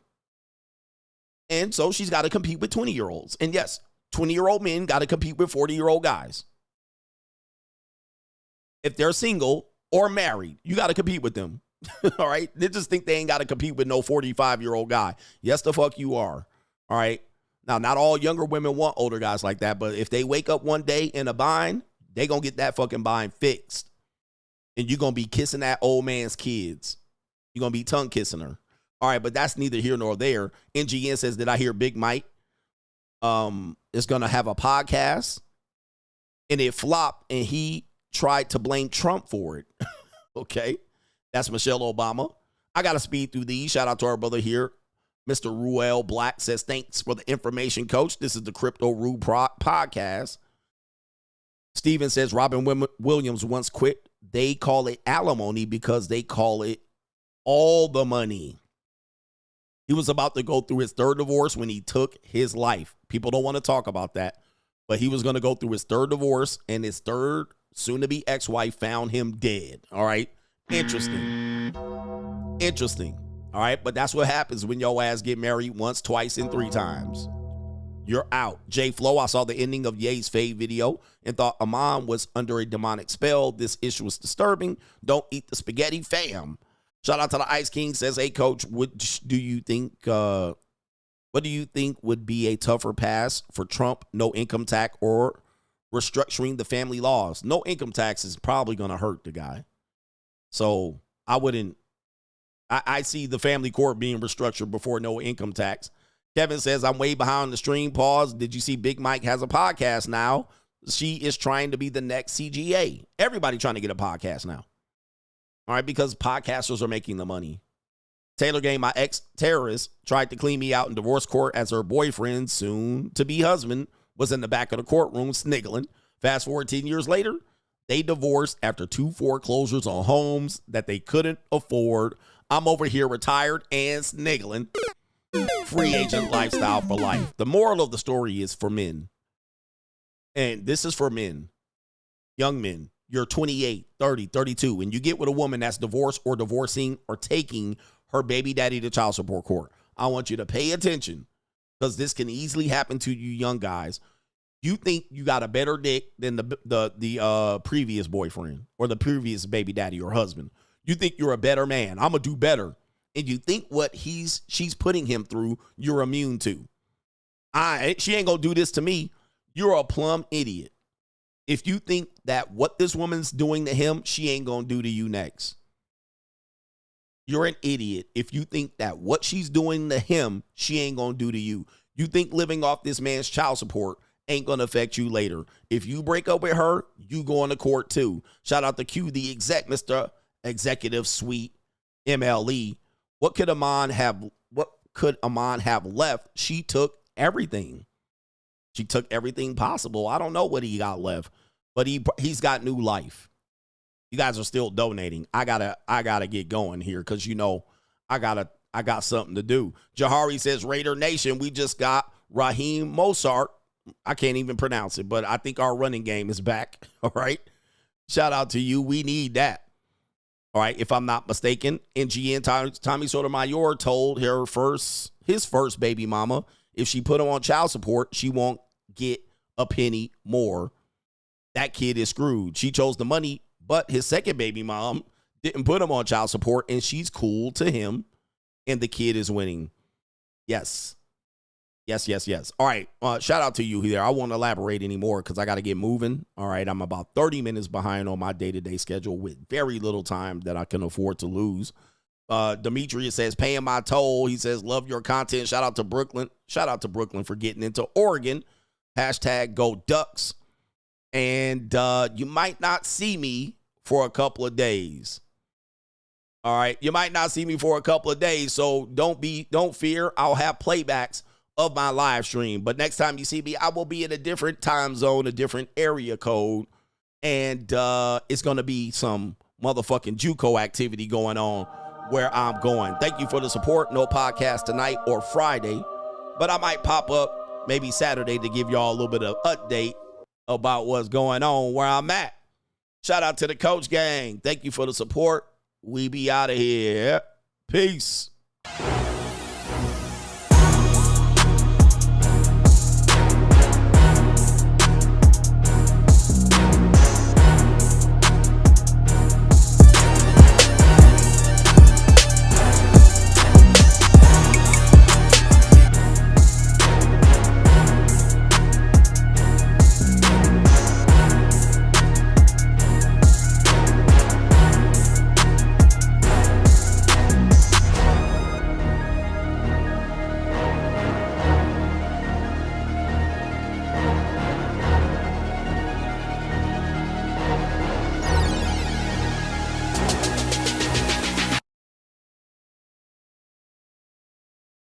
Better boss up, nigga.